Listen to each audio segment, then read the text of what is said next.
Quyển sách Đừng Chỉ Là Hy Vọng, tác giả Sion Lifen, người dịch Phương Linh. Cùng Dale Carnegie tiến tới thành công. Những bài học về dũng cảm thử sức. Quyển sách của nhà xuất bản Thanh Niên. Lời nói đầu. Thời La Mã Cổ, có một vị tướng chinh chiến nhiều năm mà mãi chưa được thăng lên chức thống soái. Ông ta hằng mong muốn. Ông ta cảm thấy lẽ ra mình phải được thăng chức, nhưng không biết vì sao hoàng đế lại cứ lờ việc này đi. Thế là một hôm, ông ta nhắc tới chuyện này ngay trước mặt hoàng đế Hadrianus. Vị tướng nói: Bệ hạ, thần luôn trung thành với đất nước. Thần chinh chiến nhiều năm, ít nhất đã từng ra quân trong 10 chiến dịch quan trọng. Hy vọng bệ hạ có thể cân nhắc thăng cho thần lên chức thống soái, để thần có nhiều cơ hội phục vụ đất nước hơn. Hoàng đế là một vị vua anh minh, có khả năng quan sát cực kỳ xuất chúng. Ông nghe vậy liền bật cười. Vị tướng bối rối nhìn ông. Cuối cùng hoàng đế ngừng cười và nói: Hãy đi theo ta. Tới cạnh doanh trại, hoàng đế chỉ vào một con lừa nhỏ đứng bên đường, nói: Ông nhìn con lừa kia xem, ít nhất nó đã từng tham gia 20 chiến dịch, nhưng nhìn kỹ thì nó có cái gì thay đổi không? Con lừa vẫn chỉ là con lừa. Kinh nghiệm và thời gian làm việc tuy quan trọng, nhưng đó không phải là tiêu chuẩn đánh giá năng lực, tài hoa. Cuộc sống của rất nhiều người trong chúng ta giống như con lừa này, ngày ngày lặp đi lặp lại không có gì thay đổi. Họ đi làm, tan làm đúng giờ, ăn những món ăn quen thuộc, hàng tháng chỉ theo dõi đúng một cuốn tạp chí. Nhịp sống giống như một chiếc đồng hồ đơn điệu lặp đi lặp lại mãi một vòng quay. Kinh nghiệm mấy chục năm của họ chẳng qua chỉ là lặp đi lặp lại mấy chục lần kinh nghiệm của một năm mà thôi. Có lẽ bạn sẽ thấy câu chuyện ông lão bán dầu và bào đinh mổ bò chính là những dẫn chứng cho thấy lặp đi lặp lại không phải là chuyện tồi tệ đến thế. Bởi vì sau đó kỹ năng làm việc của họ đạt được trình độ rất cao, thậm chí khiến họ vô cùng tự hào đắc ý. Trăm hay không bằng tai quen. Tuy là việc tốt, nhưng điều đáng sợ là lặp đi lặp lại một cuộc sống đơn điệu cản trở tâm hồn, đồng thời bóp chết khả năng tưởng tượng và khả năng sáng tạo của ta. Người bán dầu cả đời chỉ có thể bán dầu mưu sinh, còn thứ duy nhất bào đinh có thể tự hào cũng chỉ là khả năng mổ bò của mình mà thôi. Thử nghĩ xem, nếu đầu tư nhiệt huyết và sự kiên trì tương tự vào việc rèn luyện khả năng sáng tạo, vậy thì bạn sẽ giành được thành tựu to lớn dường nào. Giống như nhà thành công học nổi tiếng Dale Carnegie đã nói: Hãy mạo hiểm đi. Đời người vốn là một cuộc thám hiểm. Người có thành tựu nhất chính là người dám thử sức. Con thuyền chỉ muốn an toàn sẽ chẳng bao giờ rời cảng xa được. Nếu bạn đã mở cuốn sách này ra và thử thay đổi một chút xíu, thì hãy tiếp tục kiên trì. Bắt đầu từ bây giờ, thêm một chút sáng tạo vào mỗi ngày trong cuộc sống. Có lẽ bạn sẽ ngạc nhiên và vui mừng phát hiện thấy, hóa ra chúng ta ở gần niềm vui và thành công đến vậy. Phần 1. Động não, khởi động trước khi sáng tạo. Trước khi bắt đầu cuộc sống sáng tạo, đầu tiên chúng ta cần khởi động cho nóng người, quét sạch các nguyên tố cản trở cuộc sống sáng tạo, như sợ hãi, lo lắng, buồn chán, vô vị. Đúng như Carnegie đã nói, đây là một thời đại kịch tính hóa. Bạn phải làm cho thực tế trở nên sôi nổi, thú vị. Dũng cảm đón nhận sự thay đổi. Đội quân sâu róm. Không biết bạn đã từng làm thí nghiệm này chưa? Sắp xếp một lũ sâu róm sao cho đầu con này nối đuôi con kia, sau đó quan sát phản ứng của chúng. Kết quả có thể sẽ làm bạn giật mình đấy. Nhà côn trùng học nổi tiếng thế kỷ 19 Papre đã từng làm thí nghiệm này. Câu chuyện xảy ra với những con côn trùng cũng có tác dụng cảnh báo đối với con người. Để cuộc đời mình phụ thuộc vào người khác, có thể tạm thời có cuộc sống yên ổn, nhưng kỳ thực lại ẩn chứa những mối nguy hiểm. Ở châu Phi và vùng Địa Trung Hải có một loại sâu róm. Chúng quen sống quần cư. Khi ra ngoài tìm thức ăn, thường là một con đội trưởng đi đầu. Con này nối sát con kia xếp thành một đội ngũ tiến về phía trước. Kỷ lục cao nhất là một đội có thể có tới 600 con. Đặc tính của loài sâu này khiến cho nhà côn trùng học Fabre chú ý. Fabre nghiên cứu kỹ lưỡng những con sâu này. Ông đã làm một thí nghiệm, đó là biến đội hình của lũ sâu này thành một vòng tròn. Điều khiến người ta ngạc nhiên là những con sâu này cứ thế đi vòng tròn quanh bồn cây. Không có con nào bỏ hàng giữa chừng để đi đường khác cả. Ngày đầu tiên làm thí nghiệm, lũ sâu cứ đi mãi theo vòng tròn, không ăn cũng không uống, đi liên tục 10 mấy tiếng đồng hồ, cho tới khi sức cùng lực kiệt mới dừng lại. Ngày thứ hai, đội quân sâu tuân thủ kỷ luật vẫn không hề rối loạn, tiếp tục đi theo đồng đội phía trước một cách mù quáng, đi hết vòng tròn này đến vòng tròn khác. Ngày thứ ba, ngày thứ tư vẫn như vậy, đi cả một tuần. Lũ sâu này sắp chết đói rồi, nhưng chúng vẫn không ngừng đi vòng tròn. Cuối cùng đến ngày thứ 8, một con sâu rơi xuống, vòng tròn bất ngờ bị phá vỡ. Lũ sâu này mới tìm được trở về nhà. Động vật quần cư vì để bảo vệ bản thân nên tin tưởng vào sức mạnh tập thể. Tại một số thời điểm tất nhiên sẽ có tác dụng nhất định. Nhưng nếu để suy nghĩ của mình phụ thuộc vào người khác thì cực kỳ nguy hiểm. Cố chấp một cách ngu ngốc như vậy chỉ có thể dùng từ mù quáng để hình dung. Hãy mạo hiểm đi, đời người vốn là một cuộc thám hiểm. Người có thành tựu nhất chính là người dám thử sức. Con thuyền chỉ muốn an toàn sẽ chẳng bao giờ rời cảng xa được. Dale Carnegie. Mái tóc giả của Nikki. Bạn đã từng nghe câu hãy vứt cái mũ của bạn qua hàng rào chưa? Khi con người đối mặt với sự thay đổi, chắc hẳn khó tránh khỏi cảm thấy do dự, bối rối, thậm chí muốn tránh né. Nhưng trong cuộc sống lại có rất nhiều tình huống khiến bạn phải đối mặt với những sự việc mình không quen thuộc. Chỉ có đối mặt với mỗi trải nghiệm một cách không hề sợ hãi, bạn mới có được sức mạnh và lòng tin. Lần sau, khi bạn không dám nhảy qua hàng rào thì làm thế nào? Hãy vứt mũ qua trước. Nikki sống ở một khu phố yên bình. Cô từng có những ngày tháng vui vẻ ở đó. Nhưng năm cô học lớp 7, một tờ xét nghiệm của bệnh viện đã thay đổi số phận yên bình của cô. Cô bị chẩn đoán mắc bệnh máu trắng.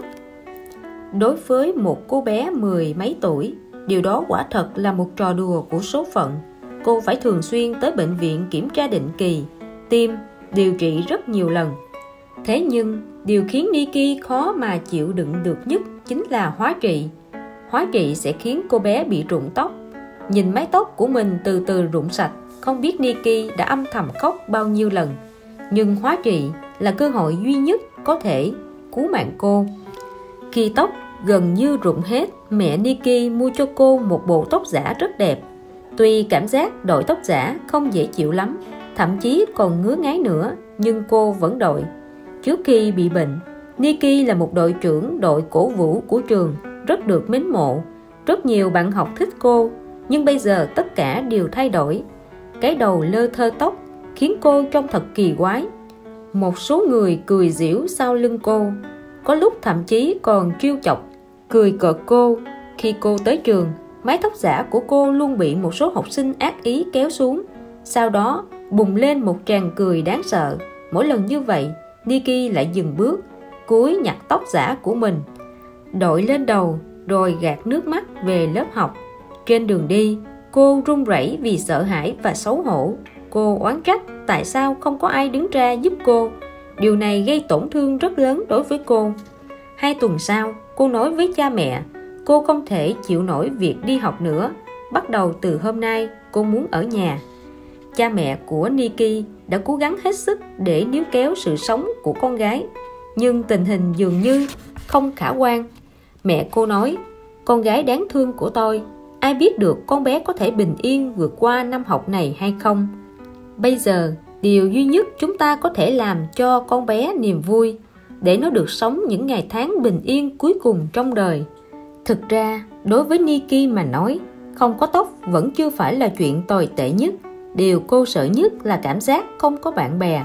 Khi cô tới trường, các bạn học đều né tránh cô như người mắc bệnh truyền nhiễm. Một hôm, Nikki tới căng tin ăn pizza. Đó là món ăn trưa ngon nhất ở trường. Nhưng khi cô bước chân vào, các bạn học lập tức bỏ lại thức ăn, dù mới chỉ ăn một nửa, và đi mất. Nikki biết đó là do sự xuất hiện của mình. Các bạn mới bỏ đi vì họ sợ ở cạnh một cô bé đội tóc giả mắc bệnh lạ. Ai có thể hiểu được cảm giác cô độc đó? Không ai chịu ngồi cạnh bạn, không ai chịu để đồ gần bạn. Khi bạn tới gần, họ liền lập tức tránh xa như tránh tà. Nikki nghĩ mất đi mái tóc không phải là điều gì ghê gớm, nhưng mất đi bạn bè mới thật sự là dày vò. Lẽ nào họ không biết thứ mình cần nhất là bạn bè hay sao? May thay, một ngày trước khi rời trường về nhà tĩnh dưỡng, Nikki đã tình cờ nghe được câu chuyện về một nam học sinh, và câu chuyện này đã cho cô dũng khí tiếp tục tiến bước. Nam học sinh đó tới từ bang Ohio, tên là Trent Maldonado. Cậu nhỏ hơn Nikki 1 tuổi nhưng vô cùng dũng cảm. Lúc đó bang California đã có một câu khẩu hiệu chính thức, còn bang Ohio nơi Trent sống thì lại không có.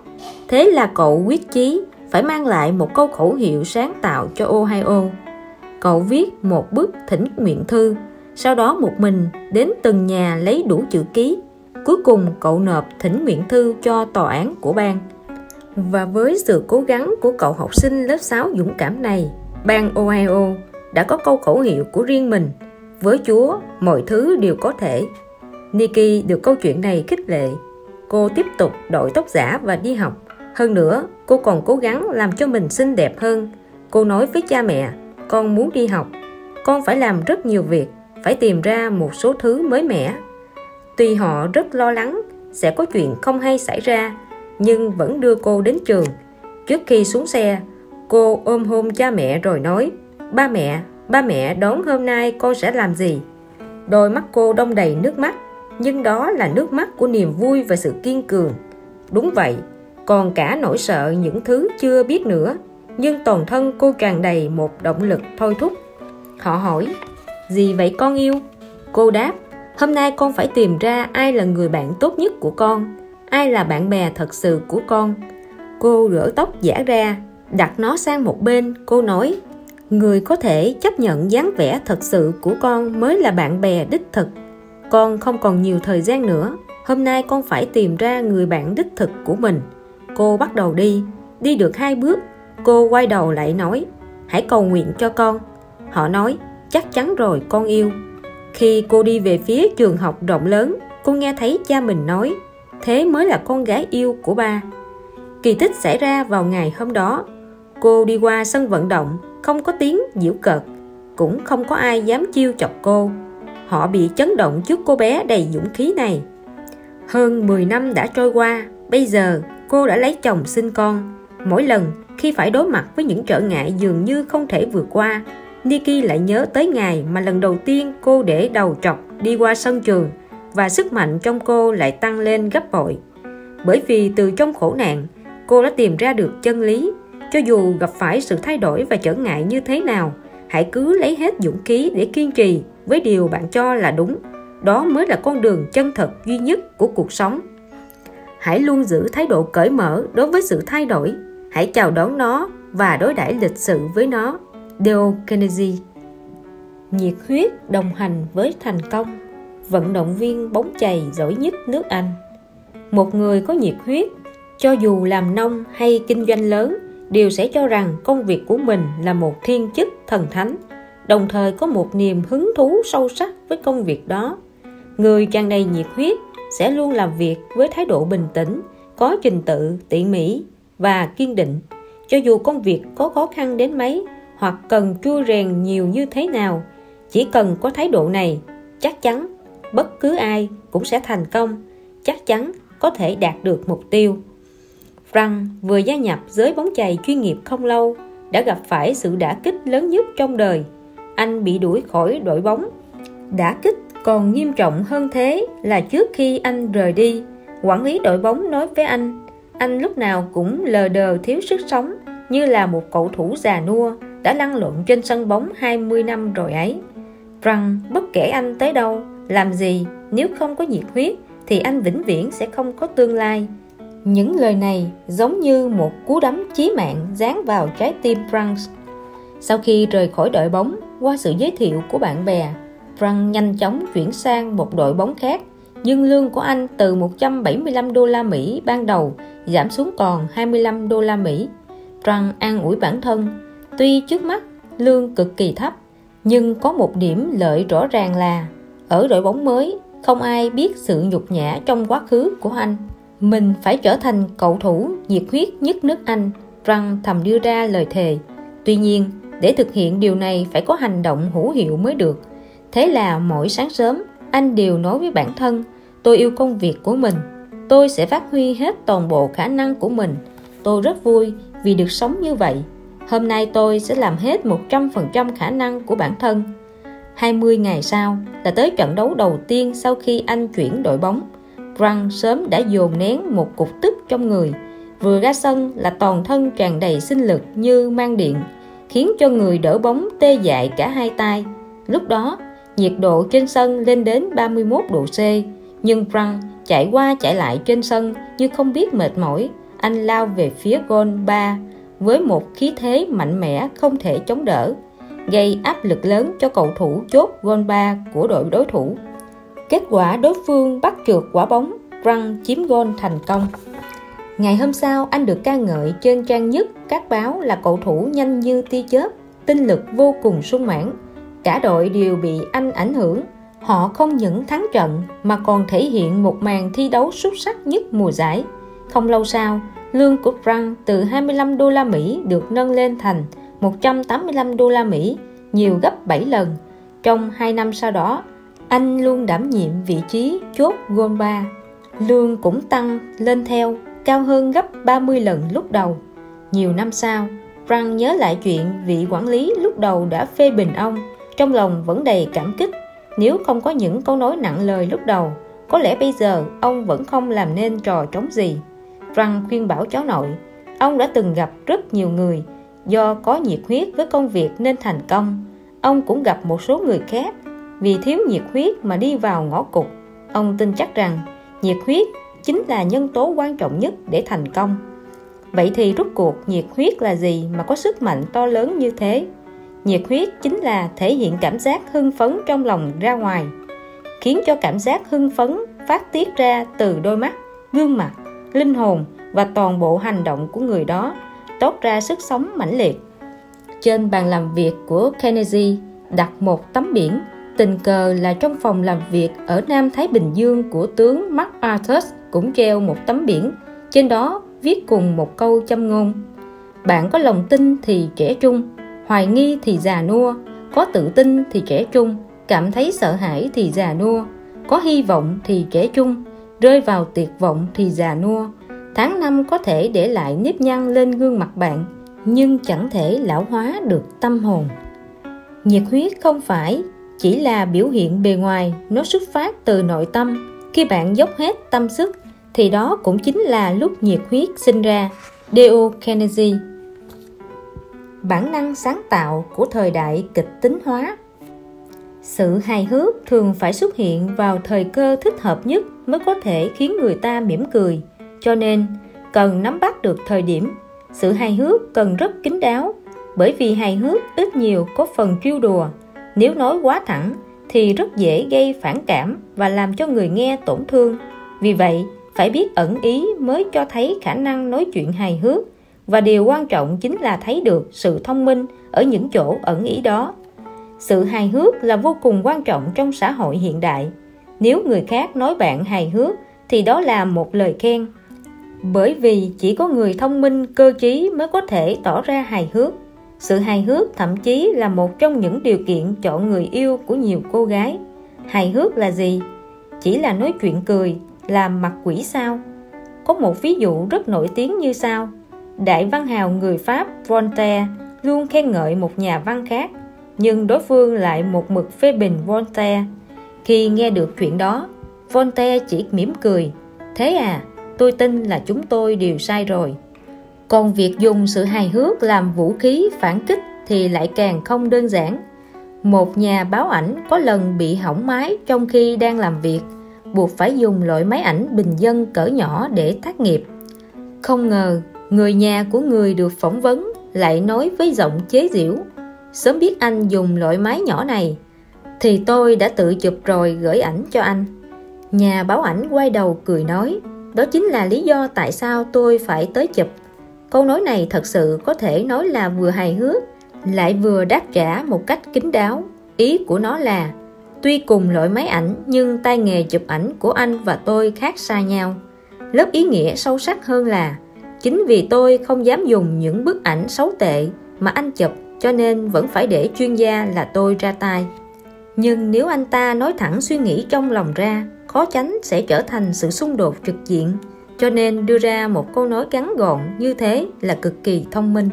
Đó chính là cảnh giới cao nhất của sự hài hước. Người biết kể chuyện cười là người biểu cảm hết sức thản nhiên, nhưng lại nói ra những lời khiến người khác cười nghiêng ngã. Chỉ vài từ thôi đã hoàn toàn thay đổi tình thế, thật là kỳ diệu. Ví dụ sau đây cũng có sự kỳ diệu tương tự. Một nhà văn người Mỹ tới dự một cuộc họp. Tại đó ông là người thấp bé nhất. Một người bạn buột miệng nói với ông đứng giữa chúng tôi có phải có cảm giác như gà giữa bầy hạt không? Nhà văn đáp trả anh ta một câu, tôi cảm thấy tôi giống như đồng đen giữa một đống đồng penny. Đồng đen có mệnh giá 10 cent, nhưng thể tích nhỏ hơn đồng penny mệnh giá 1 cent. Sự hài hước này không những đã lấy lại thể diện cho nhà văn nọ, mà đồng thời còn phản kích đối phương. Còn có một ví dụ về việc phản kích bằng cách nói logic này. Một người đàn ông lăng mạ một người phụ nữ là chó, bị kiện ra tòa. Thẩm phán phán quyết bị cáo nên xin lỗi nguyên cáo ngay tại tòa. Bị cáo hỏi lại, tôi gọi quý bà đây là chó là phạm pháp, nhưng nếu gọi chó là quý bà thì có được không? Thẩm phán nghĩ một lát rồi đáp, được. Tiếp đó bị cáo liền cúi người thấp xuống trước mặt nguyên cáo nói, xin lỗi quý bà. Lương Thực Thụ, học giả nổi tiếng Trung Quốc, cũng là một người rất hài hước. Ví dụ có lần ông từng nói, tôi chưa từng tin rằng trẻ em là chủ nhân của thế giới tương lai, bởi vì tôi thấy ở khắp nơi chúng đang là chủ nhân của thế giới hiện tại rồi.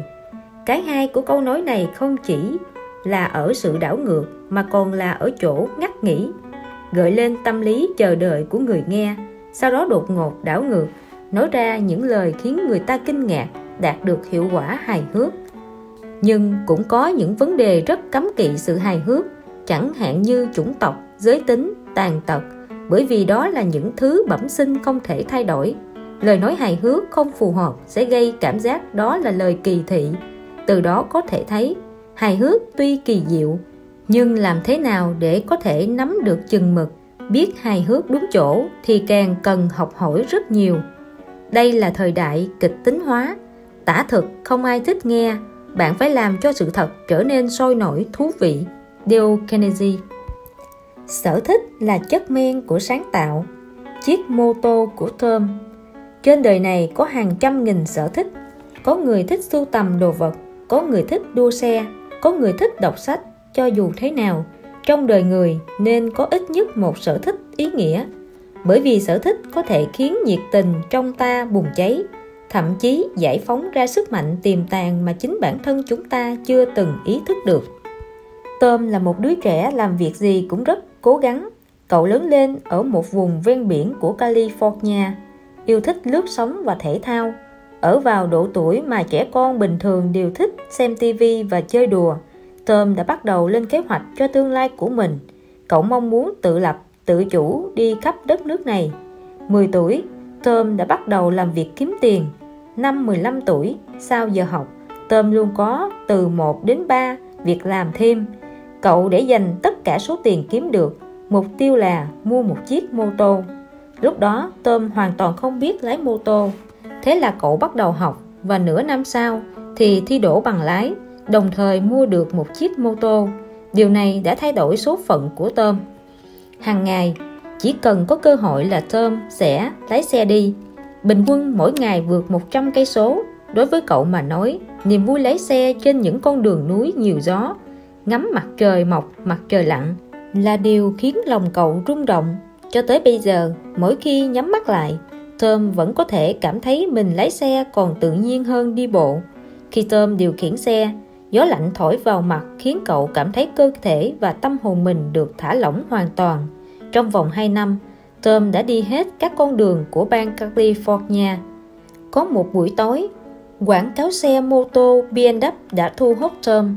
Một chiếc mô tô đầy bùn đất, sau xe là một chiếc túi vải bố, đổ trước tấm biển chào mừng tới Alaska.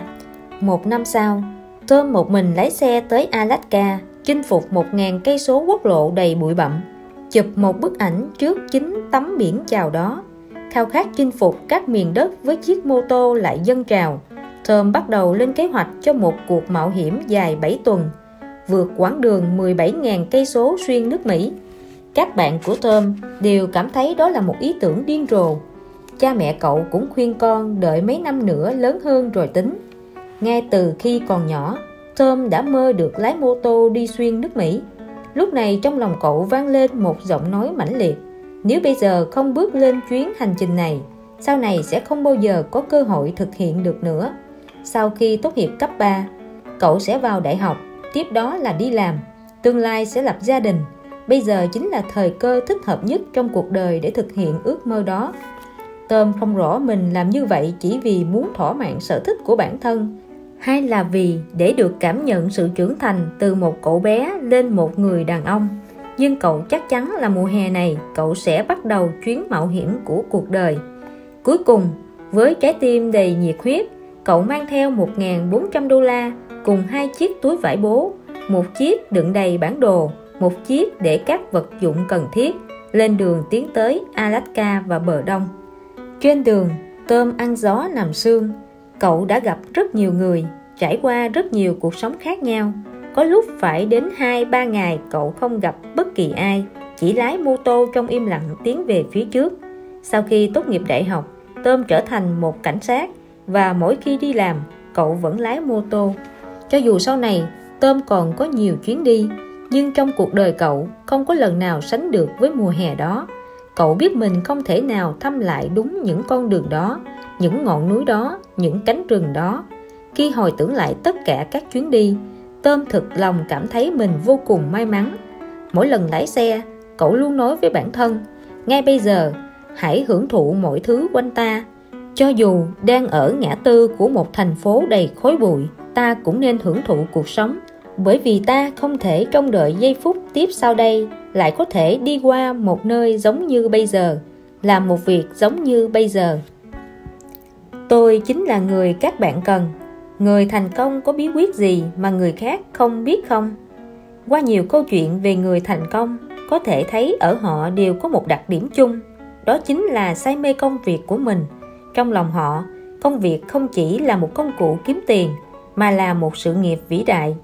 Chris Brown sinh ra trong một gia đình nghèo. Đến tuổi đi học, anh vẫn chưa thể nói chuyện bình thường. Anh bị gửi vào lớp đặc biệt. Sau này, khi đã là một nhân viên vệ sinh bãi biển, Chris đã có thể nói năng lưu loát, chỉ có điều phát âm vẫn chưa rõ ràng lắm. Nhưng anh luôn mơ ước sẽ trở thành một phát thanh viên.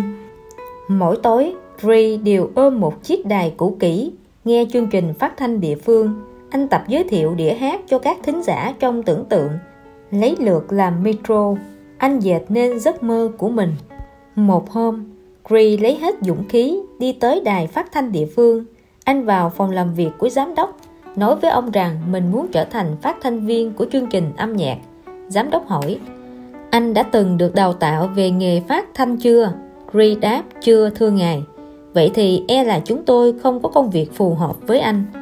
Giám đốc đài phát thanh tưởng rằng sẽ không bao giờ gặp lại người thanh niên này nữa. Nhưng ông đã đánh giá thấp sự kiên định của Chris Brown đối với lý tưởng của mình. Suốt một tuần, ngày nào Chris cũng tới đài phát thanh hỏi có cơ hội làm việc không. Cuối cùng giám đốc bị thuyết phục, sắp xếp Chris làm chân chạy vặt, nhưng không có lương. Lúc đầu Chris giúp các phát thanh viên mua cà phê, thuốc lá hoặc bữa trưa, bữa tối. Người ta bảo anh làm gì, anh liền làm nấy.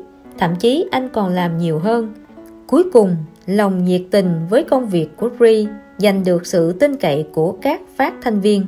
Chris tin rằng rồi có một ngày cơ hội sẽ xuất hiện, cho nên anh phải chuẩn bị thật kỹ càng cho ngày đó. Chris quan sát và học theo các động tác sử dụng bàn điều khiển của phát thanh viên, cố gắng học hỏi hết những gì anh có thể học. Về tới nhà thì luyện đi luyện lại trong phòng ngủ. Một chiều cuối tuần, đài phát thanh có một chương trình trực tiếp. Ngoài phát thanh viên phụ trách chương trình và Bree. Trong tòa nhà không có ai khác. Phát thanh viên vừa uống rượu vừa dẫn chương trình trực tiếp, nhưng anh ta lại uống quá nhiều đến nỗi giọng nói đã bắt đầu ngọng nghịu. Bree đứng ngoài phòng phát thanh căng thẳng theo dõi tình hình bên trong. Dường như cơ hội đã đến. Hơn nữa, anh đã chuẩn bị kỹ lưỡng từ lâu rồi.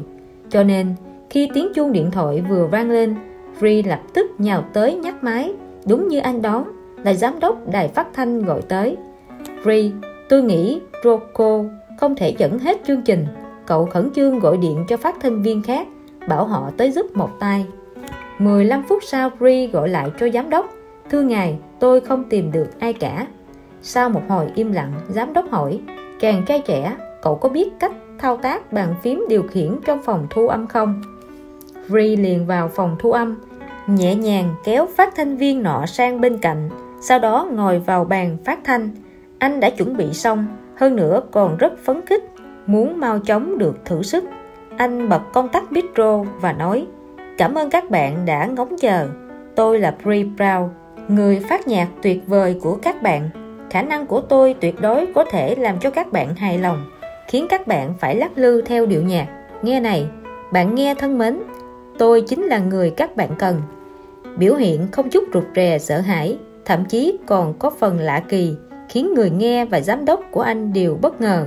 Bắt đầu từ vận may định mệnh này, Bree tiếp tục thành công ở các mảng phát thanh, chính trị, diễn thuyết và truyền hình. Khi công việc chính là hứng thú, cuộc sống là một sự hưởng thụ. Khi công việc là một loại nghĩa vụ, cuộc sống trở thành một sự khổ ải. Dale Carnegie. Đối mặt với sự phê bình. Có một sự thật là cho dù bạn làm gì, dường như bất cứ ai cũng đều có quyền phê bình bạn. Điều bạn phải phân biệt rõ ràng là lời nào không cần nghe, lời nào chỉ cần ứng đối một cách lịch sự, và lời nào thật sự có ích cho mình. Bậc thầy về truyền cảm hứng tâm lý của Mỹ, Carnegie, từng nhiều lần kể một câu chuyện như thế này. Nhiều năm về trước, một phóng viên tờ The Sun của New York tới tham dự buổi họp mặt các học viên của tôi, rồi viết một bài châm biếm chỉ trích tôi và công việc của tôi không chút nể mặt. Lúc đó tôi thật sự giận điên người, cho rằng đó là sự sỉ nhục cực kỳ lớn đối với mình, không thể nhẫn nhịn được. Tôi lập tức gọi điện cho The Sun, đặc biệt yêu cầu báo này phải đăng một bài viết nói rõ chân tướng sự thật. Tuyệt đối không thể để phóng viên đó chế giễu tôi như vậy. Lúc đó tôi hạ quyết tâm phải làm cho người phạm lỗi phải nhận được bài học đích đáng. Nhưng đến bây giờ tôi lại cảm thấy hổ thẹn vì hành động lúc đó của mình, bởi tôi nhận ra rằng sẽ có khoảng một nửa số người mua tờ báo đó chỉ coi nó là một tin nhảm, còn một nửa số người thật sự quan tâm đến bài báo sẽ quên sạch chuyện này sau vài tuần. Từ đó Carnegie rút ra một kết luận quan trọng. Tuy bạn không thể ngăn cản người khác đưa ra bất cứ lời phê bình không công bằng nào đối với bạn, nhưng bạn có thể làm được một việc quan trọng. Đó là quyết định có để bản thân chịu tác động bởi những lời phê bình không công bằng đó hay không. Phu nhân Tổng thống Mỹ Roosevelt, bà Eleanor Roosevelt, cũng từng nói với Carnegie về nguyên tắc hành xử của mình ở Nhà Trắng. Hãy cứ làm điều thâm tâm bạn cho là đúng, vì đằng nào bạn cũng bị chỉ trích. Bạn sẽ bị chê trách nếu bạn làm, và bị nguyền rủa nếu bạn không làm. Cách duy nhất để đạt được điều tốt từ một cuộc tranh cãi đó là tránh nó. Phải tránh nó như tránh rắn độc hay tránh động đất và núi lửa vậy. Tranh cãi sẽ chỉ khiến cho đôi bên càng tin rằng mình đúng. Dale Carnegie. Sợ hãi là hòn đá cản đường sáng tạo. Hành động là liều thuốc tốt trị sợ hãi. Khi con người gặp khó khăn, thường sẽ bị sự sợ hãi bất ngờ tấn công. Giống như vận động viên nhảy cầu lần đầu đứng trên ván nhảy, chuẩn bị thực hiện động tác nhảy, thường sẽ càng nghĩ càng sợ. Nhưng sau khi lấy hết dũng khí nhảy xuống thì có thể cảm nhận được sự kỳ diệu trong đó. Cách duy nhất để loại bỏ sự sợ hãi chính là hành động. Sợ hãi sẽ phân tán khả năng chú ý và tinh lực của bạn. Đừng quan tâm đến nó.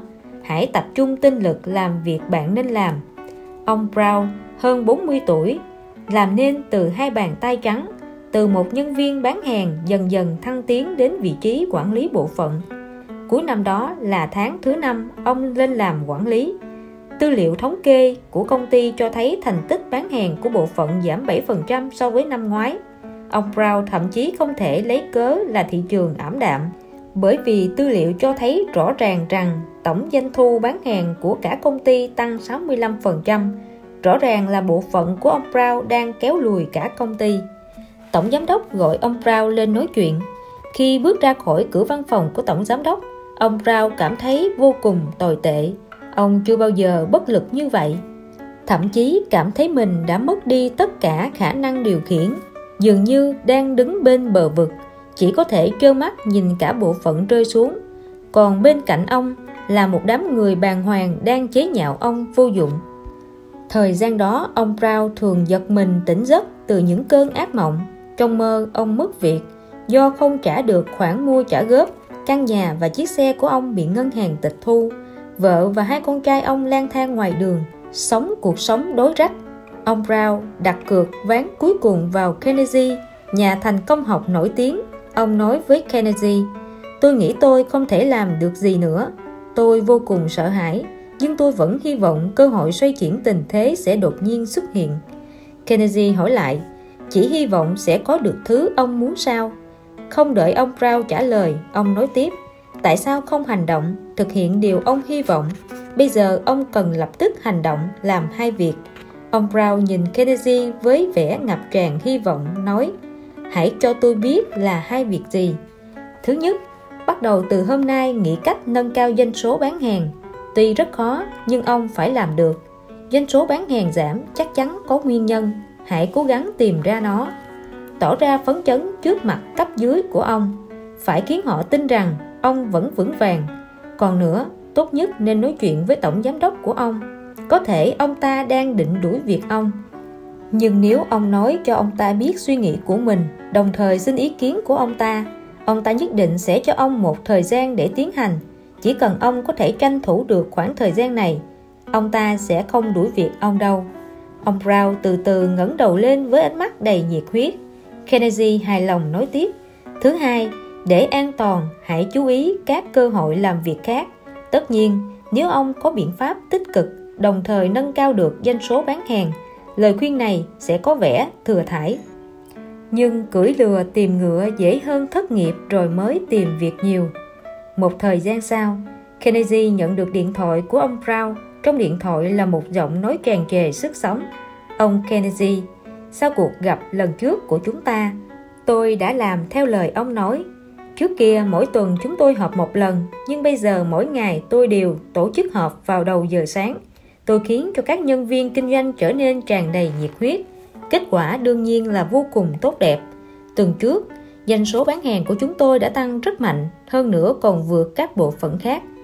Còn một tin tốt nữa, có hai công ty muốn tôi về làm cho họ, nhưng tôi từ chối rồi, bởi vì bây giờ tôi đang làm việc rất vui. Cuộc đời là một hành trình rất dài, cũng rất tối, nhưng đừng sợ, người không sợ mới có đường để đi." D.O. Kennedy. Bữa tiệc cuối tuần. Người tập trung tất cả sự chú ý vào bản thân chỉ có thể tự mình ngưỡng mộ hay tự mình thương thân mình. Nhưng nếu bạn có thể chú ý quan tâm đến cả những người bên cạnh và sự vật xung quanh, thì bạn sẽ phát hiện ra thế giới này thật rộng lớn, nỗi phiền não của cá nhân quả thật vô cùng nhỏ nhặt. Emily sống trong một căn nhà nhỏ ở khu ngoại ô London. Vào ngày sinh nhật tuổi 29, cô chỉ có một mình, bởi vì cô là một người sống khép kín nên chưa có người yêu và cũng không có bạn thân. Thật ra trong lòng cô khao khát thay đổi tất cả những điều đó. Bởi vậy vào ngày sinh nhật cô đã ước trước năm 30 tuổi hy vọng có thể gặp được bạch mã hoàng tử trong mơ của mình, đồng thời có được vài người bạn đáng yêu.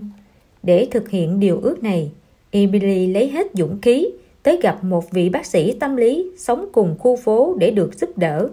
Hôm ấy là một ngày âm u, mưa lất phất.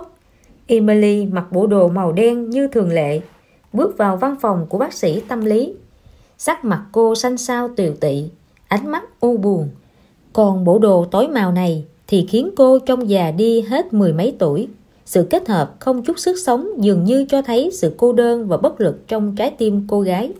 Lúc đầu, cuộc trò chuyện của cô và bác sĩ tâm lý không thể nào trở nên sôi nổi được.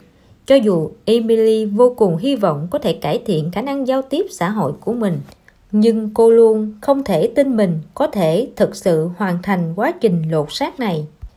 Bác sĩ tâm lý trầm tư rất lâu mới nói, Emily, cô có thể giúp tôi một việc không? Tôi rất cần sự giúp đỡ của cô.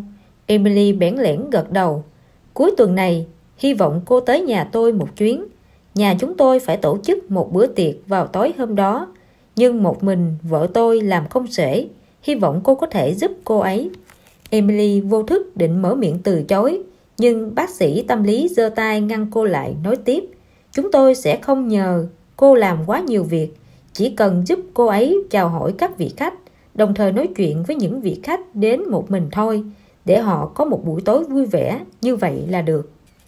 Emily bắt đầu cảm thấy bất an, cô ấp úng nói, nhưng mà tôi không hề giỏi nói chuyện với người khác, hơn nữa tôi không hề quen biết những người đó. Không sao, vợ tôi sẽ giới thiệu cho mọi người làm quen, cứ thoải mái thôi, thực ra rất đơn giản. Ví dụ cô có thể giúp xem khách còn đồ uống không, hoặc hỏi họ có hài lòng với không khí của buổi tiệc không. Emily nhìn gương mặt nhiệt tình của đối phương, cho dù trái tim hốt hoảng của cô dường như sắp nhảy ra khỏi cơ thể, cô cũng đành gật đầu nhận lời. Sau khi tự nhốt mình trong nhà một ngày, cô đắn đo suy nghĩ không biết có nên tiếp tục bước đi hay không. Cuối cùng, cô hạ quyết tâm tin tưởng bản thân một lần. Cô vào một mỹ viện, thay đổi kiểu tóc theo tư vấn của nhà thiết kế, rồi chọn mua một bộ trang phục phù hợp cho bữa tiệc cuối tuần. Kiểu tóc mới cùng bộ đồ khiến Emily trông thay đổi rất nhiều. Cô kinh ngạc và mừng rỡ nhìn hình ảnh bản thân khác lạ trong gương, và kỳ tích bắt đầu đến với cô. Cuối cùng cũng tới cuối tuần, Emily tới nơi tổ chức bữa tiệc thật sớm để chuẩn bị. Cô vốn tưởng mình sẽ rụt rè hoặc sẽ lại gây ra những chuyện mất mặt đại loại như đánh đổ ly rượu, nhưng bất ngờ là buổi tối hôm đó mọi điều đều rất tốt đẹp. Tối đó khách khứa nườm nượp kéo tới bữa tiệc. Emily toàn tâm toàn ý chào hỏi các vị khách, hoàn toàn không còn thời gian lo lắng cho bản thân. Ánh mắt cô hoạt bát, nụ cười tươi tắn. Rất nhiều người đã chủ động tới bắt chuyện với cô. Sau khi bữa tiệc kết thúc, có một thanh niên còn chủ động đề nghị được đưa cô về nhà. Mấy ngày sau, Emily lần lượt nhận được mấy cuộc điện thoại hẹn hò. Bây giờ, cuộc sống của cô vô cùng phong phú, ngập tràn tiếng cười. Cô rất hài lòng khi điều ước của mình đã trở thành hiện thực trước thời hạn. Nếu bạn nghi ngờ bản thân, vậy thì nơi nào bạn đứng cũng sẽ không vững chãi. Dale Carnegie. Lo lắng là lồi mối mọt hủy hoại đời người. Trò chơi xác suất. Con người thường dễ chìm đắm trong nỗi lo lắng của bản thân, cho dù chỉ là một việc nhỏ nhặt. Dưới ống kính phóng đại, nó sẽ trở thành một thảm họa to lớn. Con người thường giật mình sợ hãi trước những suy nghĩ thiếu căn cứ của chính bản thân mình. Nếu bạn có thể nắm được cách tính xác suất, thì có thể tránh được rất nhiều lo lắng và phiền não vô nghĩa. Trong Thế chiến thứ hai, Mark bị điều ra tiền tuyến. Sau một cuộc giao chiến ban ngày quyết liệt, đến tối, hai bên về cơ bản đều đã ngừng đánh, nhưng thỉnh thoảng vẫn có những loạt đạn và bom dội tới. Lúc đó, Mark đang nằm trong một cái hào phía sau chiến lũy. Anh nhìn cái hào hình chữ nhật này, bất giác nghĩ, trong cái hào này như một nấm mồ, có lẽ đây chính là nấm mồ của mình. Khoảng 11 giờ tối, máy bay ném bom của quân Đức bắt đầu đợt đột kích đêm kéo dài một tuần. Bom dội xuống, Mark sợ đến điếng người. Mấy đêm đầu anh gần như không nhắm mắt. Đến đêm thứ 5, vì quá mệt mỏi và thiếu ngủ, tinh thần của anh gần như suy sụp. Mark cố gắng làm cho mình bình tĩnh lại, vội vàng nghĩ cách có thể giảm bớt sự lo lắng của bản thân. Nếu không, cứ như thế này, chắc chắn anh sẽ phát điên. Anh nhắc nhở bản thân, đã qua 5 đêm rồi, anh vẫn sống khỏe. Hơn nữa, những người cùng đội với anh đều sống khỏe, chỉ có 2 người bị thương nhẹ. Sở dĩ họ bị thương không phải là do bom đạn của quân Đức, mà là bị mảnh vụn pháo cao xạ của mình văng trúng. Thế là anh làm một cái mái bằng gỗ thật dày phía trên hào để bản thân không bị mảnh đạn văng trúng. Biện pháp này thực tế không có hiệu quả bảo vệ mấy, nhưng quan trọng là Mark cảm nhận được sức mạnh đấu tranh sinh tồn to lớn trong mình. Sau một hồi lâu suy nghĩ, Mark lấy lại được sự bình tĩnh, ngay cả mấy đêm sau đó máy bay địch đột kích, anh cũng có thể ngủ rất ngon. Hải quân Mỹ cũng thường dùng số liệu xác suất thống kê để khích lệ chí khí của binh sĩ. Fry từng tham gia hải quân đã kể một câu chuyện thế này. Khi ông và đồng đội bị phái lên một chiếc tàu biển, họ đều rất sợ. Họ cho rằng chiếc tàu này chở dầu, nếu bị ngư lôi bắn trúng thì họ chắc chắn sẽ chết. Thế nhưng Hải quân Mỹ lập tức công bố một loạt các số liệu thống kê có độ chính xác cao, chỉ ra rằng trong 100 chiếc tàu biển bị trúng ngư lôi thì 60% không chìm xuống biển. Còn 40 chiếc tàu chìm xuống biển, cũng chỉ có 5 chiếc bị chìm trong vòng chưa tới 5 phút. Sau khi biết những con số này, người trên thuyền cảm thấy đỡ lo hơn nhiều. Chúng tôi biết chúng tôi có cơ hội nhảy xuống biển. Căn cứ vào xác suất này thì thấy chúng tôi sẽ không thể chết ở đó. Khi lo sợ bị sét đánh, sợ chuyến tàu ta đang đi gặp nạn, nếu có thể suy nghĩ tới xác suất, bạn rồi sẽ cảm thấy kinh ngạc về sự thật. Các công ty bảo hiểm chính là dựa vào sự lo lắng của mọi người về những việc bản thân chưa rõ để hoạt động. Cái gọi là bảo hiểm chẳng qua chỉ là món cược của công ty bảo hiểm và người tham gia bảo hiểm mà thôi. Đây là một vụ cá cược lấy xác suất làm căn cứ, cho nên ngành bảo hiểm đã có lịch sử 200 năm rồi, tuyệt đối sẽ không đóng cửa vì phải bồi thường tiền. Phải thay đổi thói quen lo lắng trước khi nỗi lo lắng hủy diệt bạn. Quy tắc chính là hãy tìm đọc các ghi chép trước kia, căn cứ vào các số liệu thống kê mà ta tính ra xác suất, rồi tự hỏi bản thân, chuyện mình đang lo lắng có bao nhiêu cơ hội để xảy ra. Trong cuộc đời con người, việc chúng ta làm đúng chiếm khoảng 90%, việc ta có thể sai chỉ khoảng 10%.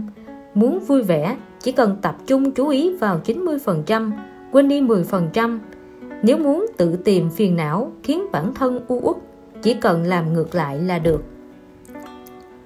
Bữa tối không vui vẻ. Cuộc sống không thể lúc nào cũng thuận buồm xuôi gió. Con người chắc chắn sẽ có lúc gặp phải những chuyện không vui ở các mức độ khác nhau. Khi sự việc không thể như ý mình, chúng ta có thể sẽ nổi giận, cũng có thể sẽ chán nản bực bội. Nhưng rất nhiều khi, chuyện nhỏ nhặt đó thực ra lại chẳng có giá trị gì trong cuộc đời chúng ta. Vậy thì việc gì chúng ta phải tự tìm phiền não cho chính mình chứ? Có một lần, Kennedy cùng vợ tới nhà một người bạn dùng cơm. Món chính của bữa tối là vịt quay Bắc Kinh, nấu rất ngon. Mọi người thay nhau khen ngợi tài nấu ăn của bà chủ nhà. Bữa tối dường như diễn ra vô cùng vui vẻ. Nhưng không lâu sau, khi ông bạn của Kennedy đang giúp chia thức ăn cho các vị khách, đã không cẩn thận làm rớt ra một ít nước sốt. Mọi người đều không để ý, nhưng bà vợ lại cảm thấy vô cùng tức giận. Bà chê trách chồng mình ngay trước mặt mọi người. Ông làm kiểu gì vậy thế? Có mỗi việc chia thức ăn mà ông cũng không làm được tử tế sao? Bà lại phàn nàn với mọi người. Ông ấy lúc nào cũng thế, làm hỏng hết cái này đến cái khác, làm việc mà không để tâm chút nào cả. Không khí bên bàn ăn liền như đông cứng lại. Các vị khách chỉ có thể đưa mắt nhìn nhau. Kennedy nghĩ bụng, có lẽ bạn mình quả thật chưa hoàn hảo, nhưng ông ấy có một điểm thật sự khiến mình khâm phục, đó là đã có thể sống với một người vợ như vậy tới tận 20 năm.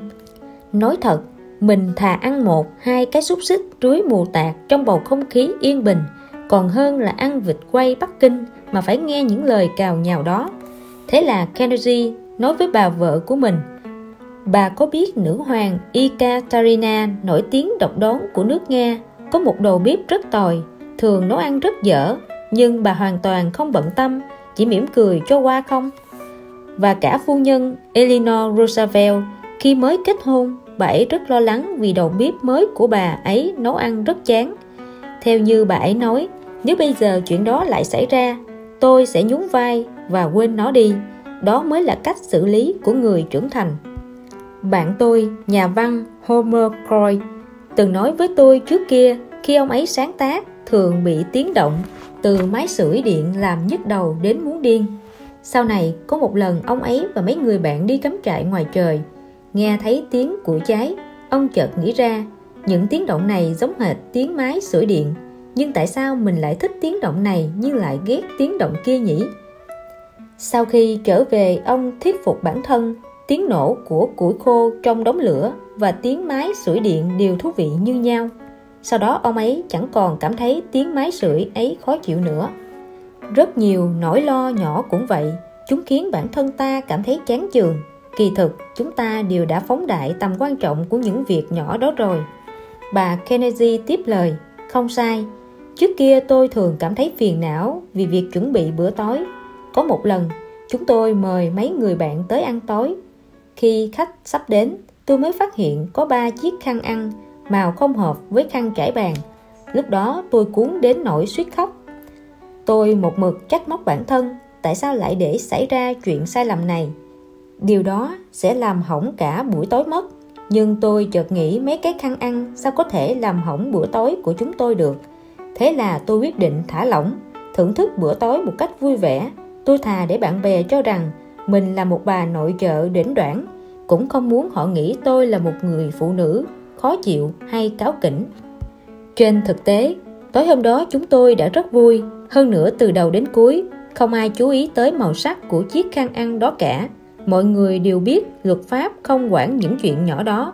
Con người cũng không nên bực bội buồn rầu vì những chuyện nhỏ đó. Bà nói có phải không? Loại vàng rực rỡ nhất cũng không thể đạt được độ ròng 100%, nhưng nó vẫn là vàng quý giá. Dale Carnegie. Phần 2. Rèn luyện cuộc sống. Đừng tưởng rằng sống mỗi ngày chính là cuộc sống. Cuộc sống cần rèn luyện, sự sáng tạo cũng vậy. Giống như cơ thể bạn cần thức ăn, trí óc bạn cũng vậy. Đừng hỏi đi hỏi lại bản thân sống có vui hay không.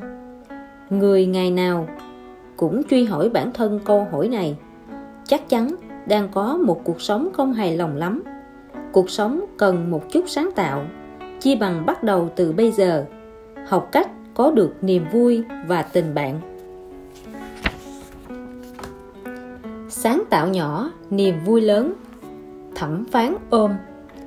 Rất nhiều người cho rằng chỉ cần họ sống ở một nơi khác hoặc đổi công việc là sẽ thấy vui vẻ trở lại. Có thể bạn từng nghĩ đủ mọi cách tìm kiếm niềm vui, nhưng cuối cùng mới phát hiện niềm vui thật ra không phải nằm ở việc có được mà là ở hành động cho đi. Có lúc điều chúng ta cần chẳng qua chỉ là một chút ấm áp.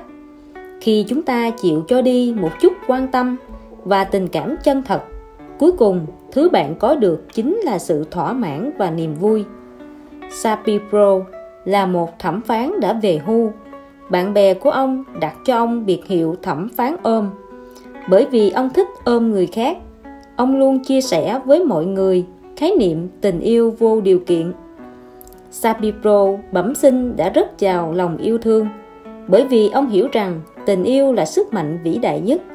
Khoảng 6 năm trước, ông phát minh ra một bộ đồ nghề mà ông gọi là Hugger Kit, bộ đồ nghề của người tặng những cái ôm. Bên ngoài viết một trái tim đổi lấy một cái ôm. Trong bộ đồ nghề có 30 huy hiệu trái tim được thêu và có thể dán được. Ông thường mang đồ nghề tới chỗ đông người, tặng một trái tim đổi lấy một cái ôm. Shapiro vì thế mà vô cùng nổi tiếng. Sau đó có rất nhiều người mời ông tới các buổi diễn thuyết, hội nghị có liên quan. Có lần Shapiro được một đoàn làm phim mời thực hiện một chương trình, yêu cầu ông ra đường và ôm những người qua đường lạ mặt. Shapiro chào hỏi một người phụ nữ: "Xin chào, tôi là Shapiro. Mọi người gọi tôi là thẩm phán ôm. Tôi có thể dùng trái tim đổi lấy một cái ôm của bà không?" Người phụ nữ vui vẻ đồng ý. Phóng viên thực hiện chương trình chỉ vào một chiếc xe bus. "Định làm khó vị thẩm phán này, hãy cho chúng tôi xem. Ông có thể được tài xế ôm không?" Ai cũng biết tài xế xe bus ở San Francisco đều là những người dễ cáu gắt, ngang tàn và khó bắt chuyện nhất. Nhưng Shapiro đã chấp nhận thử thách này.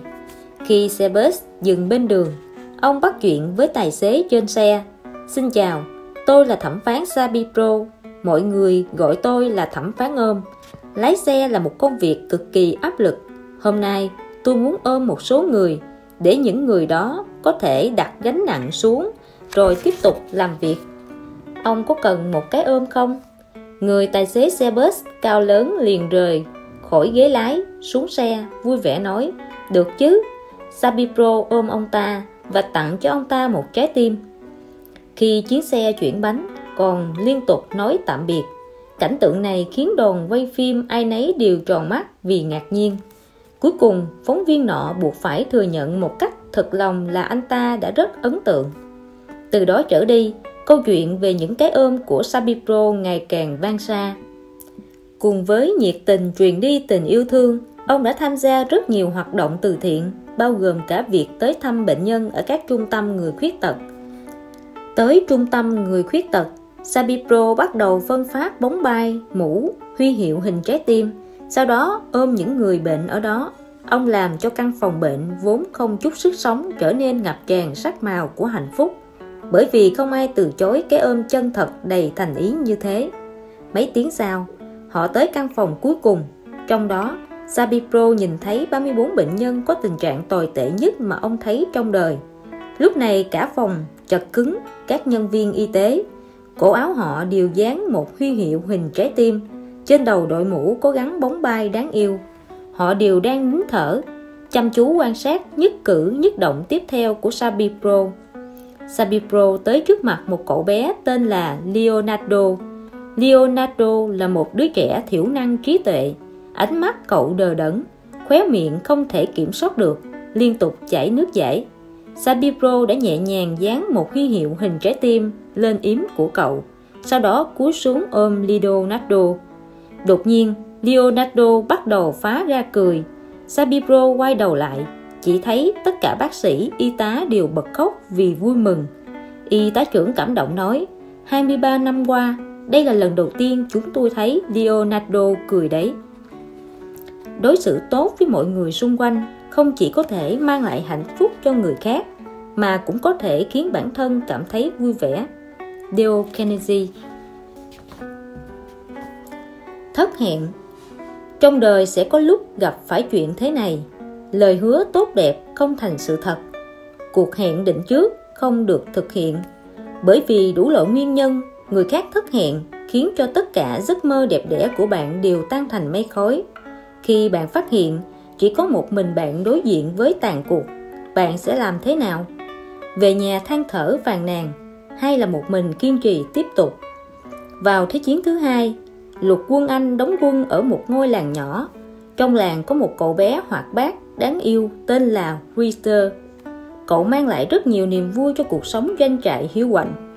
Một hôm, một người lính nói với Richter: "Chủ nhật chú đưa cháu đi câu cá. Cháu phải dậy sớm, chuẩn bị xong mọi thứ và đợi chú nhé." Richter lớn từng này, chưa từng đi câu cá, nên cậu liền phấn khởi nhận lời. Chợp mắt đã tới tối thứ Bảy. Hôm sau chính là ngày được đi câu cá mà cậu trông đợi. Richter tuy đã lên giường từ sớm nhưng lại phấn khích đến nỗi không thể ngủ được. 5 giờ sáng, chuông báo thức vừa kêu, Richter đã lao ra khỏi giường.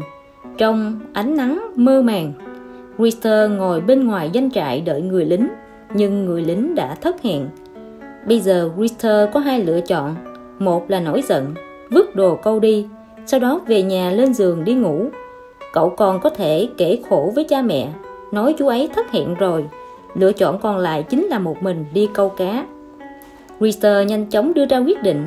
Cậu chạy tới quầy bán hàng gần đó, lấy hết số tiền tiêu vặt của mình ra thuê một chiếc thuyền cứu sinh bằng cao su và ra bờ biển. Cậu tưởng tượng mình đang lái một chiếc du thuyền lớn sang trọng, thả dây câu xuống biển, chờ cá cắn câu.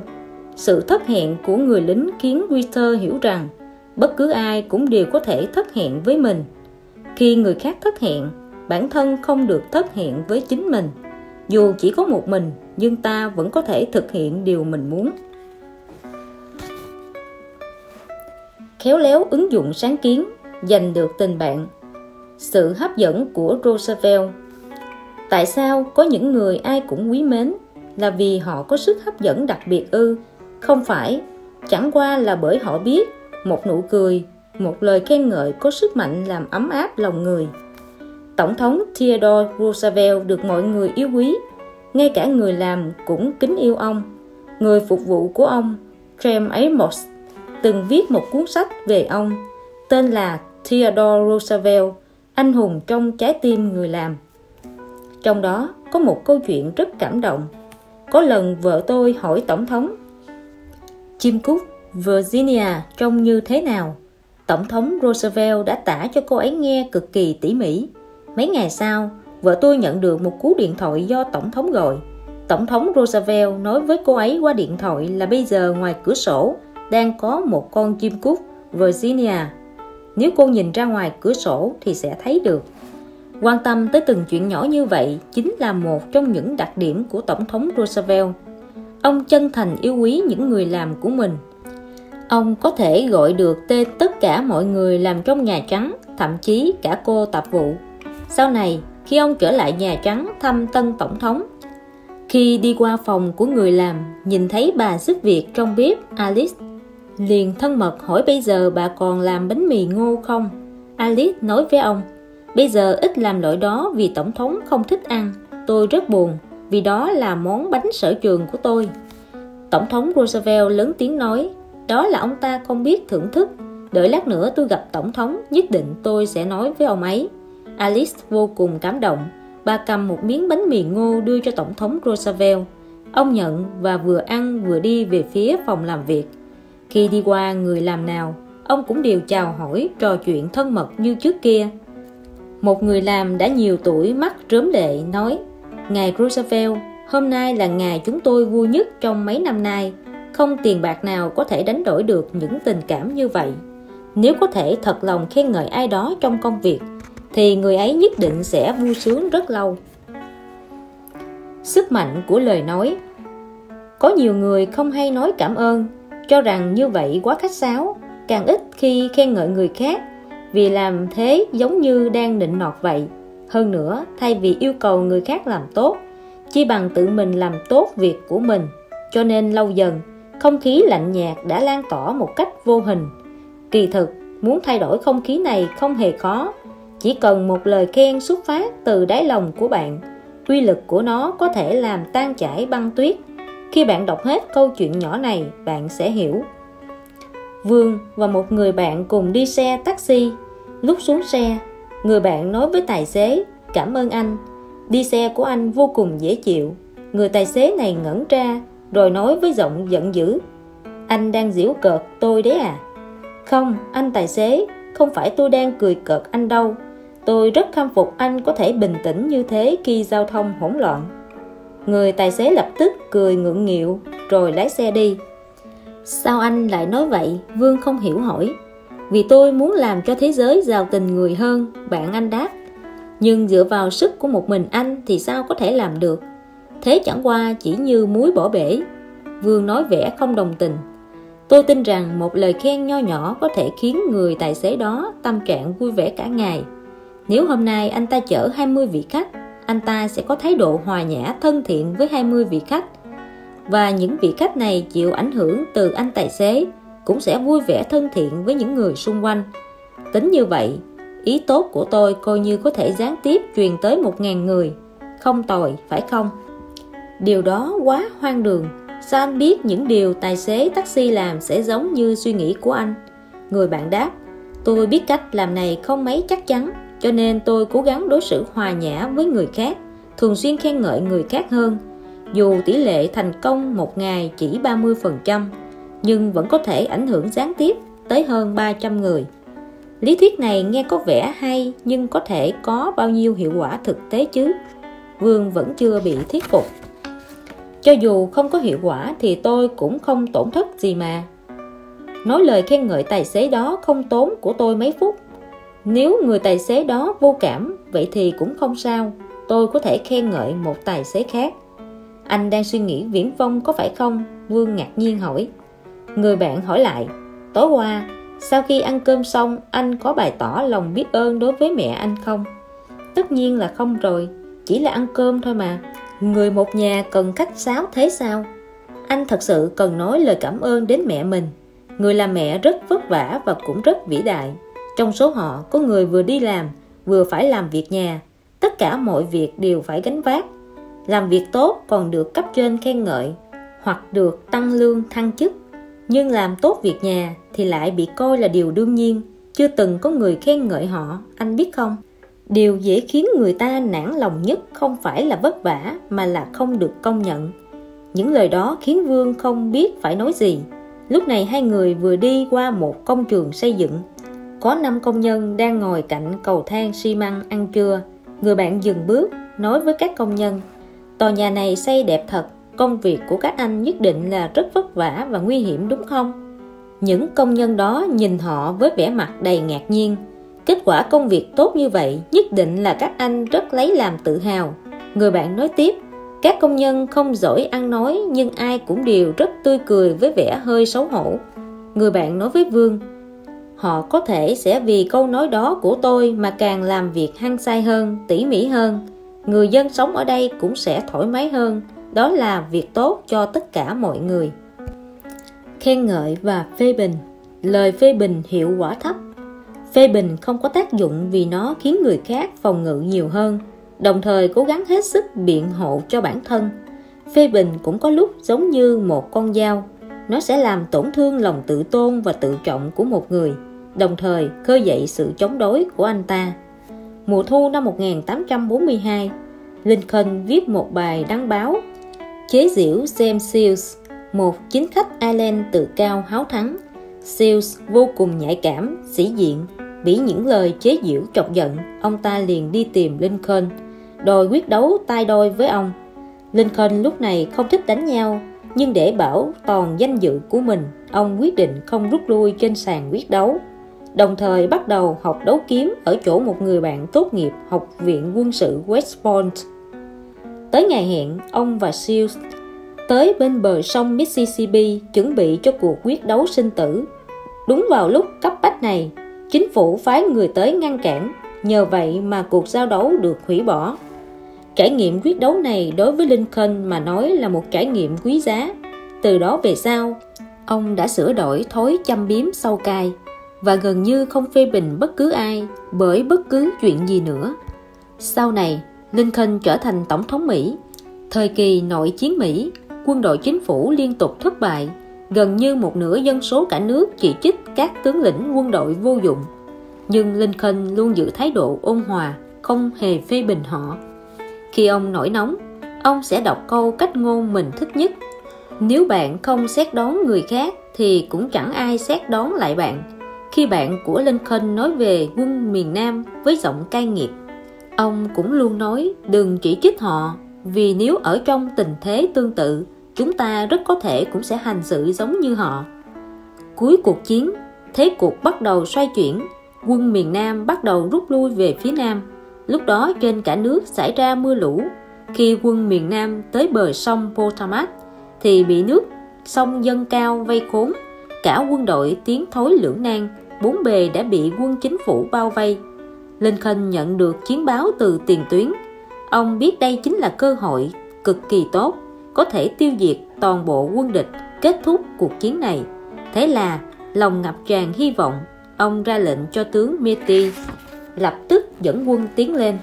Nhưng tướng Meade lại làm trái mệnh lệnh của Lincoln, viện đủ mọi lý do để từ chối tấn công quân địch. Cuối cùng nước sông rút, quân địch thuận lợi vượt sông tháo chạy. Sau vụ việc, Lincoln cực kỳ giận dữ. Ông đã quát lên: "Meade làm vậy có ý gì? Thế cục đã nằm trong vòng kiểm soát của chúng ta rồi, chỉ cần giơ tay ra là chúng ta sẽ thắng. Ở trong tình thế đó, bất kỳ vị tướng nào cũng có thể giành chiến thắng." Lincoln đã viết cho Meade một bức thư trong tâm trạng cực kỳ thất vọng. Nội dung bức thư như sau: "Tướng quân thân mến, tôi tin ông hiểu việc để quân địch chạy thoát là điều tồi tệ đến thế nào. Mọi sự vốn đã nằm trong vòng kiểm soát của chúng ta. Nếu bắt được bọn họ thì có thể lập tức kết thúc cuộc chiến này. Nhưng phán đoán theo tình hình hiện nay thì chiến sự sẽ kéo dài vô thời hạn. Tôi không kỳ vọng bây giờ ông sẽ thành công, bởi vì ông đã để vụt mất cơ hội hoàng kim rồi. Điều này khiến tôi cảm thấy vô cùng đau đớn." Lời lẽ của Lincoln vốn luôn luôn nghiêm cấm. Cho dù là bức thư viết trong lúc cực kỳ giận dữ, nhưng cũng vô cùng tiết chế. Tuy nhiên, sau khi viết xong bức thư này, ông đọc lại lần nữa, rồi cuối cùng cũng không gửi nó đi. Ông đã tự nhủ: Nghĩ kỹ thì ta không thể tùy tiện chỉ trích tướng Mitty được, vì ta ngồi trong Nhà Trắng yên bình ra lệnh cho ông ấy tiến công. Đây là một việc dễ như trở bàn tay, nhưng nếu ta tới chiến trường, nhìn thấy thương vong nặng nề như thế, có thể ta cũng sẽ do dự như Mitty. Bây giờ ván đã đóng thuyền, nếu ta gửi bức thư này đi thì cũng chỉ xả hết những bực tức trong lòng, nhưng lại làm tổn thương sự tôn nghiêm của Mitty, còn khiến ông ấy đối đầu với ta nữa. Lời phê bình chỉ trích gay gắt sẽ không bao giờ có hiệu quả cả. Chúng ta luôn cảm thấy khó chịu khi phải nghe những lời phê bình của người khác, nhưng nếu đối phương phê bình ta bằng thái độ chân thành và khiêm nhường thì chúng ta sẽ dễ dàng chấp nhận những lời phê bình của họ hơn. Dale Carnegie. Nhìn thẳng vào sự phê bình của người khác. Carnegie cho rằng khi trò chuyện hay trao đổi ý kiến với người khác, nếu bạn đúng thì phải ôn hòa khéo léo làm cho đối phương đồng ý với bạn. Nếu bạn sai, cần phải nhanh chóng thừa nhận một cách chân thành. Làm như vậy sẽ hiệu quả và có lợi hơn tranh biện cho bản thân nhiều. Từ nhà Carnegie ở New York đi bộ chỉ mất 1 phút là tới công viên quốc gia. Ông thường xuyên đưa chú chó của mình đi dạo, vì trong công viên hiếm khi gặp người khác, nên ông thường không đeo xích và rọ mõm cho chú chó. Một hôm, Carnegie và chú chó gặp một cảnh sát cưỡi ngựa trong công viên. Ông ta dường như không thể đợi để thể hiện quyền uy của mình. Tại sao ông không xích và đeo rọ mõm cho nó? Ông ta chỉ trích Carnegie. Lẽ nào ông không biết làm thế là phạm pháp sao? Vâng, tôi biết, Carnegie đáp. Có điều tôi chắc rằng nó sẽ không cắn người ở đây. Luật pháp không quan tâm ông nghĩ thế nào. Nó có thể cắn chết sóc hoặc trẻ nhỏ ở đây. Lần này tôi không truy cứu, nhưng nếu chuyện này còn tái diễn, ông sẽ phải giải thích với quan tòa đấy.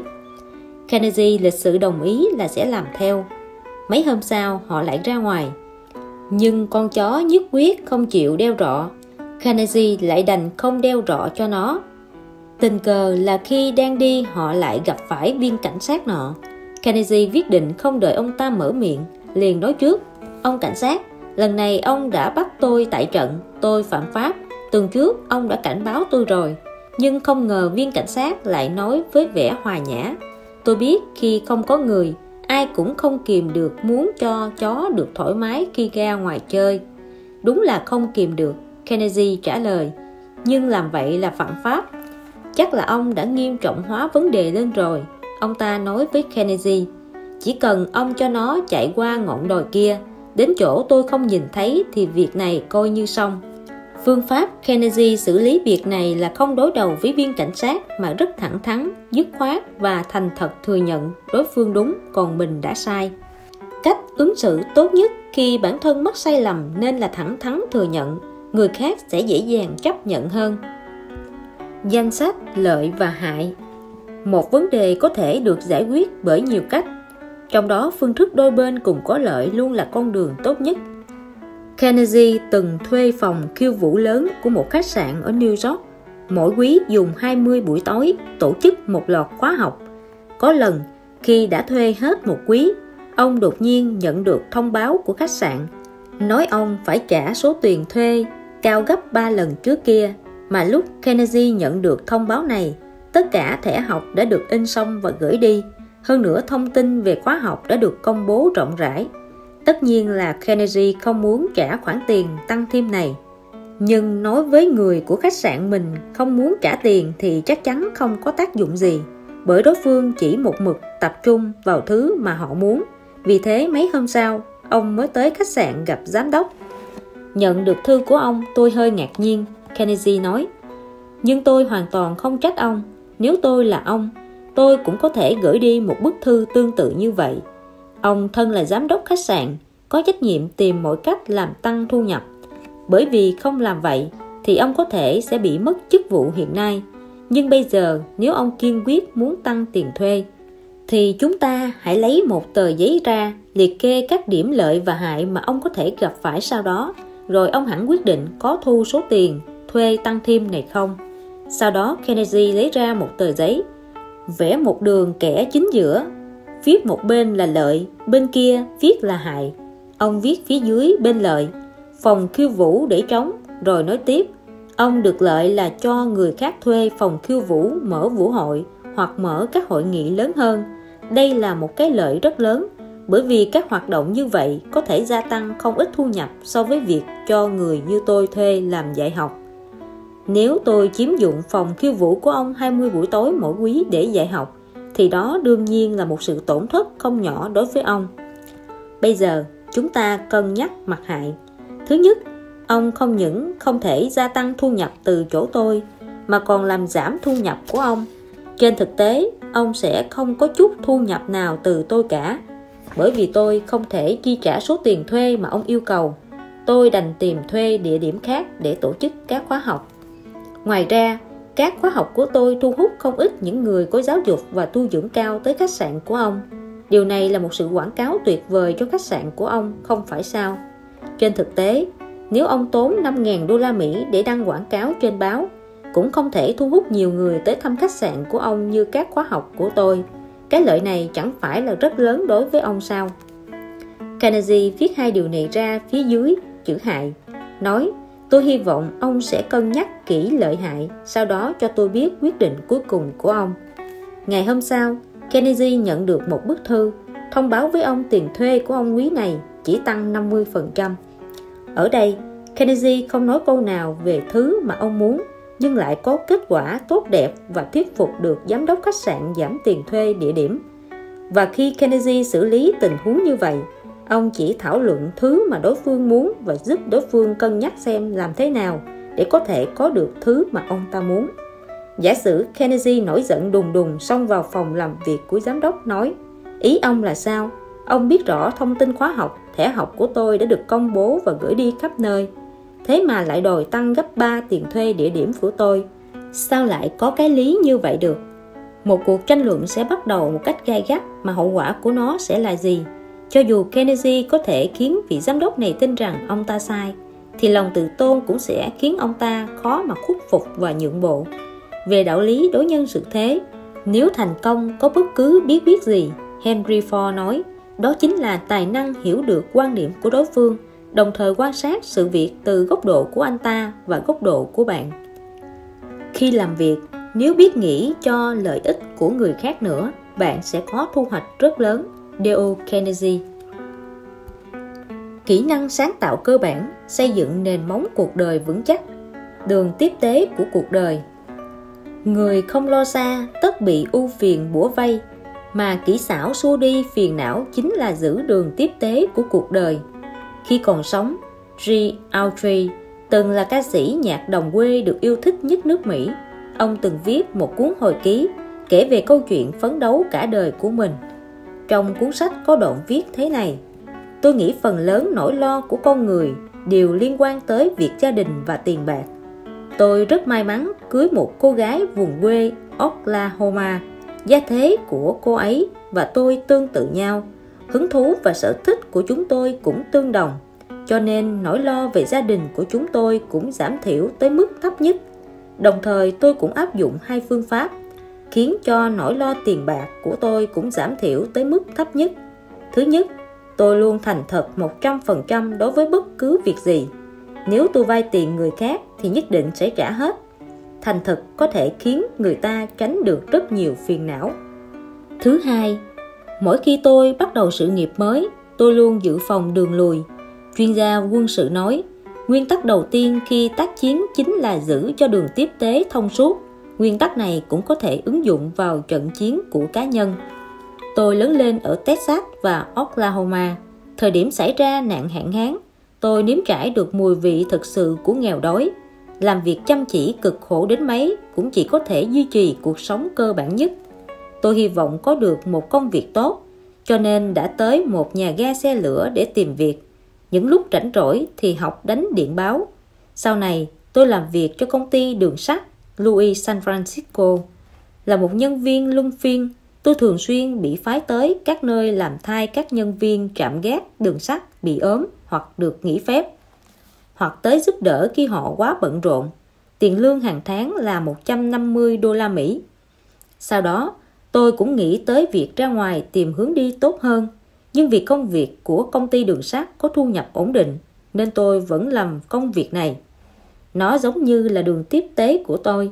Tôi chưa bao giờ cắt đứt đường tiếp tế này, trừ phi tôi đã xây dựng được một vị trí mới tốt hơn một cách ổn định. Ví dụ, vào một buổi tối năm 1928, có một người lạ chậm rãi bước vào văn phòng của nhà ga, yêu cầu gửi một bức điện báo. Khi nghe thấy tôi chơi guitar, hát bài hát của Cao Bồi, ông ta đã có lời khen đối với tiếng đàn và giọng hát của tôi. Ông ta còn nói rằng tôi nên tới New York tìm công việc ở đài phát thanh. Theo lẽ thường, tôi liền cảm thấy ông ta đang tân bốc mình. Nhưng khi nhìn thấy chữ ký trong điện báo, tôi đã gần như kinh ngạc đến mức không thở nổi. Will Rogers.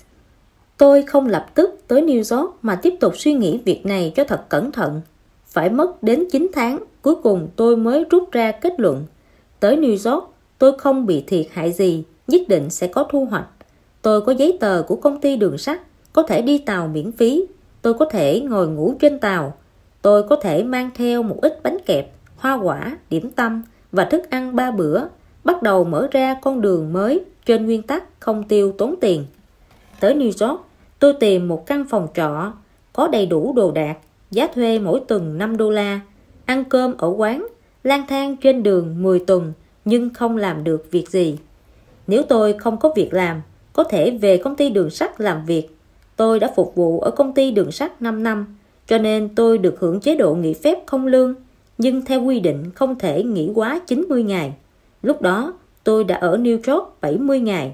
Thế là tôi vội vàng trở về Oklahoma, lại bắt đầu làm việc, giữ cho đường tiếp tế của mình tiếp tục thông suốt.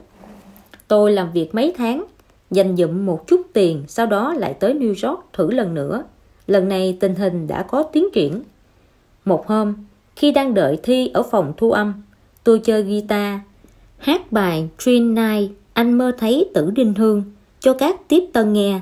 Tôi đang hát bài hát đó thì tình cờ tác giả của chính bài hát đó, Ned Silkes, bước vào. Thế là anh ta viết một mẩu giấy, bảo tôi tới công ty Victor Records thử xem sao. Tôi đã tới đó thu âm một bài hát, nhưng thành tích không tốt lắm. Giọng hát chưa mượt mà, không tự nhiên. Tôi nghe theo lời khuyên của nhân viên thu âm của công ty Victor, trở về Tulsa, ban ngày làm việc ở công ty đường sắt, buổi tối hát các khúc cao bồi cho đài phát thanh địa phương. Tôi rất thích cách sắp xếp này. Điều này cho thấy đường tiếp tế của tôi rộng mở, vì thế tôi cũng không có gì lo lắng. Tôi hát 9 tháng ở đài phát thanh Tulsa, Jimmy Long, và tôi cũng viết Người Cha Tóc Bạc của tôi. Bài hát đã được đánh giá cao. Ông chủ công ty Columbia Records liền yêu cầu chúng tôi thu một đĩa hát. Đĩa hát này cũng khá thành công. Sau đó tôi thu nhiều đĩa khác, mỗi đĩa $50. Tôi còn có được một công việc ở đài phát thanh WLS-AM National Bar Dance tại Chicago, hát các ca khúc cao bồi, lương mỗi tuần $40. Sau khi hát 4 năm ở đài phát thanh đó, tiền lương của tôi nâng lên thành $90 một tuần. Đồng thời mỗi tối tôi lại lên sân khấu kịch biểu diễn, có thêm thu nhập $300 nữa. Tiếp đó, đến năm 1934, cơ hội lại tới. Lúc đó, nhà sản xuất phim của Hollywood quyết định quay một bộ phim về cao bồi, nhưng họ muốn xây dựng hình tượng một cao bồi kiểu mới biết hát. Ông chủ của công ty Columbia Records đồng thời cũng là một thành viên trong hội đồng quản trị của hãng phim Republic Pictures. Ông ấy nói với người cộng tác, nếu các anh muốn tìm một cao bồi biết hát, thì trong công ty thu âm của tôi tình cờ có một người như vậy. Tôi đã vào giới điện ảnh như thế đấy. Khi tôi bắt đầu nhận vai diễn cao bồi biết hát, lương tuần là $100. Tôi vô cùng nghi ngờ bộ phim mình đóng có thể thành công hay không. Nhưng tôi không u sầu, bởi vì bất cứ lúc nào tôi cũng có thể trở lại vị trí làm việc vốn có của mình. Thành tựu của tôi trong điện ảnh vượt xa dữ liệu. Bây giờ thu nhập năm của tôi là $10.000, không bao gồm mọi lợi nhuận từ các bộ phim của tôi. Có điều, tôi biết điều đó không thể là mãi mãi, nhưng tôi không lo lắng. Tôi biết dù xảy ra sự cố gì, cho dù tôi mất tất cả tiền bạc, tôi có thể trở về Oklahoma bất cứ lúc nào, tìm một công việc ở công ty đường sắt Louis San Francisco. Đường tiếp tế của tôi luôn luôn rộng mở. Nếu là người chưa từng trải qua đau khổ và vui sướng, thì sẽ không bao giờ biết được thứ mình thật sự cần trong cuộc đời là gì. Dale Carnegie. Sau khi làm đổ sữa, nếu cảnh ngộ của bạn đã tồi tệ đến mức không thể tồi tệ hơn được nữa, vậy thì chỉ có cách là cố gắng bước tiếp. Ngồi một chỗ khóc lóc không giải quyết được gì. Những lúc này bạn hãy nhớ tới câu nói trời không tuyệt đường của ai, để có thêm dũng khí tiến lên. Hơn nữa, cảnh ngộ khó khăn luôn luôn có thể dạy cho chúng ta rất nhiều điều. Tiểu thuyết gia Homer Freud nhớ lại, thời khắc bi thảm nhất trong đời tôi xảy ra vào một ngày năm 1933. Cảnh sát trưởng tới trước cửa nhà, còn tôi lén chạy ra ngoài từ cửa sau. Tôi mất đi ngôi nhà của mình, các con tôi đều ra đời ở đó. Tôi và gia đình đã sống ở đó 18 năm. Ông chưa bao giờ nghĩ chuyện này lại xảy ra đối với mình. 12 năm trước, Homer cho rằng mình đang ngồi trên đỉnh thế giới. Tiểu thuyết Phía Tây Thác Nước vô cùng được ưa chuộng, lập tức trở thành sách bán chạy trên bảng xếp hạng. Sau đó ông bán bản quyền điện ảnh của cuốn tiểu thuyết này với giá cao cho Hollywood. Từ đó, Homer sống cuộc đời của một tỷ phú. Mùa hè đi Thụy Sĩ tránh nóng, mùa đông thì tới miền Nam nước Pháp. Cuốn tiểu thuyết thứ hai của ông, Họ Phải Nhìn Thấy Paris, sau này được cải biên thành phim điện ảnh, đồng thời do ngôi sao lớn Will Rogers đóng chính. Đây là bộ phim có tiếng đầu tiên của ông. Hollywood yêu cầu Homer viết thêm mấy kịch bản điện ảnh nữa cho Rogers, nhưng ông vẫn trở về New York. Ông cảm thấy mình có những tài năng tiềm tàng chưa được phát triển. Ông bắt đầu ảo tưởng rằng mình có thể trở thành một thương nhân khôn ngoan. Có người nói với ông, đầu tư mua đất ở New York là một cách kiếm tiền rất tốt. Chỉ cần mua bán trên lệch giá, không cần vất vả làm việc cũng có thể kiếm được bộn tiền. Thế là Homer quyết định đầu tư bất động sản. Ông vô cùng phấn khích. Ông cho rằng mình sắp giàu to đến nơi rồi. Nhưng ông không biết rằng rắc rối của mình cũng bắt đầu từ đó. Homer chỉ có dũng khí mà không biết gì về bất động sản. Ông thế chấp nhà cho ngân hàng, sau đó mua một mảnh đất, định rằng sẽ đợi giá tăng lên đến mức cao nhất thì bán đi để kiếm lời. Homer cho rằng những viên chức cả ngày bận rộn trong văn phòng chỉ sống dựa vào tiền lương vô cùng đáng thương, nhưng ông không cam tâm và cũng sẽ không sống cuộc đời tầm thường như thế. Thế nhưng sự việc không diễn ra như ông mong muốn. Đột nhiên, đại khủng hoảng kinh tế ập tới như một trận cuồng phong. Mảnh đất Homer đầu tư không ngừng rớt giá. Cuối cùng Homer bán nó đi với giá rẻ mạt. Để nuôi sống gia đình, ông cố gắng viết một số tiểu thuyết hài hước cho tạp chí. Nhưng trong tâm thế tồi tệ đó, ông không thể viết được thứ gì thú vị, tất nhiên cũng không thể bán được bất cứ bản thảo nào. Cuối cùng cũng đến ngày ngôi nhà thế chấp bị cưỡng chế thu hồi, công ty sữa ngừng giao sữa, công ty ga cắt ga, ngân hàng thu hồi căn nhà, gia đình Homer bị đuổi ra đường. Homer chỉ có thể vay bạn bè ít tiền, thuê một căn chung cư nhỏ. Khi ông ngồi trong chung cư, một câu nói xưa của mẹ ông chợt vang lên trong đầu: đừng khóc lóc vì làm đổ sữa. Ông ngồi đó một lúc rồi nói với chính mình đã trải qua điều tồi tệ nhất rồi. Cuộc sống từ giờ trở đi sẽ chỉ có tốt lên chứ không thể xấu đi được. Ông bắt đầu nghĩ tới những thứ tốt đẹp mà mình vẫn có. Ví dụ cơ thể ông vẫn khỏe mạnh, ông vẫn có bạn bè, sự nghiệp của ông vẫn có thể làm lại. Bắt đầu từ hôm đó, Homer không phí công buồn rầu cho quá khứ nữa. Ông tập trung tinh thần vào công việc. Dần dần tình hình của ông bắt đầu được cải thiện. Ông bắt đầu thấy biết ơn cảnh ngộ bi thảm trước kia, bởi vì chính khổ nạn cho con người sức mạnh, sự kiên nhẫn và lòng tin. Nếu bạn có thể không tính toán được mất thì còn việc gì đáng sợ nữa. Dale Carnegie. Học trò của một bậc thầy. Một học viên khoa âm nhạc đi vào phòng luyện tập. Trên mặt đàn dương cầm đã bày sẵn một bản nhạc hoàn toàn mới, quá khó. Cậu vừa dở bản nhạc vừa lẩm bẩm, cảm giác đã mất hết lòng tin với việc diễn tấu dương cầm của mình. Đã 3 tháng rồi, từ khi theo học vị giáo sư này, không biết tại sao giáo sư lại dùng cách này để dạy cậu. Giáo sư là một bậc thầy dương cầm cực kỳ nổi tiếng. Ngày đầu tiên lên lớp, ông giao cho học viên mới của mình một bản nhạc phổ, thử xem sao. Ông nói, bản nhạc phổ này cực kỳ khó đánh, tiếng đàn của học viên liên tục ngắt ngứ, sai rất nhiều nốt. Vẫn chưa quen, về nhà luyện tập nhiều vào. Khi hết giờ học, Giáo sư dặn học viên như vậy. Học viên luyện một tuần kế tiếp khi lên lớp, đang chuẩn bị đánh cho giáo sư nghe thì không ngờ giáo sư lại đưa cho cậu một bản nhạc phổ có độ khó cao hơn. Thử xem sao. Còn bài học tuần trước, giáo sư không nhắc tới một lời. Tuần thứ 3, nhạc phổ khó hơn nữa lại xuất hiện. Tình hình tương tự tiếp diễn. Mỗi lần lên lớp, học viên đều bị một bản nhạc phổ mới gây khó khăn. Cậu đều phải mang về luyện tập, sau đó quay lại lớp học, đối diện với bản nhạc khó hơn. Học viên ngày càng cảm thấy bất an, chán nản và nhụt chí. Học viên không thể chịu đựng được nữa. Cậu hỏi giáo sư tại sao 3 tháng qua không ngừng giày vò cậu. Giáo sư không nói gì, lấy ra bản nhạc phổ đầu tiên, đưa cho cậu, đánh đàn đi. Ông nhìn học trò của mình với ánh mắt kiên định. Chuyện bất ngờ đã xảy ra. Ngay cả học viên cũng vô cùng ngạc nhiên khi thấy mình có thể chơi bản nhạc này hay và tinh tế đến vậy. Giáo sư lại cho học sinh thử chơi bản nhạc phổ trong buổi học thứ 2. Học viên vẫn chơi rất tốt. Nếu thầy để em tự do thể hiện phần em sở trường nhất, thì bây giờ có thể em vẫn đang luyện tập bản nhạc phổ đầu tiên, sẽ không có được trình độ như bây giờ. Bậc thầy Dương Cầm chậm rãi nói, muốn học chạy thì trước tiên phải học đi. Xây dựng nền móng tốt mới có thể thách thức độ khó cao.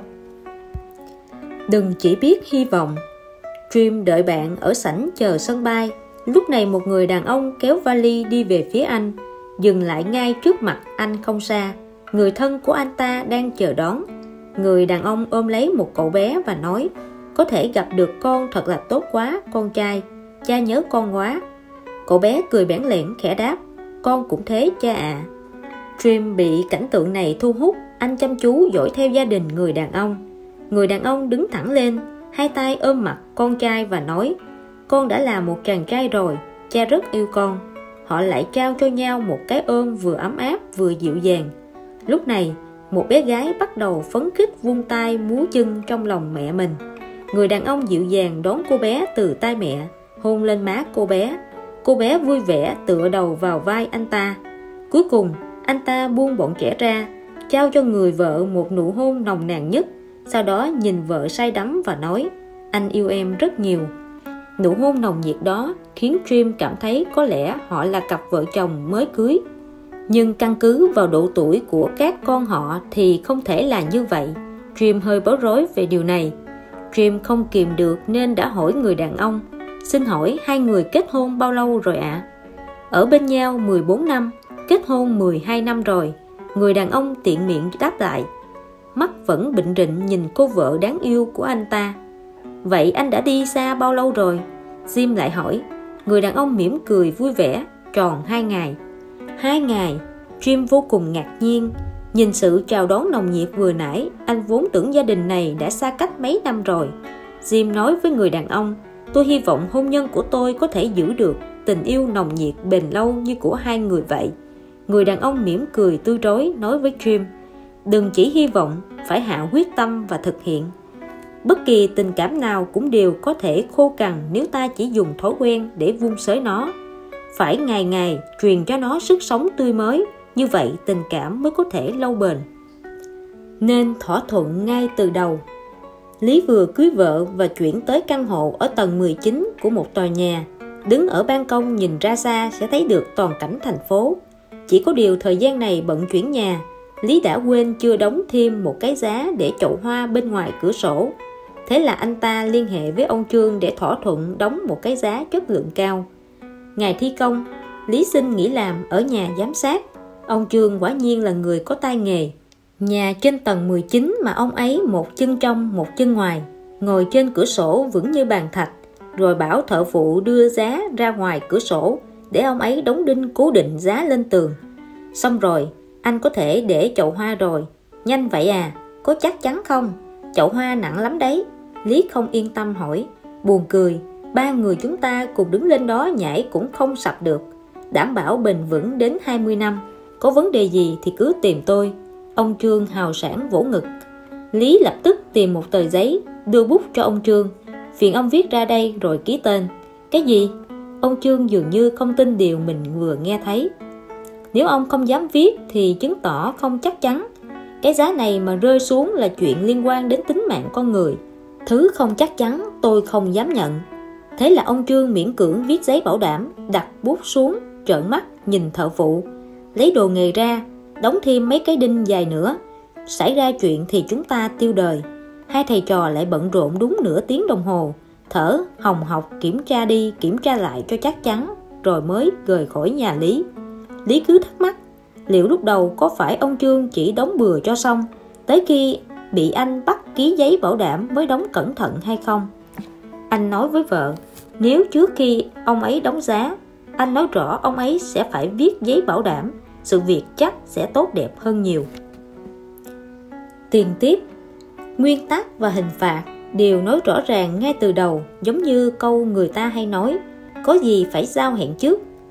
Trong đoàn du lịch có một đôi vợ chồng già, mỗi lần ở khách sạn họ đều được sắp xếp ở căn phòng có tầm nhìn đẹp nhất.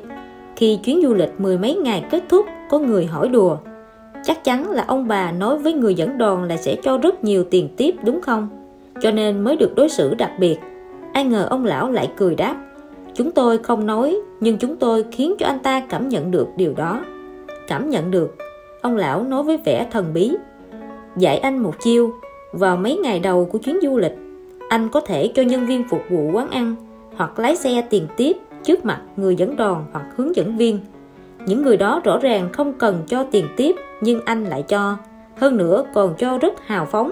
Người dẫn đoàn tất nhiên sẽ nhìn thấy và ghi nhớ trong lòng. Chẳng phải như vậy sao? Khi một người kỳ vọng, thậm chí đinh ninh là sẽ có phần thưởng, tất nhiên sẽ cố gắng thể hiện rồi. Còn có một ví dụ trái ngược, đó chính là sự ngại ngùng bối rối khi đối phương hoàn toàn không trông đợi sẽ lấy được phần thưởng của bạn. Ví dụ thường thấy nhất là khi chúng ta nhờ họ hàng hoặc người quen giúp làm một việc gì đó.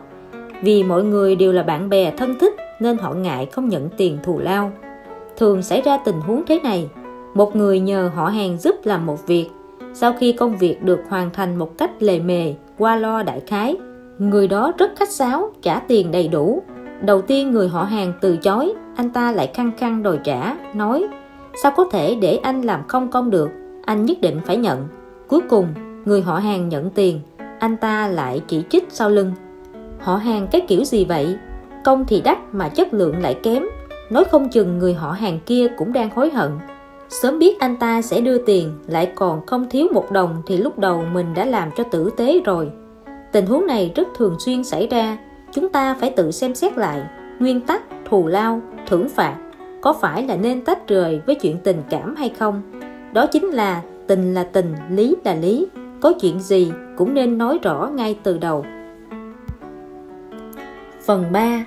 Đi về phía con đường thành công. Sáng tạo trong công việc, đi về phía thành công. Tại sao Bill Gates có thể thành công từ khi còn trẻ? Tại sao Lý Gia Thành có thể sở hữu khối tài sản khổng lồ? Tại sao có những người có thể dễ dàng giành được thành công, còn một số khác lại luôn vất vả mới nuôi sống được gia đình? Thành công có cần sáng tạo không? Có cần không? Lẽ nào lại không cần? Cha đẻ của McDonald's Nhật Bản. Chuỗi cửa hàng thức ăn nhanh McDonald's có mặt khắp thế giới. Riêng ở Nhật Bản đã có 3.800 cửa hàng McDonald's, tổng doanh thu một năm lên tới 4 tỷ đô la Mỹ. Người tạo ra thành tích huy hoàng này chính là Fujita, chủ tịch của McDonald's Nhật Bản. Năm 1971, ông bắt đầu với 2 bàn tay trắng, tự tay xây dựng đế chế McDonald's Nhật Bản ngày nay. Câu chuyện của ông đã được lưu truyền, ở Nhật Bản ai ai cũng biết. Năm 1951, Fujita tốt nghiệp khoa luật Đại học Tokyo, Nhật Bản và thành lập công ty Fujita & Co.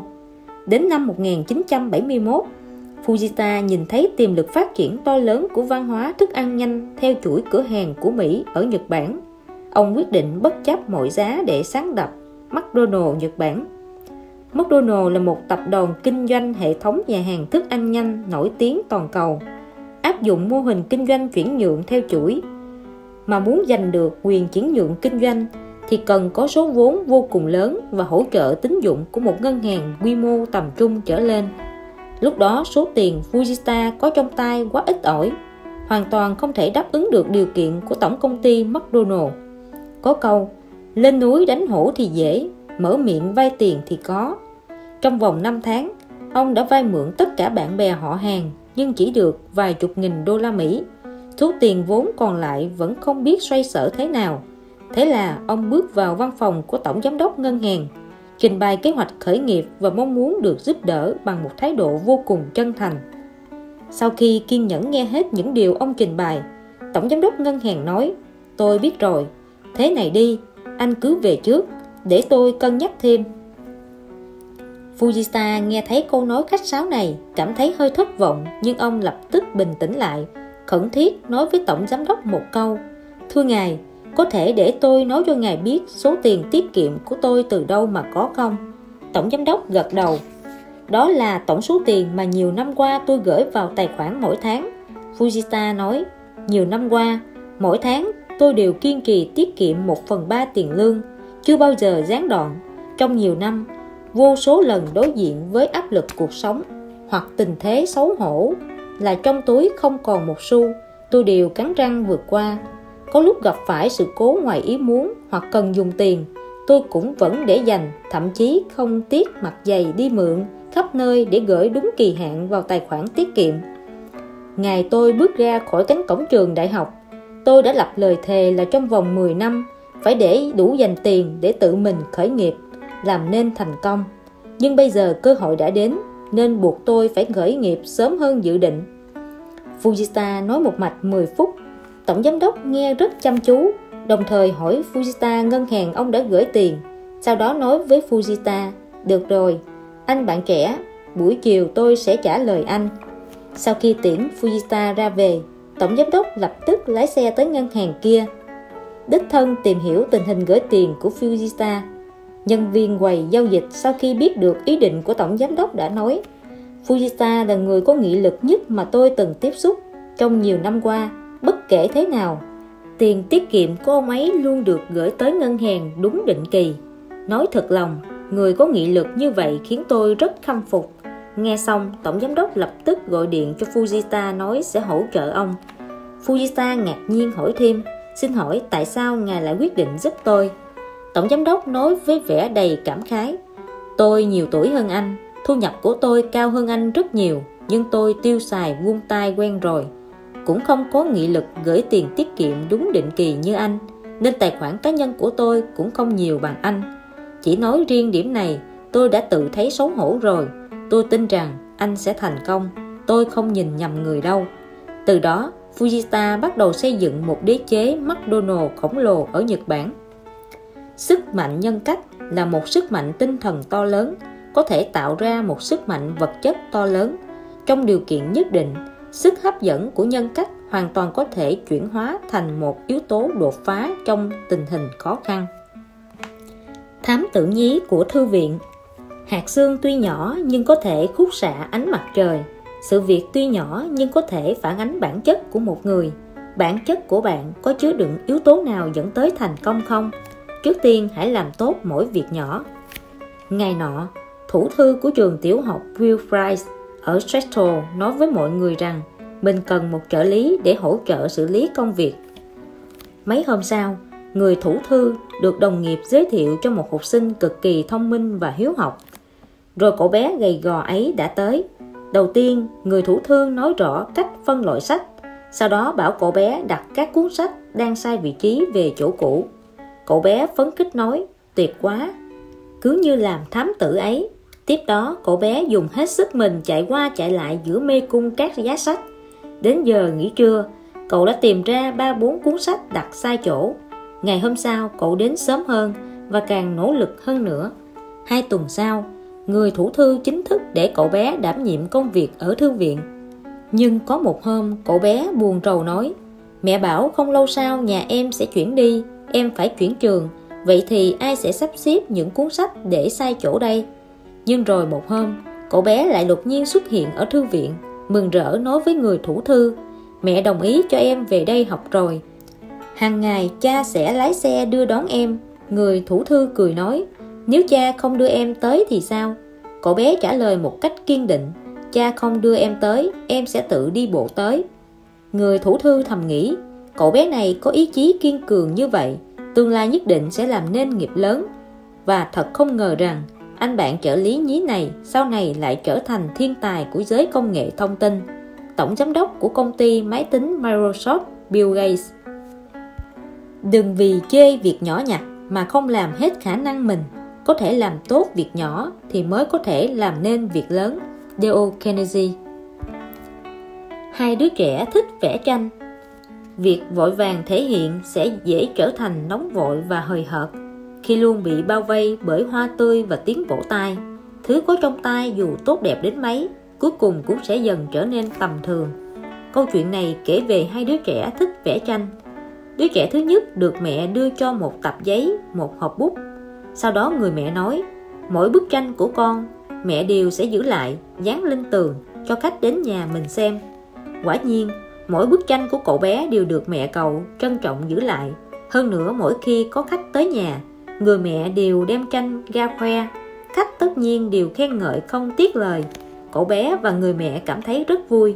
Dần dần tác phẩm của đứa trẻ này trở nên không có gì mới mẻ, bởi vì bất kể cậu vẽ thế nào, mẹ cậu và các vị khách kia cũng đều khen ngợi, cho dù có những bức vẽ quả thật chẳng đẹp chút nào.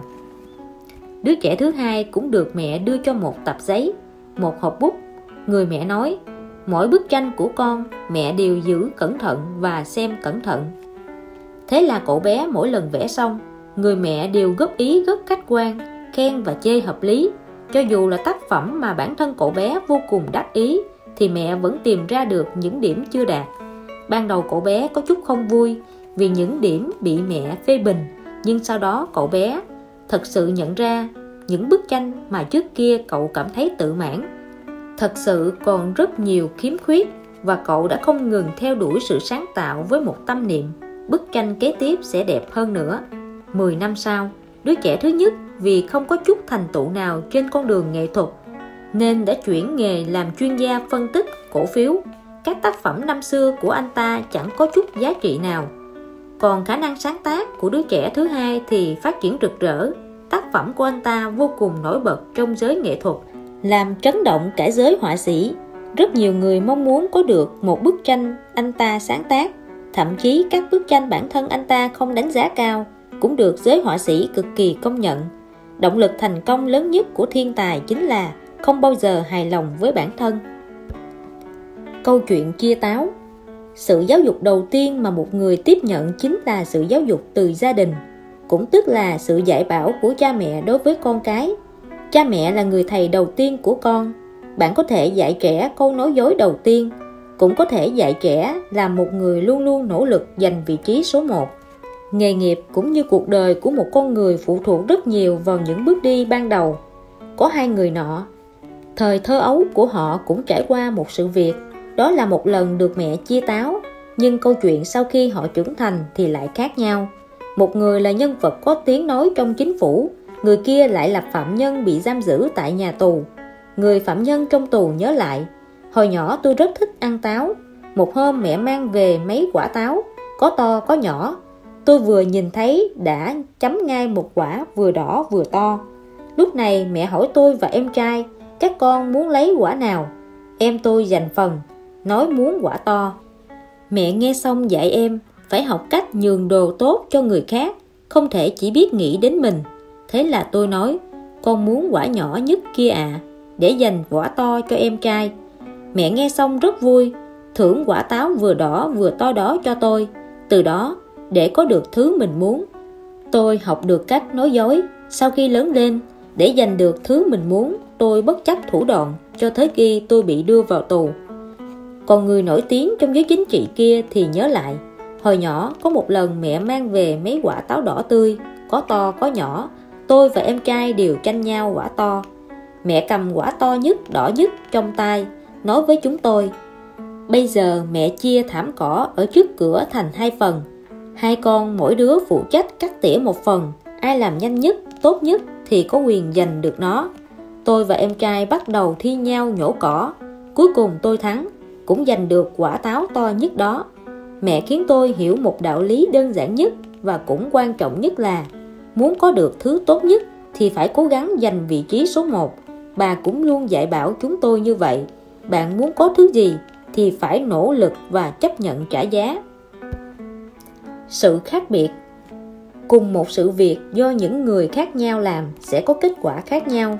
Người tâm huyết sẽ làm nên việc lớn, người không động não thì chỉ là chân chạy việc mà thôi.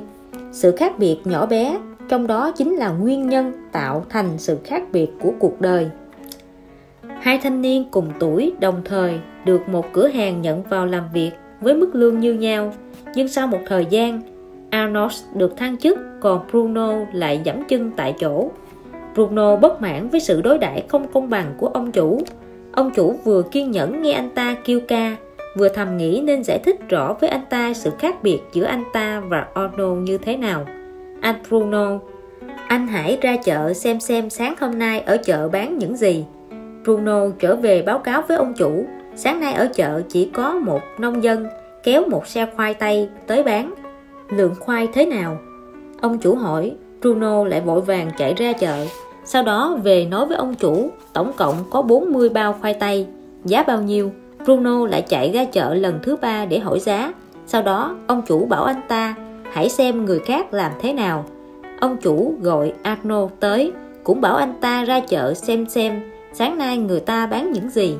Arnold nhanh chóng trở về báo cáo với ông chủ. Cho đến bây giờ ở chợ chỉ có một người nông dân đang bán khoai tây. Người nông dân đó có tất cả 40 bao hàng, chất lượng rất tốt, giá cả cũng hợp lý, cho nên tôi mang cho ngài một củ khoai mẫu. Tôi đã nói chuyện với người nông dân này rồi. Một tiếng sau, ông ấy còn mang tới mấy thùng cà chua nữa. Hôm qua cà chua của họ bán rất chạy, không còn nhiều hàng nữa, cho nên tôi còn mang vào đây một quả cà chua. Tôi cũng đưa người nông dân đó tới đây rồi, bây giờ ông ấy đang đợi ở ngoài. Nói xong, Arnold đặt một quả cà chua và một củ khoai tây lên bàn. Ông chủ quay sang Bruno đang đỏ mặt hỏi, bây giờ anh biết sự khác biệt giữa anh và Arnold rồi chứ? Khả năng phán đoán cộng với tham vọng, thêm vào gia vị là sức sống, đó chính là công thức hoàn hảo cho sự thành công. Một lần phỏng vấn thất bại. Cần phải cho bản thân một cơ hội thành công, đừng dễ dàng từ bỏ, bởi vì thành công chính là như vậy.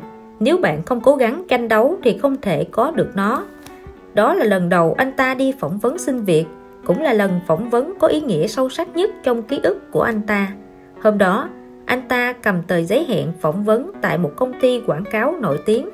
Thành tích học tập của anh ta rất xuất sắc, nên anh ta rất tự tin, phấn khởi tới công ty đó sớm 10 phút. Công ty quảng cáo ở tầng 18 của tòa nhà. Tòa nhà được quản lý nghiêm ngặt, luôn có nhân viên bảo vệ đứng hai bên cửa. Trên cửa treo tấm biển đề mời khách đăng ký. Anh ta tiến tới hỏi, anh ơi, xin hỏi phòng 1810 đi thế nào? Nhân viên bảo vệ nhấc điện thoại lên, một lát sau nói, xin lỗi, phòng 1810 không có người. Không thể nào.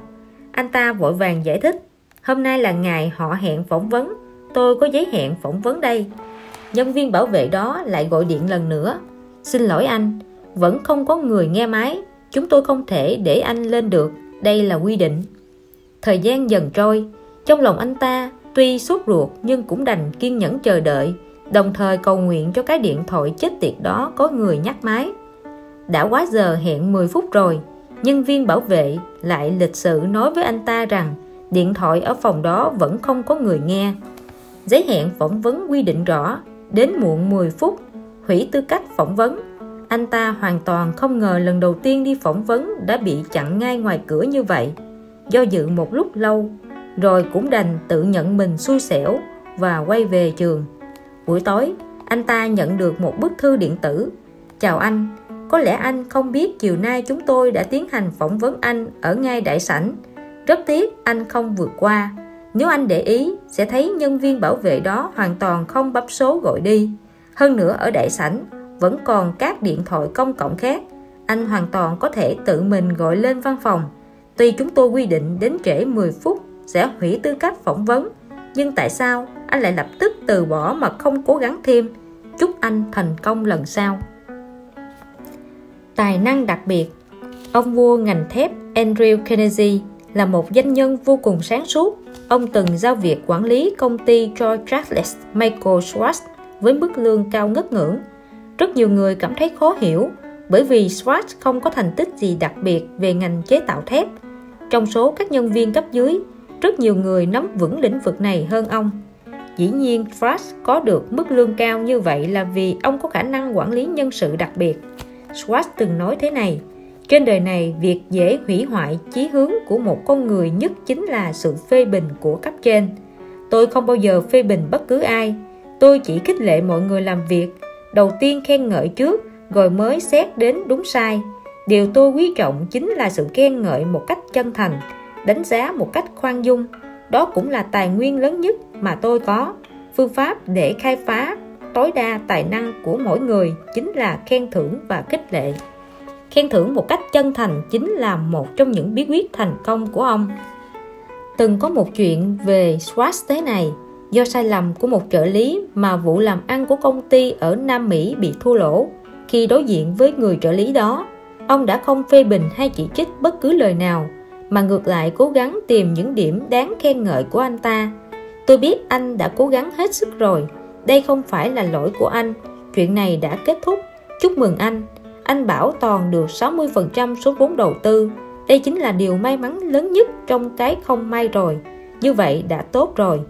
Chúng ta làm việc không phải việc nào cũng đều như ý được. Đối với người có năng lực, ông rất thoải mái trong vấn đề lương thưởng. Những khi cấp dưới đạt thành tích tốt, ông đều lập tức gửi điện chúc mừng, đồng thời gửi kèm một tấm thiệp chúc mừng do chính tay ông viết. Cũng vì như vậy, công ty thép dưới thời kỳ Schwartz lãnh đạo đạt được sự phồn thịnh chưa từng có. Một trong các chức năng của người lãnh đạo là tạo dựng không khí làm việc khoan dung cởi mở. Dale Carnegie. Sáng tạo trong phương pháp làm việc. Tư duy linh hoạt.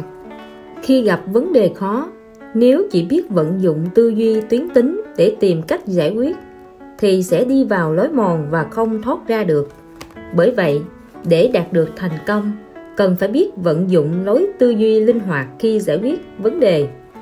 Một cụ già sau khi nghỉ hưu đã quyết định trở về quê ở một thị trấn nhỏ miền Nam, sống những năm cuối đời một cách bình yên, thăm bạn cũ, viết hồi ký. Cụ già mua một căn nhà có không gian xung quanh yên tĩnh, rất có lợi cho tinh thần và việc viết lách của cụ. Nhưng một hôm, sự yên bình đó đã bị phá vỡ vì có đám trẻ nọ bắt đầu tới đây đá bóng chơi đùa. Cụ già không chịu nổi tiếng ồn, muốn ra ngoài cảnh cáo lũ trẻ. Nhưng cụ biết, cho dù hôm nay có đuổi chúng đi, thì chưa biết chừng mấy hôm nữa chúng lại quay lại.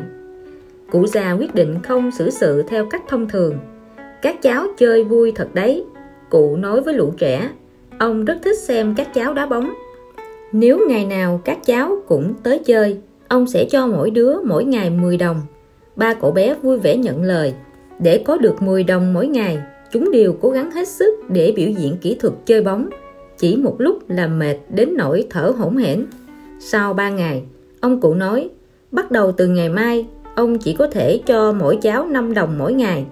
Bọn trẻ rất không vui, nhưng vẫn đồng ý với điều kiện này. Mỗi buổi chiều sau khi tan học, chúng tiếp tục đến biểu diễn. Một tuần sau, ông lão nhăn mặt buồn bã nói với chúng, xin lỗi các cháu, bây giờ mỗi ngày ông chỉ có thể cho mỗi cháu 2 đồng. 2 đồng thôi ạ. Một cậu bé mặt tối sầm nói, bọn cháu sẽ không lãng phí thời gian biểu diễn cho ông xem chỉ vì 2 đồng đâu. Từ đó trở đi, cụ già lại được sống trong không gian yên tĩnh như trước. Bạn còn định ở yên đó để tiếp tục chờ đợi cơ hội sao? Hay là sẽ bắt đầu tìm kiếm để dễ dàng tiếp cận cơ hội? Dale Carnegie. Quân tử báo thù. Chỉ biết chỉ trích thái độ của người khác mà không tự nhìn lại bản thân, đây là tật xấu mà con người thường phạm phải. Có một người rất không hài lòng với công việc của mình. Gặp bạn thân, anh ta phàn nàn, cấp trên của tớ quá tự cao, chẳng coi trọng tớ chút nào. Tớ không được thể hiện khả năng, không được trọng dụng. Tớ quyết định sẽ nghỉ việc. Người bạn này rất hiểu con người anh ta, bèn hỏi lại, cậu đã hoàn toàn hiểu rõ tình hình công ty chưa? Nắm được chính xác đường đi nước bước trong công việc của mình chưa? Đã tích lũy được nguồn khách hàng ổn định chưa? Hỏi đến điều gì anh ta cũng lắc đầu. Thế là người bạn khuyên, quân tử báo thù 10 năm chưa muộn. Sao cậu không nhẫn nại thêm một thời gian nữa? Cậu coi công ty là nơi học tập miễn phí. Sau khi hiểu hết mọi thứ thì nghỉ việc. chẳng phải vừa xả được cơn giận, lại vừa thu hoạch được nhiều thứ hơn sao? Tớ khuyên cậu nên tìm hiểu kỹ càng các kỹ năng làm việc, các giấy tờ liên quan, thậm chí ngay cả việc sửa các lỗi nhỏ của máy móc. Chỉ cần phục vụ cho công việc thì cậu nên học hết, sau đó mới xin nghỉ không làm nữa. Người kia nghe vậy cảm thấy rất có lý, thế là anh ta thực hiện theo lời khuyên ấy. Từ đó anh ta càng cố gắng học tập, thậm chí sau giờ làm còn ở lại văn phòng nghiên cứu thêm. 1 năm sau, người bạn đó gặp lại anh ta bèn hỏi: bây giờ chắc cậu đã nắm bắt được hầu hết các vấn đề của công việc rồi phải không? Có thể chuẩn bị cho sếp của cậu một vố được rồi nhỉ? Anh ta lắc đầu nói: bây giờ tớ làm việc rất tốt và vui vẻ, không muốn nghỉ nữa. Nửa năm nay, sếp đã có cái nhìn khác về tớ. Gần đây còn giao cho tớ một hạng mục quan trọng, rồi thăng chức, tăng lương. Tớ đã trở thành nhân vật không thể thiếu trong công ty rồi. Tớ biết ngay mà. Bạn anh ta cười nói: lúc đầu sếp của cậu không coi trọng cậu là vì cậu chưa đủ khả năng, lại không nỗ lực học hỏi. Sau đó khi cậu hạ quyết tâm rèn luyện để vươn lên, tất nhiên đã khiến ông ta nhìn cậu bằng con mắt khác. Chúng ta phải giành được sự công nhận của người khác bằng chính năng lực của bản thân. Dale Carnegie. Xe hơi và kem vani. Trong công việc phải luôn luôn đặt cho mình câu hỏi vì sao và tìm câu trả lời cho câu hỏi đó. Người biết vận dụng đầu óc mới có thể giành được thành công. Một hôm, bộ phận chăm sóc khách hàng của công ty xe hơi General Motors Mỹ nhận được một bức thư với nội dung như sau. Chuyện này nghe có vẻ rất ly kỳ, nhưng tôi dám thề nó có thật. Gia đình tôi có một thói quen, đó là sau mỗi bữa tối tôi sẽ lái xe ra ngoài mua kem về làm món tráng miệng. Nhưng từ khi tôi mua chiếc xe hơi mẫu mới của quý công ty thì bắt đầu xảy ra vấn đề. Cứ lần nào tôi mua kem vị vani là khi ra về xe sẽ không khởi động được, nhưng nếu mua các vị kem khác thì xe lại vận hành bình thường. Chuyện này khiến tôi vô cùng băn khoăn. Tôi cũng nghĩ mãi mà không hiểu tại sao. Tại sao khi tôi mua kem vị vani thì cái xe đó lại bãi công, còn khi tôi mua các vị kem khác thì nó có thể khởi động bình thường? Tại sao? Cho dù nghe có vẻ rất hoang đường nhưng tôi vô cùng nghiêm túc với chuyện này. Tôi hy vọng quý công ty có thể giúp tôi giải quyết. Sau khi đọc bức thư, bộ phận chăm sóc khách hàng của General Motors cảm thấy chuyện này rất buồn cười và họ chẳng mấy quan tâm. Nhưng một kỹ sư trong công ty lại quyết định tới kiểm tra chiếc ô tô đó để làm rõ sự việc. Kỹ sư hẹn gặp vị khách hàng kia và đến nhà anh ta rất đúng giờ. Khi gặp mặt, kỹ sư phát hiện đối phương là một người rất có văn hóa và có sự nghiệp thành công, không giống một kẻ rảnh rỗi hay bày trò đùa cợt người khác, hay một người dốt nát ngu muội chút nào. Thế là hai người cùng lái xe tới cửa hàng kem. Đầu tiên họ mua các vị kem khác. Sau khi vào xe, mọi việc không có gì bất thường. Thế là họ lái xe đi một vòng, sau đó trở lại cửa hàng kem. Lần này họ mua kem vani. Sau khi mua xong kem vani và trở vào xe, chiếc xe liền bắt đầu có vấn đề. Kỹ sư cảm thấy chuyện này thật khó tin. Anh ta thử lại 3 lần nữa. Lần thứ nhất, mua kem sô-cô-la, chiếc xe khởi động bình thường. Lần thứ hai, mua kem dâu tây, chiếc xe cũng khởi động bình thường. Lần thứ ba, mua kem vani, chiếc xe lại xảy ra vấn đề một cách lạ lùng. Đến lúc này, kỹ sư vẫn không tin chiếc xe bị dị ứng với vị kem vani. Vì thế, anh ta vẫn không từ bỏ việc tiếp tục tìm hiểu, hy vọng có thể giải quyết vấn đề này. Người kỹ sư bắt đầu ghi lại tường tận về những việc đã xảy ra từ đầu đến giờ, như các mốc thời gian, lậu dầu mà xe sử dụng, quãng đường lái đi và lái về. Căn cứ vào các ghi chép này, cuối cùng anh ta rút ra được một kết luận. Thời gian họ mua kem vani ít hơn thời gian mua các vị kem khác, bởi vì kem vani là loại kem bán chạy nhất. Để khách hàng có thể nhanh chóng tìm được, cửa hàng đã xếp loại kem này lên vị trí đầu tiên, dễ lấy hơn cả. Bây giờ, điều kỹ sư phải tìm ra là tại sao chiếc xe lại xảy ra vấn đề khi thời gian từ lúc tắt máy đến lúc khởi động quá ngắn. Sự việc đã trở nên rõ ràng hơn, nên kỹ sư cũng nhanh chóng có được câu trả lời là do tắt hơi xăng. Nếu thời gian dừng xe dài, động cơ có đủ thời gian tản nhiệt, khi khởi động lại sẽ không có vấn đề gì. Nhưng nếu thời gian tắt máy khá ngắn, chẳng hạn như trong trường hợp đi mua kem vani này, động cơ không có đủ thời gian tản nhiệt nên vẫn còn rất nóng và dẫn đến tắc hơi xăng. Mua kem bị vani và xe không khởi động được, nhìn bề ngoài thì đúng là chẳng có gì liên quan. Chuyện này vốn tưởng không thể giải quyết, nhưng cuối cùng đã được giải quyết dễ dàng như vậy. Tất cả là nhờ vào nỗ lực tìm ra câu trả lời của người kỹ sư. Trí tuệ không chỉ thể hiện ở tri thức mà còn thể hiện ở khả năng vận dụng tri thức. Dale Carnegie. Hu cao cổ và mặt nạ phòng độc. Nhu cầu đôi khi là do con người cố ý tạo ra. Cao thủ giải quyết mâu thuẫn có thể sẽ tự tạo ra mâu thuẫn rồi đi giải quyết. Có một nhân viên kinh doanh, anh ta nổi tiếng là người có thể bán được bất cứ thứ gì. Bạn anh ta đánh cược với anh ta 100 tệ, bắt anh ta bán mặt nạ phòng độc cho Hu cao cổ. Thế là nhân viên kinh doanh này tới một khu rừng ở miền Bắc xa xôi, nơi có Hu cao cổ sinh sống. Chào anh ta nói với con Hu cao cổ đầu tiên mình gặp. Anh nhất định cần có một cái mặt nạ phòng độc. Anh xem, cái mặt nạ phòng độc này tính năng rất tốt, kiểu dáng hiện đại, hơn nữa còn rất nhiều màu sắc. Anh có thể chọn cho cả nhà anh một bộ, như vậy tôi còn có thể giảm giá cho anh. Hu cao cổ ngắt lời anh ta, hỏi: ở đây không khí rất trong lành, tôi mua nó làm gì? Bây giờ mặt nạ phòng độc còn là mặt hàng thời trang được ưa chuộng, ai cũng có một cái. Thế à? Nhưng tôi không theo mốt. Nhân viên kinh doanh không hề nản lòng. Anh ta nói: một thời gian nữa anh sẽ thấy cần đấy, lúc đó anh có thể tới tìm tôi, nhưng chưa chắc tôi sẽ giảm giá cho anh.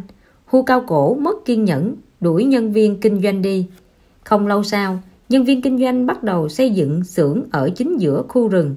Bạn anh ta nói: anh bị điên thật rồi. Xưởng xây xong và đi vào hoạt động. Ngày ngày khí thải cuồn cuộn bay ra từ ống khói. Không khí khu rừng trở nên ô nhiễm. Hu cao cổ tới chỗ của nhân viên kinh doanh nói với anh ta: bây giờ tôi cần mặt nạ phòng độc rồi. Tôi biết anh sẽ tới mà. Mặt nạ phòng độc là vật dụng rất cần thiết. Nhân viên kinh doanh phấn khích nói. Hu cao cổ nói: đàn Hu của tôi ai cũng cần mặt nạ phòng độc. Anh còn nữa không? Anh thật là may mắn, tôi vẫn còn rất nhiều. Hu cao cổ thò cái cổ dài nhìn vào trong xưởng, tò mò hỏi: xưởng của anh sản xuất cái gì vậy? Nhân viên kinh doanh đáp: mặt nạ phòng độc. Chỉ cần một chút trí tuệ để kiếm tiền. Rất nhiều người vắt óc nghĩ cách kiếm tiền. Kỳ thực chỉ cần một chút trí tuệ cũng có thể kiếm được tiền. Chắc chắn bạn sẽ không tin. Hãy xem câu chuyện dưới đây, bạn sẽ hiểu chút trí tuệ đó chính là ở chỗ tạo ra một con đường khác. Hai thanh niên hẹn nhau cùng dỡ đá trên núi bên ngoài làng để kinh doanh. Một người đập đá tảng thành những cục đá đem ra ven đường bán cho những ai cần chúng để xây dựng. Còn người kia thì vận chuyển cả tảng đá ra bến tàu, bán cho thương nhân buôn hoa cảnh, chim cảnh ở Hàng Châu. Bởi vì đá ở đây có hình thù rất kỳ lạ, nên anh ta cho rằng nên định giá theo hình thù của đá, chứ bán theo cân nặng thì chẳng được bao nhiêu. 3 năm sau, người thanh niên bán đá tảng này trở thành người đầu tiên xây nhà ngói trong làng. Về sau chính phủ quy định không được đào núi, chỉ được trồng cây. Thế là nơi này trồng đầy cây ăn quả, trở thành vườn trái cây. Mỗi khi tới mùa thu, ngọn núi bạc ngàn lê thơm ngon thu hút lái buôn từ khắp nơi ào ào đổ về. Họ sắp xếp lê vào thúng vận chuyển đi khắp nơi, sau đó bán sang cả Hàn Quốc và Nhật Bản. Khi mỗi người trong làng đều dốc toàn lực trồng lê, vui mừng phấn khởi vì cuộc sống no đủ mà lê mang lại, người thanh niên từng bán đá có hình thù kỳ lạ kia lại chặt hết cây ăn quả đi, bắt đầu trồng liễu. Bởi vì anh ta phát hiện thương nhân tới đây không thiếu lê ngon để mua, chỉ lo không mua được thúng đựng lê. Anh ta trồng liễu để lấy nguyên liệu làm thúng. 5 năm sau, anh ta trở thành người đầu tiên mua được nhà thành phố. Sau đó ở đây xuất hiện một con đường sắt chạy xuyên Bắc Nam. Người trong làng có thể đi tàu hỏa tới Bắc Kinh, tới Cửu Long. Tiếp đó ngôi làng mở cửa. Nông dân trồng hoa quả cũng từ bán hoa quả đơn thuần bắt đầu phát triển thành gia công nông sản và khai thác thị trường. Khi một số người bắt đầu góp vốn mở công xưởng, người thanh niên đó lại xây một bức tường dài 100 mét, cao 3 mét trên đất của anh ta. Bức tường này nhìn ra đường sắt, bên này tường là vườn liễu xanh, hai bên là những vườn lê bạc ngàn. Người trên tàu hỏa đi qua đây, Khi ngắm nhìn hoa lê nở rộ sẽ trông thấy trên bức tường có 4 chữ rất to và rõ: Coca-Cola. Nghe nói đây là cái quảng cáo duy nhất trong 500 dặm núi đồi ở đây. Chủ nhân của bức tường đó chỉ dựa vào việc cho công ty Coca-Cola thuê bức tường làm quảng cáo mà mỗi năm lại thu nhập thêm hơn 6.000 đô la Mỹ. Cuối thập niên 90, nhân viên của một công ty nổi tiếng ở Nhật tới đây khảo sát. Khi đi tàu qua ngôi làng nhỏ này, nghe được câu chuyện, họ liền vô cùng khâm phục đầu óc kinh doanh của người thanh niên và quyết định xuống tàu tìm người anh ta. Khi người Nhật Bản tìm được thanh niên nọ, anh ta đang cãi vã với quản lý cửa hàng đối diện cửa hàng của mình. Hóa ra áo vest trong cửa hàng của anh ta đề giá thế nào thì cửa hàng đối diện lại đề giá bộ áo tương tự thấp hơn một chút. Một tháng nay, anh ta chỉ bán được 8 bộ. Khách hàng tới cửa hàng đối diện mua đồ thì ngày càng đông. Sau một tháng bán được cả mấy trăm bộ. Người Nhật Bản vừa nhìn thấy cảnh này liền vô cùng thất vọng về anh thanh niên. Nhưng khi tìm hiểu rõ chân tướng, họ lại vô cùng bất ngờ và vui mừng. Lập tức quyết định sẽ hợp tác làm ăn với anh ta. Hóa ra cửa hàng đối diện cũng là của anh thanh niên ấy. Khi bạn đi dạo trên đường, khi bạn ngồi trên tàu hỏa nhìn ra cửa sổ, giả dụ có một người tướng mạo bình thường đến và nói với bạn kiếm tiền là một việc rất dễ, chỉ cần một chút xíu trí tuệ là đủ. Bạn tuyệt đối đừng nghi ngờ, chưa biết chừng anh ta chính là một triệu phú đấy. Học cách sáng tạo, kiếm tiền sẽ không còn là một việc quá khó khăn. Dale Carnegie. Bán lược cho hòa thượng. Khai phá thị trường mới ở nơi không ai tưởng tượng nổi mới là cao thủ kinh doanh thực thụ. Một công ty nọ có doanh thu khá tốt. Để mở rộng quy mô kinh doanh, ban lãnh đạo đã quyết định thuê người quản lý cho bộ phận kinh doanh với mức lương rất cao. Vừa mới đăng thông báo tuyển dụng liền có rất nhiều người gửi hồ sơ ứng tuyển. Đối diện với vô số ứng viên, người phỏng vấn nói: để có thể chọn ra người có tố chất tốt nhất, tất cả các bạn phải thực hiện một đề thi, đó là bán lược cho hòa thượng. Đa số ứng viên cảm thấy yêu cầu này quá vô lý, thế là lần lượt bỏ cuộc. Cuối cùng chỉ còn lại 3 ứng viên là A, B, C. Người phỏng vấn dặn dò: sau 10 ngày, các anh hãy báo cáo kết quả bán hàng với tôi. Vừa đến thời hạn, người phỏng vấn hỏi A: anh bán được bao nhiêu cái? A: 1 cái. Bán thế nào? A kể khi thuyết phục hòa thượng mua lược, anh ta đã bị hòa thượng mắng cho một trận. Mai lúc ra về, lại gặp tiểu hòa thượng đang tắm nắng. Vì ngứa da đầu nên tiểu hòa thượng đã mua một chiếc để gãi đầu. Tiếp đó người phỏng vấn hỏi B: anh bán được bao nhiêu chiếc? B: 10 chiếc. B kể anh ta tới một ngôi chùa cổ nổi tiếng và nói với trụ trì: để tóc tai bù xù là bất kính với Phật, nên đặt một chiếc lược ở trước mỗi hương án trong chùa cho các thiện nam tín nữ chải đầu. Thế là bán được 10 cái lược. Cuối cùng người phỏng vấn hỏi C: còn anh bán được bao nhiêu cái? C: 1.000 cái. Mọi người kinh ngạc hỏi anh ta làm thế nào.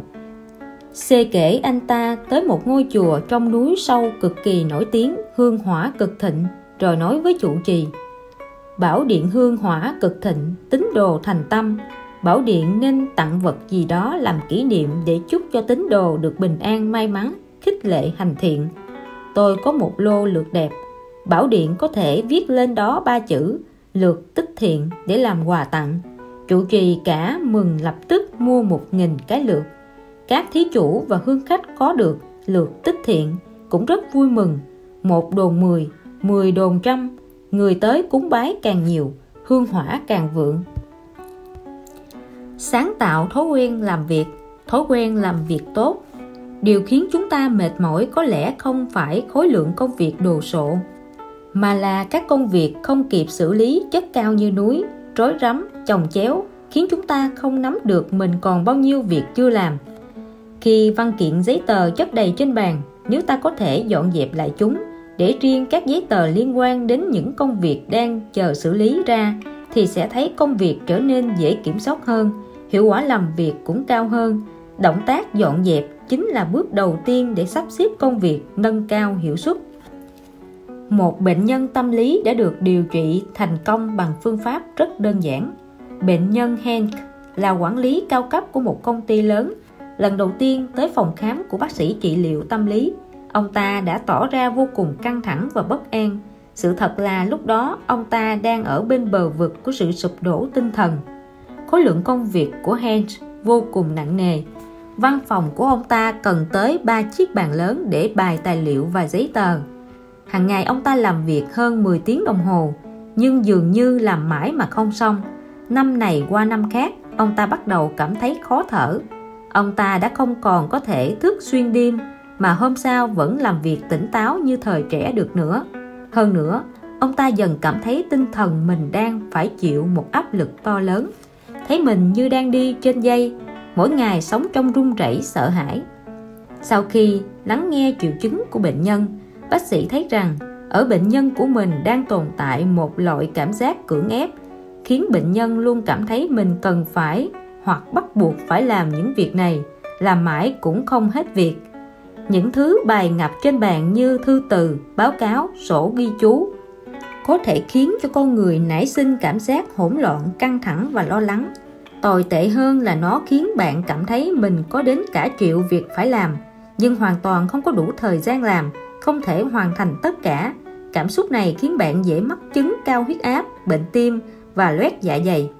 Bác sĩ nói với Hank, ông phải luyện thói quen làm việc tốt, đó chính là dọn dẹp hết đống giấy tờ trên bàn làm việc, chỉ để lại những thứ có liên quan đến việc ông đang làm. Như vậy ông sẽ phát hiện công việc dễ xử lý hơn, cũng rành mạch rõ ràng hơn.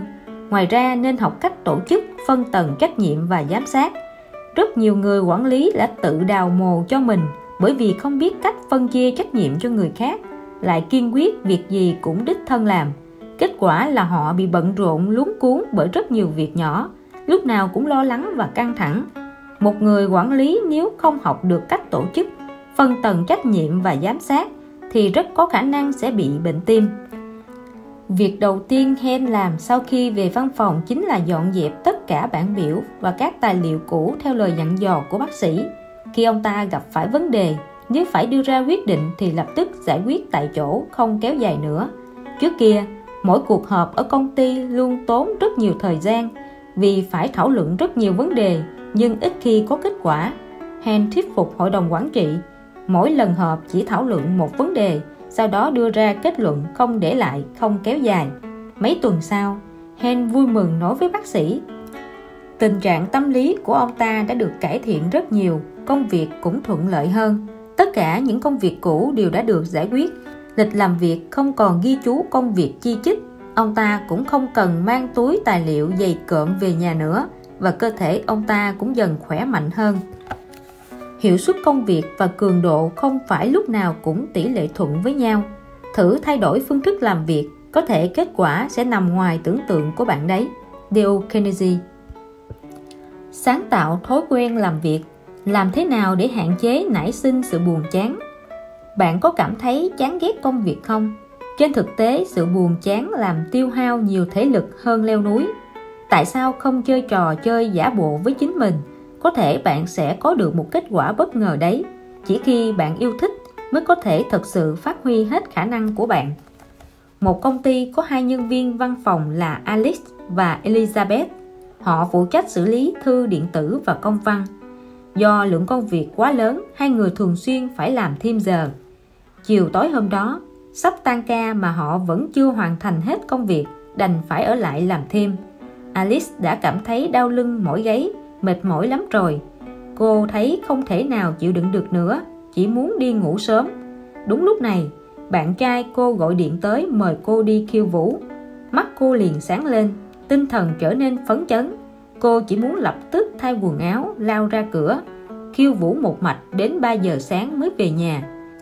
Nhưng Alice đáng thương vẫn phải tiếp tục làm việc. Nghĩ đến đó, cô lại cảm thấy mệt mỏi. Công việc nặng nề khiến cô phát cáu, cũng khiến cô cảm thấy chán ghét cuộc sống. Còn Elizabeth thì vẫn giữ được vẻ rạng rỡ, làm việc một cách rất hăng say, bởi vì cô phát hiện giả bộ rằng công việc rất thú vị sẽ khiến người ta được đáp trả rất nhiều thứ. Nếu giả bộ có hứng thú với công việc sẽ khiến hứng thú ấy trở thành sự thật ở một mức độ nào đó, giúp giảm bớt sự mệt mỏi, lo lắng và buồn chán khi làm việc. Elizabeth từng đọc một cuốn tạp chí, trong đó nói tới một kết quả thí nghiệm thú vị. Khi một người buồn chán, việc cung cấp máu và quá trình chuyển hóa trong cơ thể anh ta sẽ chậm lại. Nhưng một khi con người cảm thấy công việc thú vị thì quá trình trao đổi chất sẽ tăng tốc. Cho nên khi chúng ta làm những công việc thú vị, vui vẻ, khiến người ta phấn khích thì rất ít khi cảm thấy mệt mỏi. Elizabeth nhớ tới cha mình. Ông đã có tuổi, thể lực không tốt lắm, nhưng ông rất thích câu cá. Để câu được con cá hồi ngon nhất, ông không ngại trèo lên ngọn núi cao hơn 2.000 mét so với mực nước biển, đi xuyên qua những bụi cây cao hơn đầu người, vượt qua vùng đất mọc đầy bụi gai, vất vả đi bộ mấy tiếng đồng hồ, cuối cùng mới tới được nơi câu cá lý tưởng. Nếu là người bình thường thì đã sớm cảm thấy sức cùng lực kiệt rồi, nhưng ông lại không hề cảm thấy mệt mỏi mà còn vô cùng phấn khởi hào hứng. Hơn nữa ông thấy chuyến đi này chắc chắn không vô ích, bởi vì cuối cùng ông đã bắt được 6 con cá hồi rất to. Elizabeth nghĩ thông suốt điều này, cô liền nghĩ ra một cách để khiến mình cảm thấy hứng thú với công việc hơn. Làm thế nào nhỉ? Mỗi ngày cô đều thi đua với chính mình. Cô thống kê ra số lượng văn bản đã đánh máy vào buổi sáng, sau đó cố gắng vượt qua số lượng đó vào buổi chiều. Thống kê tổng số văn kiện đã in vào ngày thứ nhất, cố gắng vượt qua con số đó vào ngày thứ hai. Như vậy tốc độ của cô dần dần nhanh hơn người khác nhiều. Hơn nữa còn giúp hạn chế sự mệt mỏi do buồn chán mang lại. Vì thế mà cô tiết kiệm được thể lực và tinh thần, lúc nghỉ ngơi cũng có được nhiều niềm vui hơn. Có lần Elizabeth đánh máy một bức thư dài, có một câu cần sửa. Giám đốc kiên quyết bắt cô đánh lại toàn bộ. Cô nói với giám đốc, chỉ cần sửa là được, không cần đánh lại toàn bộ. Nhưng giám đốc lại đáp, nếu cô không muốn làm thì mời cô nghỉ việc, có rất nhiều người muốn làm công việc này. Elizabeth vô cùng tức giận, nhưng để giữ được công việc, cô đành giả vờ vui vẻ đánh lại lần nữa. Làm một lúc, cô phát hiện nếu giả bộ thích làm việc thì ở một mức độ nào đó sẽ bắt đầu thích thật. Giám đốc thấy cô đồng ý làm lại mà không phàn nàn, bèn xin lỗi cô. Đồng nghiệp của cô đều đánh giá về cô rất tốt. Elizabeth từ đó gặp nhiều thuận lợi trong công việc, còn Alice thì không lâu sau đã bị cho thôi việc. Nhiệt tình dốc tâm trí và sức lực vào việc đang làm, chứ không chỉ coi công việc là công việc, bạn sẽ thấy vui vẻ hơn nhiều. Dale Carnegie. Giữ sức sống tràn đầy. Để phòng ngừa sự mệt mỏi và lo âu, quy tắc thứ nhất chính là dành thời gian nghỉ ngơi trước khi bạn cảm thấy mệt mỏi, bởi vì tốc độ gia tăng sự mệt mỏi nhanh đến kỳ lạ. Trong thời kỳ chiến tranh thế giới thứ hai, Churchill đã hơn 60 tuổi nhưng vẫn có thể làm việc 16 tiếng mỗi ngày. Bí quyết của ông nằm ở đâu? Mỗi sáng ông làm việc ở trên giường đến 11 giờ. Ông đọc báo cáo, ra lệnh, gọi điện, thậm chí mở cuộc họp ngay tại giường. Vào lễ mừng thượng thọ 80 tuổi của Churchill, trông ông vẫn rất minh mẫn, phấn chấn, khỏe mạnh. Churchill sống rất thọ. Bí quyết của ông chính là khi có thể ngồi, tôi không bao giờ đứng. Khi có thể đứng, tôi không bao giờ ngồi. Hơn nữa, Churchill cũng kiên trì giữ thói quen ngủ 1 tiếng sau khi ăn trưa. Thời gian nghỉ ngơi ngắn ngủi đó lại khiến cơ thể phục hồi sức lực cực kỳ hiệu quả. Cho dù chỉ ngủ 5 phút cũng giúp phòng tránh sự mệt mỏi. Về thời điểm này, lục quân Mỹ đã từng làm nhiều thí nghiệm, kết quả chứng minh cho dù là người đã từng được huấn luyện quân sự nhiều năm, có ý chí kiên cường, nếu trong quá trình thao luyện mỗi tiếng được nghỉ ngơi 10 phút thì tốc độ hành sự sẽ tăng nhanh rõ rệt, hơn nữa có sức bền rất cao. Thực ra, bí quyết của Churchill và sự vận hành của quả tim có cùng một nguyên lý. Lượng máu mà trái tim của con người đẩy đi mỗi ngày đủ để đựng đầy một khoang tàu chở dầu. Năng lượng giải phóng ra mỗi ngày đủ để dùng xẻng đắp một cái bục cao gần 1 mét bằng 20 tấn than. Trái tim mỗi ngày phải hoàn thành khối lượng công việc lớn như vậy, hơn nữa còn liên tục đập không ngừng suốt mấy chục năm. Làm sao có thể chịu đựng được công việc khó mà tin nổi này? Thực ra, hầu hết mọi người cho rằng trái tim con người đập không ngừng cả ngày. Điều đó không chính xác.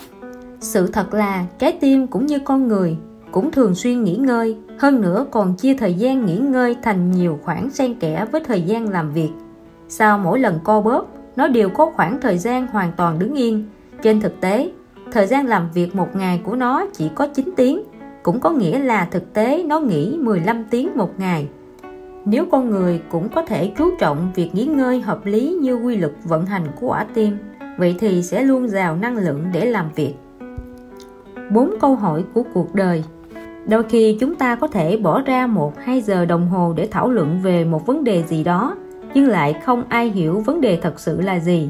Giống như chúng ta thường cảm thấy mình gặp phiền phức nhưng không bao giờ bỏ thời gian để suy nghĩ rốt cuộc mình gặp vấn đề gì, có phương pháp nào cải thiện được không.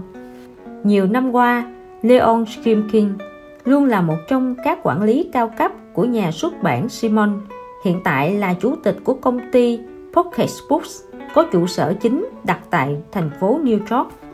Gần như mỗi ngày, ông đều phải tốn một nửa thời gian để họp và thảo luận các vấn đề. Trong cuộc họp, mọi người đều rất căng thẳng, đứng ngồi không yên, đi qua đi lại, lanh hoanh lẫn quẩn tranh luận với nhau. Hết một ngày làm việc, ông luôn cảm thấy vô cùng mệt mỏi. Lúc đầu ông rất nhiệt tình làm việc, nhưng dần dần công việc nặng nề và không hiệu quả đã mài mòn ý chí của ông, khiến ông nản lòng và thậm chí bắt đầu chán ghét công việc của mình. Mấy ngày trước khi chuẩn bị từ chức, ông đến thăm Kennedy, hy vọng sẽ tìm ra căn nguyên vấn đề của mình. Nếu trước kia có người nói với ông việc giảm bớt 3/4 thời gian họp có thể giúp loại trừ 3/4 sự căng thẳng, chắc chắn ông sẽ cho rằng người này nói linh tinh. Nhưng bây giờ điều này lại chính là do Kennedy nói. Hơn nữa, Kennedy còn lập ra cả phương án để ông có thể thực hiện được điều này. Sự thật là bản thân Kennedy đã kiên trì sử dụng phương pháp này 8 năm. Nó có tác dụng bất ngờ đối với hiệu quả làm việc, sức khỏe và niềm vui của ông. Leon bắt đầu thực hiện theo bí quyết của Kennedy. Đầu tiên, ông lập tức ngừng quy trình luôn được áp dụng trong các cuộc họp suốt 15 năm qua. Ông lập ra một quy định mới. Bất cứ người nào muốn bàn về vấn đề nào đó với ông, đầu tiên phải chuẩn bị một bản báo cáo bằng văn bản. Trong đó, trước tiên trình bày chi tiết vấn đề, sau đó trả lời 4 câu hỏi. Rốt cuộc đã xảy ra vấn đề gì? 2. Nguyên nhân của vấn đề là gì? 3. Những vấn đề này có những cách giải quyết nào? 4. Anh đề nghị dùng cách nào? Nhờ vậy, hiệu suất làm việc của ông được nâng cao rất nhiều. Trước kia, họ thường tốn 1-2 tiếng đồng hồ mà không ai làm rõ được vấn đề nằm ở đâu. Họ đã lãng phí rất nhiều thời gian, nhưng lại không thể tìm ra được một cách rõ ràng nguyên nhân cơ bản gây ra vấn đề là gì, hoặc tìm ra được vấn đề. Nhưng mỗi khi có người đề nghị áp dụng một cách giải quyết nào đó, thì một người khác sẽ tranh luận không dứt với anh ta, còn thường xuyên có tình trạng lạc đề nữa. Họ luôn tốn mấy tiếng đồng hồ để lo lắng cho một tình trạng, không ngừng đi đường vòng, chưa bao giờ nghĩ ra tất cả các phương pháp khả thi, họp xong cũng không đưa ra được mấy phương pháp. Bây giờ, cấp dưới của ông rất ít khi mang vấn đề lên gặp ông, bởi vì họ phát hiện sau khi nghiêm túc trả lời 4 câu hỏi trên, phương pháp hợp lý nhất sẽ tự động nảy ra. Cho dù buộc phải thảo luận, thời gian bỏ ra cũng ít hơn rất nhiều so với trước kia, bởi vì quá trình thảo luận rành mạch, rõ ràng và rất logic, cuối cùng đều có thể đưa ra được kết luận khôn ngoan. Bây giờ Leon đã lấy được nhiệt tình với công việc. Lợi nhuận hàng năm của công ty ông đều trên 1 triệu đô la. Trước kia, ông từng nghĩ tới việc từ bỏ nghề này, gần như sắp thừa nhận thất bại. Kết quả là nhờ cố gắng phân tích vấn đề của mình, ông đã bước đến được con đường thành công. Dưới đây chúng tôi liệt kê mấy câu hỏi bạn hãy cố gắng áp dụng khi suy nghĩ về một vấn đề. 1. Vấn đề là gì? 2. Nguyên nhân của vấn đề là gì? 3. Có những phương pháp nào có thể giải quyết vấn đề? 4. Bạn đề nghị dùng phương pháp nào? Không có thời gian. Công việc có thể đem lại dũng khí cho con người. George Bernard Shaw từng nói, nguyên nhân khiến con người đau khổ chính là có thời gian rảnh nghĩ về việc rốt cuộc bản thân có vui vẻ hay không. Cho nên, đừng dành thời gian để nghĩ tới điều này nữa. Hãy khiến bản thân bạn bận rộn một chút, máu của bạn sẽ bắt đầu tuần hoàn nhanh hơn, tư duy của bạn sẽ bắt đầu trở nên nhạy bén, khiến cho bản thân liên tục bận rộn. Đây là phương thuốc rẻ nhất và cũng tốt nhất thế giới. Roland, tuổi gần 40, ông có sự nghiệp thành công, gia đình hạnh phúc. Nhưng khi mọi thứ đang tốt đẹp thì ông phải chịu một cú sốc vô cùng to lớn. Đầu tiên, ông mất đi cô con gái 5 tuổi, đứa con ông luôn yêu quý và nâng niu. Ông và vợ đều vô cùng đau đớn, thậm chí còn có ý nghĩ rằng phải chăng cuộc đời trước kia của họ quá hạnh phúc cho nên mới bị áp quỷ ghen tị. Vào lúc họ vẫn chưa thể vượt qua cú sốc này, một chuyện càng bất hạnh hơn đã xảy ra. Người vợ đang mang thai của ông vì quá đau buồn nên đã sinh non, mà đứa bé sinh non đó do bị dị tật bẩm sinh nên chỉ sống 5 ngày đã qua đời. Những cú sốc liên tiếp khiến người ta không thể chịu đựng được. Douglas bị đả kích rất mạnh về tinh thần, ông hoàn toàn mất hết niềm tin. Cả ngày ông không ăn không ngủ, không thể thư giãn, không thể nghỉ ngơi. Uống thuốc an thần và đi du lịch đều không có tác dụng. Ông cảm thấy cơ thể mình dường như đang bị kẹp giữa một cái kìm lớn, và càng lúc càng bị kẹp chặt. Có lần, cậu con trai 4 tuổi của ông đòi một chiếc thuyền. Cậu hỏi: "Cha ơi, cha có thể làm một cái thuyền cho con không?" Dù không có chút hứng thú nào, nhưng thằng bé cứ mè nheo nên ông đành chiều theo nó. Làm cái thuyền đồ chơi đó mất khoảng 3 tiếng đồng hồ. Đợi làm xong tôi mới phát hiện 3 tiếng đó là thời khắc đầu tiên trong nhiều ngày qua tôi cảm thấy tinh thần mình được thả lỏng. Phát hiện này khiến ông như bừng tỉnh khỏi giấc mộng. Ông bắt đầu hiểu nên tập trung toàn bộ tinh thần vào những công việc khác. Bản thân sẽ không có tâm tư đâu mà buồn hay lo lắng nữa. Nhưng một khi ngừng mọi công việc lại, đầu óc thường sẽ ở trạng thái trống rỗng. Lúc này, giống như ma quỷ giật đứt niêm phong mà thoát ra khỏi nơi giam hãm. Những cảm xúc tồi tệ như lo lắng, đau khổ, hối hận, bất bình sẽ bắt đầu bủa vây rồi ngập tràn trái tim ông. Trái tim trước đó vừa bình yên, vui vẻ liền trở nên khó mà chịu đựng nổi. Cho nên ông quyết định khiến cho bản thân bận rộn không ngừng. Nhà thơ nổi tiếng Henry Wadsworth Longfellow từng gặp cảnh ngộ bất hạnh giống như Douglas. Vợ của Henry không may bị bỏng và qua đời, để lại 3 đứa con thơ dại. Chính những đứa trẻ này kéo Henry từ trong đau khổ trở lại cuộc sống bình thường, vì chúng luôn cần ông chăm sóc. Làm cha kiêm làm mẹ, ông đưa chúng đi dạo, kể chuyện cho chúng nghe, chơi đùa với chúng, đồng thời viết bài thơ nổi tiếng The Children's Hall, giờ của con trẻ, về các con của mình. Bận rộn khiến tinh thần ông lấy lại được sự bình yên. Và để có thể khiến mình bận rộn, tối hôm sau, Douglas đi xem từng căn phòng một, liệt kê tất cả mọi việc cần làm thành một danh sách. Có rất nhiều món đồ nhỏ cần sửa chữa, ví dụ giá sách, cầu thang, rèm cửa sổ, tay nắm cửa, khóa cửa, vòi nước rỉ nước. Trong 2 tuần, ông liệt kê ra 242 việc cần phải làm. Từ đó ông bắt đầu hành động. Ông cũng khích lệ vợ mình cố gắng bận rộn hơn, không để bà có thời gian nhớ lại những ký ức đau buồn của họ nữa. Dưới sự khích lệ đó, vợ của Douglas quyết định tìm một công việc mới để cho cả thân thể và tâm trí đều không ngừng bận rộn. Cuối cùng bà làm nhân viên bán hàng ở một bách hóa lớn. Thế là tốt rồi, khách hàng quay quanh bà, hỏi giá tiền, kích thước, màu sắc sản phẩm. Bà bận đến nỗi không có thời gian để nghĩ tới điều gì khác ngoài công việc. Buổi tối, bà chỉ nghĩ làm thế nào để cho đôi chân được nghỉ ngơi một chút. Hàng ngày, sau khi ăn tối xong, bà đặt lưng xuống là ngủ ngay, chẳng còn thời gian hay sức lực để đau buồn. Nếu bạn có thể tập trung toàn tâm toàn ý vào một việc nào đó, chắc chắn bạn sẽ không nghĩ tới sự bất hạnh của mình. Dale Carnegie. Câu chuyện quản lý sáng tạo. Tỷ phú nói chuyện về tiền.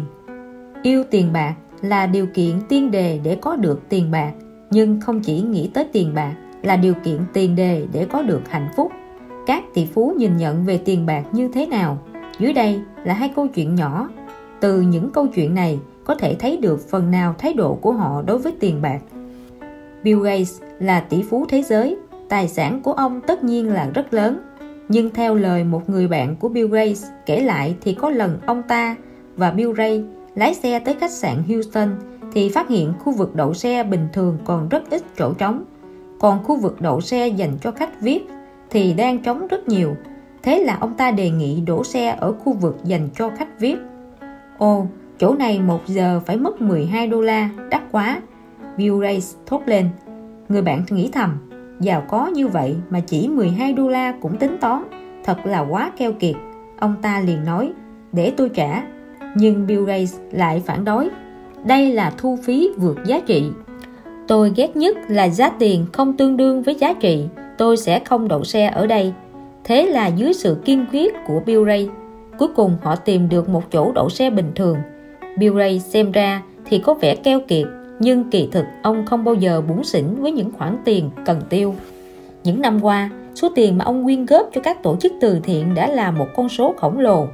Tỷ phú dầu mỏ người Mỹ Rockefeller tuy có khối tài sản khổng lồ nhưng cách sống lại rất giản dị. Ông tới khách sạn luôn chỉ ở phòng hạng bình thường. Nhân viên phục vụ không hiểu hỏi: con trai ngài lần nào tới cũng đặt phòng hạng cao cấp nhất, sao ngài hoàn toàn ngược lại? Rockefeller hài hước nói: vì nó có một người cha là tỷ phú, còn tôi thì không. Thế nhưng Rockefeller lại quyên góp rất nhiều tiền vào các lĩnh vực như giáo dục, y tế, vân vân. Giá cả và giá trị là hai thứ hoàn toàn khác nhau. Hai hòa thượng. Trong công việc, dù chúng ta có lương bổng, cổ phần, cổ tức cao hơn nữa, thì đó chẳng qua cũng chỉ là thứ chúng ta có được nhờ đi gánh nước. Nhưng chúng ta lại quên tranh thủ thời gian sau giờ làm việc để đào một cái giếng cho chính chúng ta, bồi dưỡng thực lực bản thân ở một phương diện khác. Tương lai khi bạn đã lớn tuổi, thể lực không bằng thanh niên, nếu đã tự đào cho mình một cái giếng thì lúc này bạn vẫn có nước để uống, hơn nữa còn uống một cách rất ung dung nhàn nhã. Trước kia có hai hòa thượng tên là Huệ Năng và Huệ Nhân. Họ tu hành ở hai ngôi miếu trên hai ngọn núi nằm cạnh nhau. Giữa hai ngọn núi này có một con suối. Hàng ngày họ đều xuống núi gánh nước vào cùng một giờ. Mỗi lần gặp nhau họ đều trò chuyện rất lâu. Dần dần họ trở thành đôi bạn thân. Huệ Năng nói với Huệ Nhân rằng mình rất thích luyện thái cực quyền. Họ trò chuyện rất vui vẻ, trao đổi với nhau những điều tâm đắc trong cuộc sống tu hành. Cứ như thế 5 năm bất giác trôi qua. Đột nhiên có một ngày, hòa thượng Huệ Năng không xuống núi gánh nước. Huệ Nhân đợi bên suối rất lâu suy nghĩ, chắc là Huệ Năng ngủ quên rồi, sau đó không bận tâm nữa. Ai ngờ ngày hôm sau, rồi hôm sau nữa cũng không thấy Huệ Năng đâu. Một tuần sau, vẫn như vậy. Một tháng trôi qua. Cuối cùng Huệ Nhân không thể chờ thêm nữa, nghĩ bụng Huệ Năng chắc bị ốm rồi, mình phải đi thăm xem có thể giúp gì được không.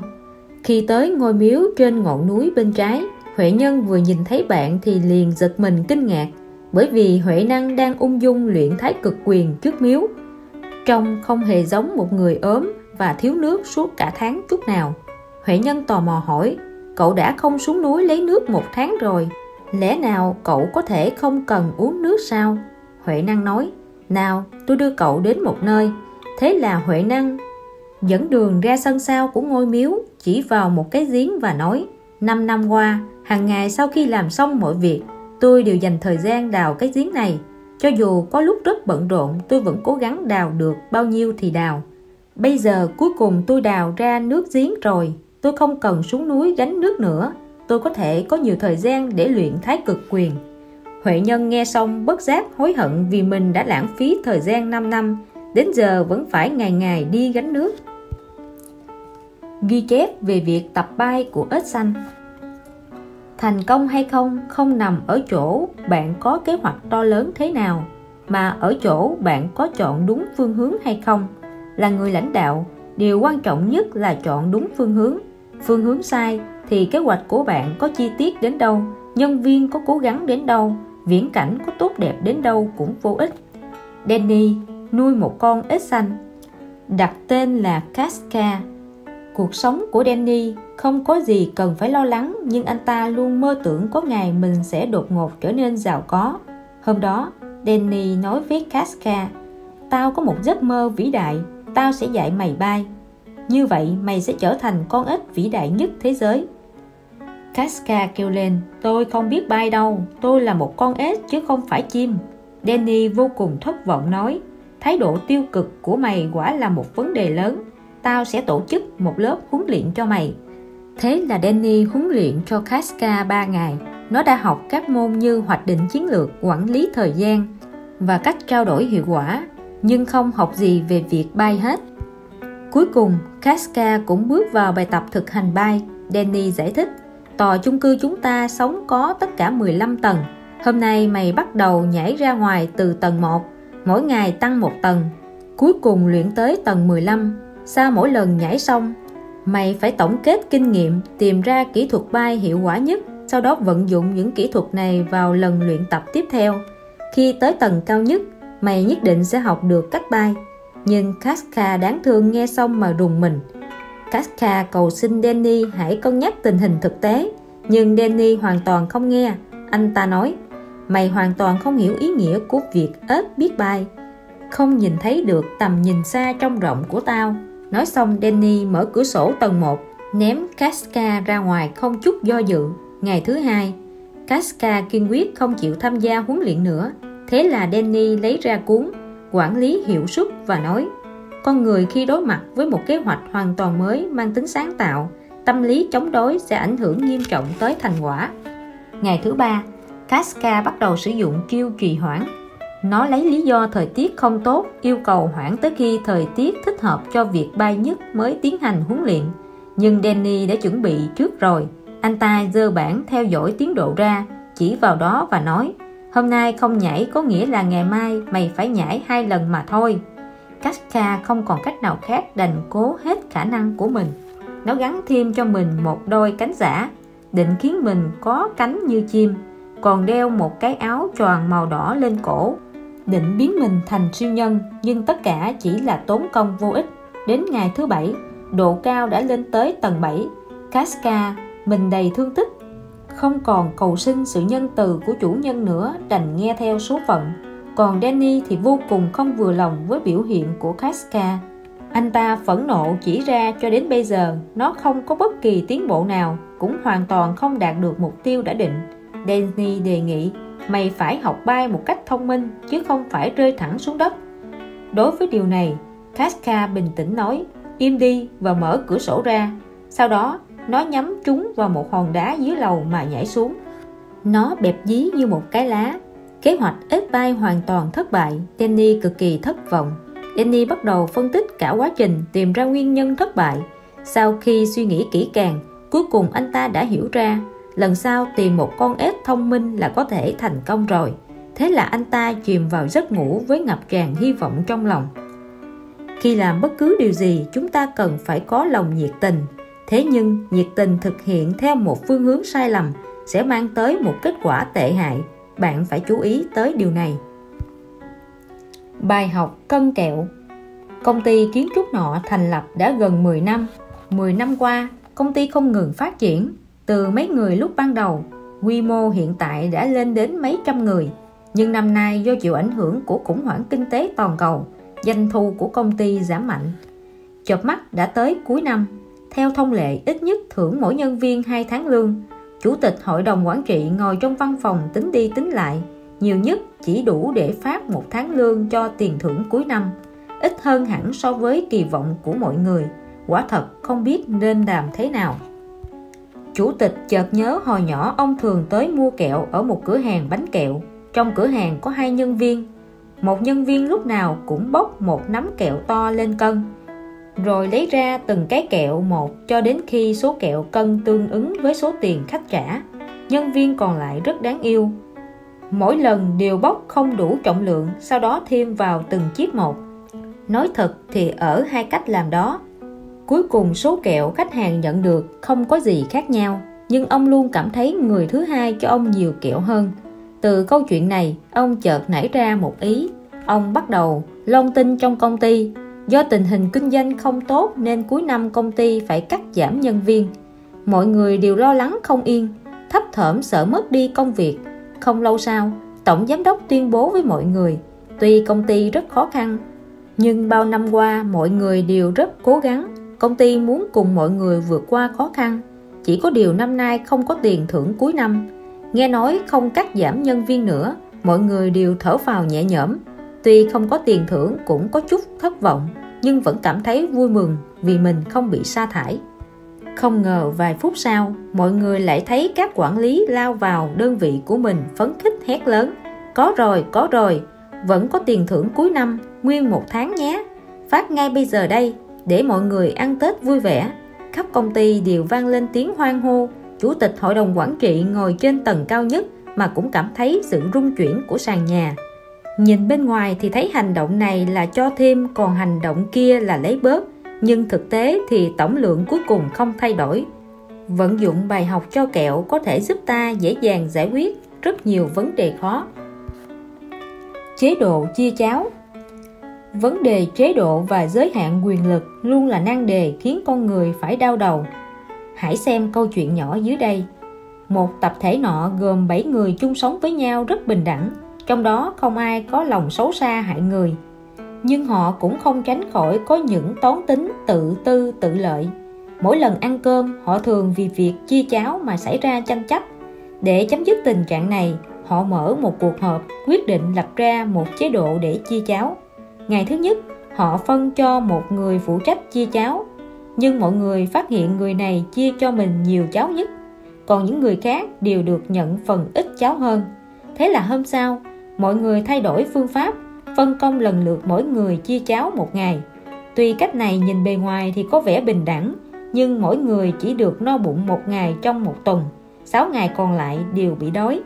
Một tuần sau, mọi người có cách mới, họ công khai bầu chọn ra người được nể trọng nhất để chủ trì việc chia cháo. Lúc đầu việc chia cháo cơ bản là công bằng, mỗi người đều được chia số cháo bằng nhau. Nhưng không lâu sau, tập thể nhỏ này bắt đầu có vấn đề, người nịnh hót luôn được chia nhiều cháo hơn. Thế là họ bỏ người chủ trì, bầu ra một ủy ban chia cháo và một ủy ban giám sát.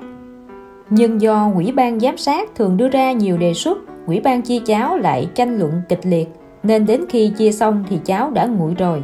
Khi họ còn đang tranh cãi không dứt thì một triết gia đi ngang qua nghe bèn nói: phương pháp rất đơn giản và công bằng nhất chính là mỗi người luân phiên chia cháo theo ngày, nhưng người chia cháo là người cuối cùng nhận được cháo.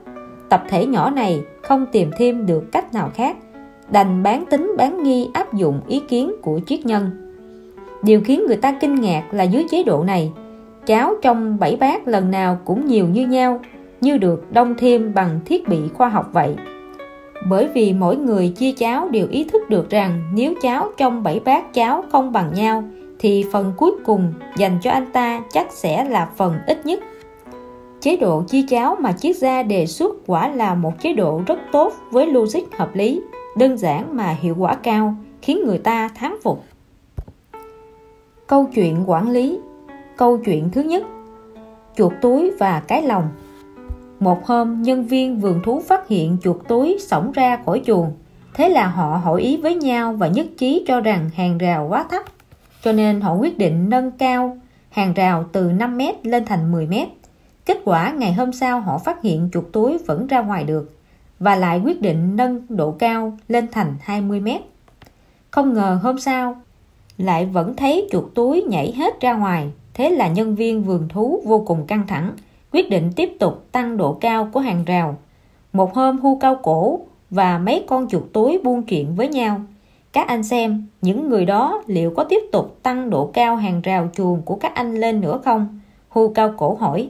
Chuột túi đáp: khó nói lắm, nếu họ tiếp tục quên đóng cửa chuồng. Việc có chính có phụ, đóng cửa là chính, nâng độ cao của hàng rào là phụ. Bỏ qua cái chính, chỉ quan tâm đến cái phụ, tất nhiên sẽ không có hiệu quả. Câu chuyện thứ hai: y thuật của biển thước. Kiểm soát sau khi hành sự không bằng kiểm soát trong khi hành sự. Kiểm soát trong sự việc không bằng kiểm soát trước khi hành sự. Đáng tiếc là đa số người điều hành doanh nghiệp đều không thể hiểu được điều đó. Đến khi quyết định sai lầm gây ra tổn thất to lớn mới tìm cách cứu vãn. Ngụy Văn Lương hỏi danh y biển thước: ba anh em nhà ngươi đều tinh thông y thuật, rốt cuộc vị nào giỏi nhất? Biển thước đáp: đại ca giỏi nhất. Nhị ca giỏi nhì, thần thấp kém nhất. Văn Vương lại hỏi: vậy tại sao ngươi lại nổi tiếng nhất? Biển thước đáp: đại ca thần chữa bệnh là chữa trước khi bệnh tình phát tán.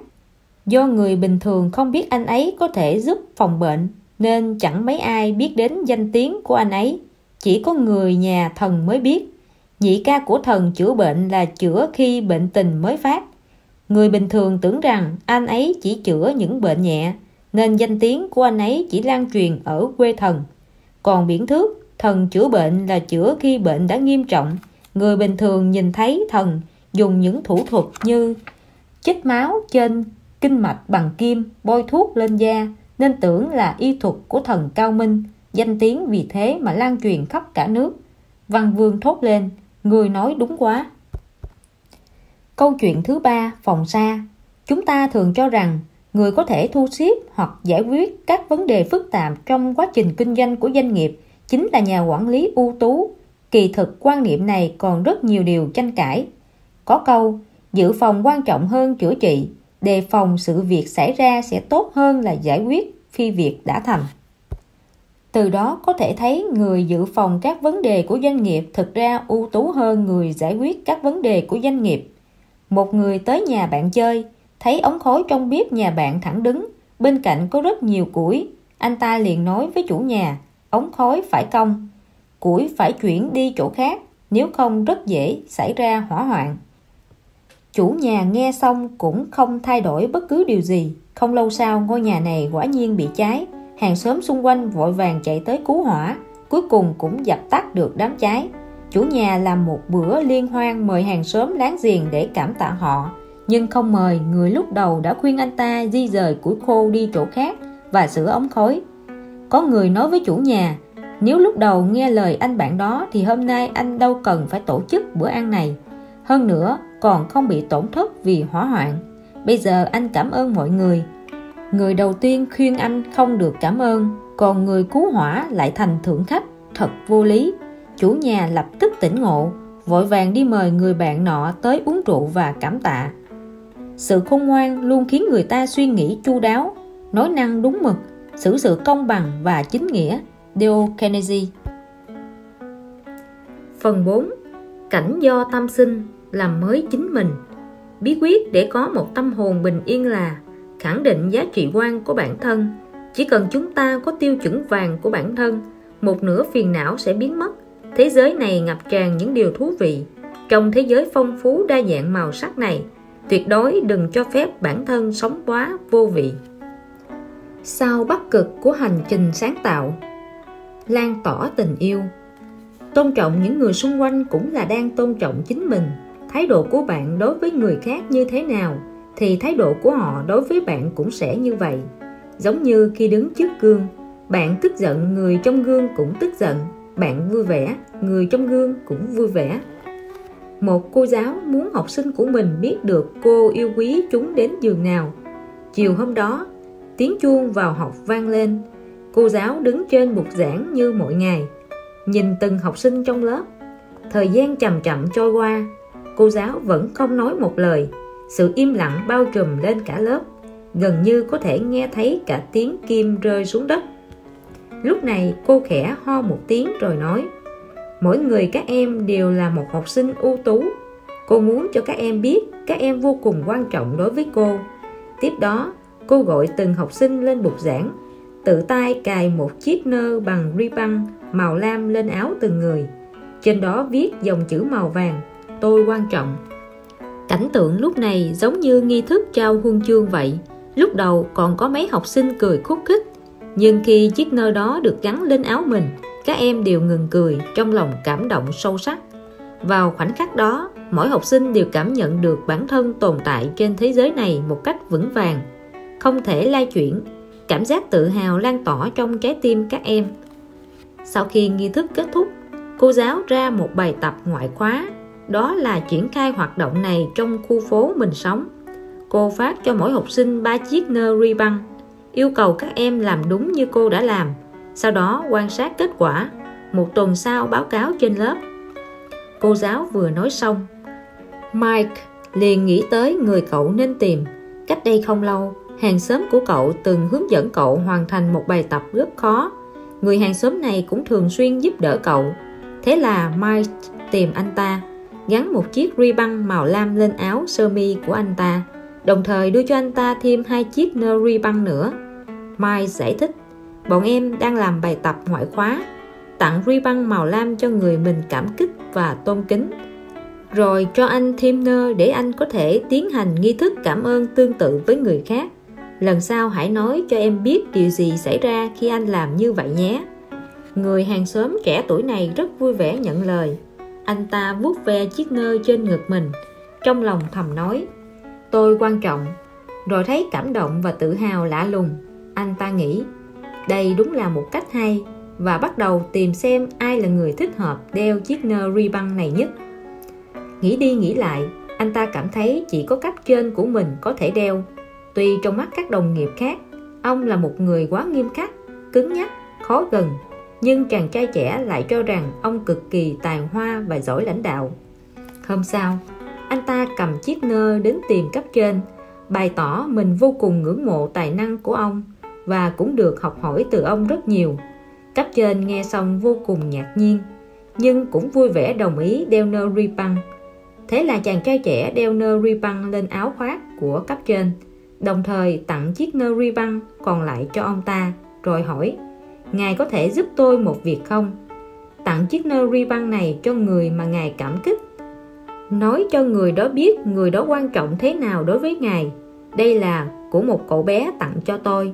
Cậu bé đang tiến hành một nghiên cứu.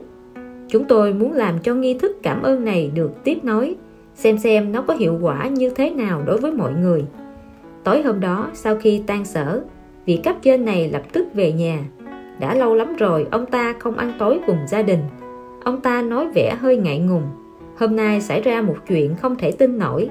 Lúc ở văn phòng, có một đồng nghiệp trẻ nói với tôi rằng cậu ta vô cùng ngưỡng mộ tôi, còn tặng tôi một chiếc nơ ri băng màu lam, đề chữ tôi quan trọng nữa. Tiếp đó, ông quay sang nói với con trai của mình: "Cha còn một chiếc nữa phải tặng cho người mình cảm kích và tôn kính." Khi lái xe về nhà tối nay, cha đã bắt đầu nghĩ xem nên tặng cho ai. Cha nghĩ đến con. Con là người cha muốn cảm ơn. Những ngày qua, vì công việc mà cha không dành nhiều thời gian chăm sóc con, ở bên con, cha thật sự cảm thấy có lỗi. Có lúc cha to tiếng mắng con vì thành tích học tập của con không đủ tốt, phòng con quá bừa bộn. Nhưng tối nay, cha chỉ muốn cho con biết con quan trọng với cha đến giường nào. Con yêu, cha yêu con. Con trai ông ta nghe xong liền ngây người ra. Một lúc sau cậu rơi nước mắt, ngẩng lên nhìn cha mình và nói: "Cha, con tưởng cha không yêu con tưởng trong lòng cha mẹ con hoàn toàn không quan trọng. Nhưng bây giờ cuối cùng con đã hiểu. Cảm ơn cha, con yêu cha lắm." Người có trái tim ngập tràn yêu thương sẽ luôn khiến cho bầu không khí xung quanh ngập tràn niềm vui. Dale Carnegie. Tượng Phật bằng vàng ròng. Kho báu lớn nhất của đời người được cất giấu chẳng ở nơi xa xôi nào, mà trong nội tâm chính chúng ta. Có thể dấu vết của thời gian sẽ khiến nó phủ đầy cát bụi, nhưng khi bạn phát hiện ra nó, hãy cẩn thận phủi sạch. Bạn sẽ có được thu hoạch lớn nhất trong cuộc đời. Đó chính là bạn sẽ phát hiện ra chính bản thân mình. Ở Thái Lan, có một ngôi chùa gọi là chùa Phật Vàng vô cùng nổi tiếng. Chùa Phật Vàng là một ngôi chùa nhỏ. Trong chùa có một món bảo vật quý hiếm. Đó là một bức tượng Phật cao 3 mét, đúc bằng vàng khối nặng đến 5.5 tấn. Khi nhìn thấy bức tượng Phật bằng vàng, vừa từ bi vừa uy nghiêm này, trong lòng sẽ bất giác chấn động lạ lùng. Việc phát hiện bức tượng Phật bằng vàng này cũng có một câu chuyện. Năm 1957, trong chùa chưa có tượng Phật bằng vàng, chỉ có một bức tượng Phật làm bằng đất. Lúc đó chính phủ Thái Lan quyết định xây dựng đường cao tốc trong thành phố Bangkok. Chùa Phật Vàng nằm trên đoạn đường xây dựng nên bị buộc dời đi. Khi hòa thượng trong chùa chuẩn bị di chuyển tượng Phật bằng đất, thì phát hiện bức tượng Phật này không chỉ có kích thước khổng lồ mà trọng lượng cũng rất đáng kinh ngạc. Cả ngày trời mưa rất to, trụ trì dùng vải bạc phủ lên bức tượng Phật, định chọn ngày chuyển sao. Nhưng khi đêm xuống, trụ trì không yên tâm, bèn cầm đèn pin đi kiểm tra tượng Phật. Nước mưa đã xối mất một ít đất trên tượng, đồng thời xuất hiện một số vết nứt. Thấy vậy, trụ trì luôn miệng phàn nàn. Nhưng khi ông chiếu ánh đèn vào vết nứt thì phát hiện ở đó phát ra một tia sáng lạ lùng. Sau khi tới gần kiểm tra thật kỹ càng, trụ trì nghi ngờ dưới lớp đất này ẩn giấu thứ gì đó. Ông lấy đục và búa tới, cẩn thận đục bề mặt bức tượng. Khi đục bỏ lớp đất bên ngoài, ông kinh ngạc phát hiện lớp vật liệu bên trong phát ra ánh vàng loang loáng. Trụ trì tốn mất rất nhiều thời gian mới loại bỏ được tất cả lớp đất trên ngoài của bức tượng Phật làm bằng vàng ròng này. Căn cứ theo các nhà sử học, mấy trăm năm trước, quân đội Miến Điện từng xuất binh đánh Thái Lan, thời đó còn gọi là nước Simla. Hòa thượng Simla biết quân địch sắp tấn công, bèn phủ một lớp đất lên bề mặt tượng Phật vàng để tránh việc bảo vật bị quân Miến Điện cướp đoạt. Thực ra chúng ta đều giống bức tượng Phật đó, vì sợ hãi nên phủ một lớp vỏ ngụy trang bên ngoài. Thế nhưng mỗi người đều có bản chất vàng, sáng lấp lánh bên trong con người mình, đó mới là bản thân chúng ta thật sự. Giá trị của sinh mệnh. Xã hội hiện đại là xã hội vật chất. Có người nói đùa rằng quần áo hàng hiệu mới là chứng minh thư của con người, tiền bạc mới là chứng chỉ năng lực và sức hấp dẫn. Khi tất cả giá trị có thể đo bằng vật chất, vậy thì dùng cái gì để đo giá trị của sinh mệnh đây? Câu chuyện nhỏ này sẽ cho bạn câu trả lời. Có lần trong một hội nghị, một diễn giả nổi tiếng còn chưa nói lời mở đầu, tay đã giơ cao một tờ 20 đô la. Đối diện với 200 người trong hội nghị, ông ta hỏi: ai muốn có tờ 20 đô la này? Từng cánh tay lần lượt giơ lên. Ông ta nói tiếp: tôi định tặng 20 đô la này cho một người trong số các quý vị. Nhưng trước đó, hãy cho phép tôi làm một việc. Nói rồi ông ta vò viên tờ tiền lại. Sau đó hỏi: ai vẫn lấy? Vẫn có người giơ tay. Ông ta lại nói: vậy giả sử tôi làm thế này thì sao? Ông ta vứt tiền xuống đất rồi giẫm một chân lên và ghi nó. Sau đó ông nhặt tờ tiền lên. Tờ tiền đã trở nên nhào nát, bẩn thỉu. Bây giờ ai vẫn lấy? Vẫn có người giơ tay. Các bạn đã đọc được một bài học rất có ý nghĩa. Cho dù tôi đối xử với tờ tiền đó như thế nào, các bạn vẫn muốn lấy nó, bởi vì nó không mất giá trị. Nó vẫn đáng giá 20 đô la. Trên đường đời, chúng ta sẽ vô số lần bị quyết định của bản thân hoặc nghịch cảnh gặp phải, đánh bại, sỉ nhục, thậm chí bị giẫm đạp. Chúng ta cảm thấy như thể bản thân mình không đáng một xu. Nhưng dù xảy ra chuyện gì hoặc sắp xảy ra chuyện gì, trong mắt Thượng Đế, các bạn không bao giờ mất giá trị.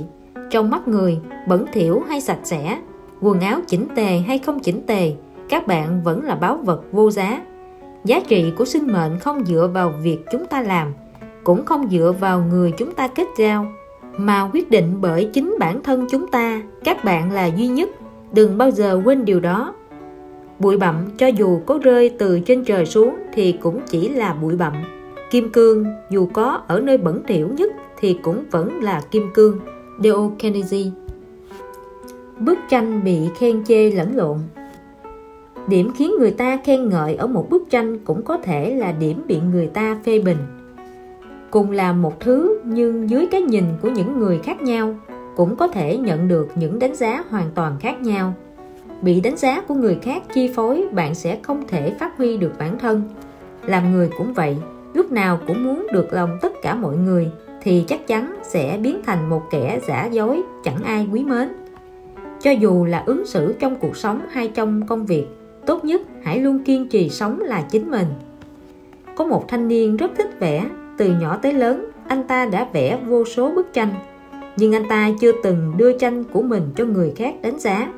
Ngay bản thân anh ta cũng ngờ khả năng hội họa của mình, nên lần đó đã quyết định vẽ một bức tranh thật tâm huyết để chứng minh với mọi người và chính mình. Sau khi vẽ xong, anh ta đem bức tranh ra chợ. Bên cạnh bức tranh đặt một cây bút và một tấm bảng ghi gõ: mỗi người xem tranh hãy đánh dấu vào nơi còn khuyết điểm.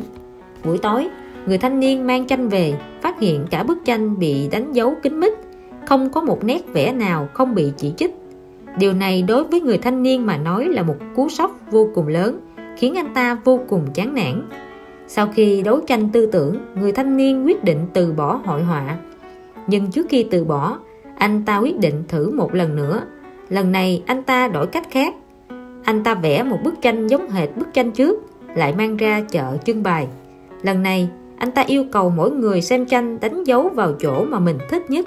Tối hôm đó, khi đem tranh về, anh ta kinh ngạc phát hiện mỗi nét vẽ trên bức tranh đều được đánh dấu. Bức tranh từng bị chỉ trích bây giờ lại được đánh dấu khen ngợi. Người thanh niên chợt hiểu ra, mình đã phát hiện một điều kỳ diệu, đó chính là cho dù chúng ta làm gì, chỉ cần có một số người vừa lòng là đủ. Bởi vì thứ mà có những người cho là xấu xí thì lại xinh đẹp trong mắt một số người khác. Nếu bạn thật sự có niềm tin với một điều gì đó thì đừng quan tâm người khác nói thế nào, chỉ cần kiên định làm theo chỉ dẫn của trái tim là được. Số phận thường thích đùa giỡn chúng ta, bởi vì rõ ràng là rượu hy vọng nhưng lại luôn được đựng trong chiếc cốc thất vọng. Bạn đánh giá bản thân thế nào? Hãy viết ra những điều tốt đẹp trong cuộc đời mình. Bạn sẽ phát hiện hóa ra mình giàu có và may mắn đến vậy. Trong hội trường của một trường đại học đang có một buổi diễn thuyết. Người trên sân khấu đang nói bằng ngôn ngữ Tai rất say sưa và đầy nhiệt huyết. Bà là tiến sĩ Hòa, sinh ra đã bị tổn thương não. Bà không có khả năng giữ thăng bằng cho cơ thể, cũng không thể nói được. Từ nhỏ bà đã sống trong nhiều sự bất tiện của cơ thể và cái nhìn tò mò của mọi người. Con đường trưởng thành của bà đầy những đau đớn. Thế nhưng bà không để những đau đớn bên ngoài này đánh bại tinh thần đấu tranh của mình. Bà kiêu hãnh đối mặt, đương đầu với mọi khó khăn, giành được học vị tiến sĩ, và tất cả sinh viên trong hội trường đều chấn động trước những động tác cơ thể khó khăn của bà. Đây là một cuộc diễn thuyết làm số phận khuất phục. Tiến sĩ Hòa tuy không thể nói, nhưng thính lực của bà rất tốt. Chỉ cần đối phương đón trúng hoặc nói ra ý kiến của bà sẽ vui đến mức kêu to một tiếng hoặc vỗ tay, tặng cho bạn một tấm bưu thiếp làm từ tranh của bà. Xin hỏi tiến sĩ Hòa, một sinh viên giơ tay đặt câu hỏi, từ nhỏ bà đã có dáng vẻ như thế này, xin hỏi bà nhìn nhận bản thân mình thế nào? Những người có mặt tại đó đều giật thót, thầm nghĩ sinh viên này thật là không chín chắn. Sao có thể hỏi bà câu ấy trước đông đảo khán giả như vậy?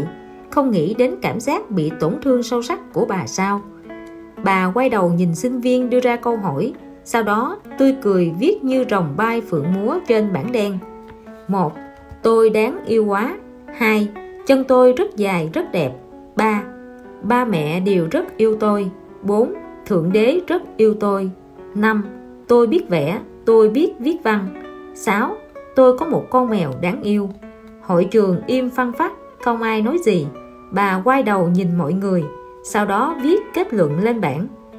Tôi chỉ nhìn thứ mà mình có, không nhìn thứ mình không có. Tiếng vỗ tay giòn giã vang lên khắp cả hội trường.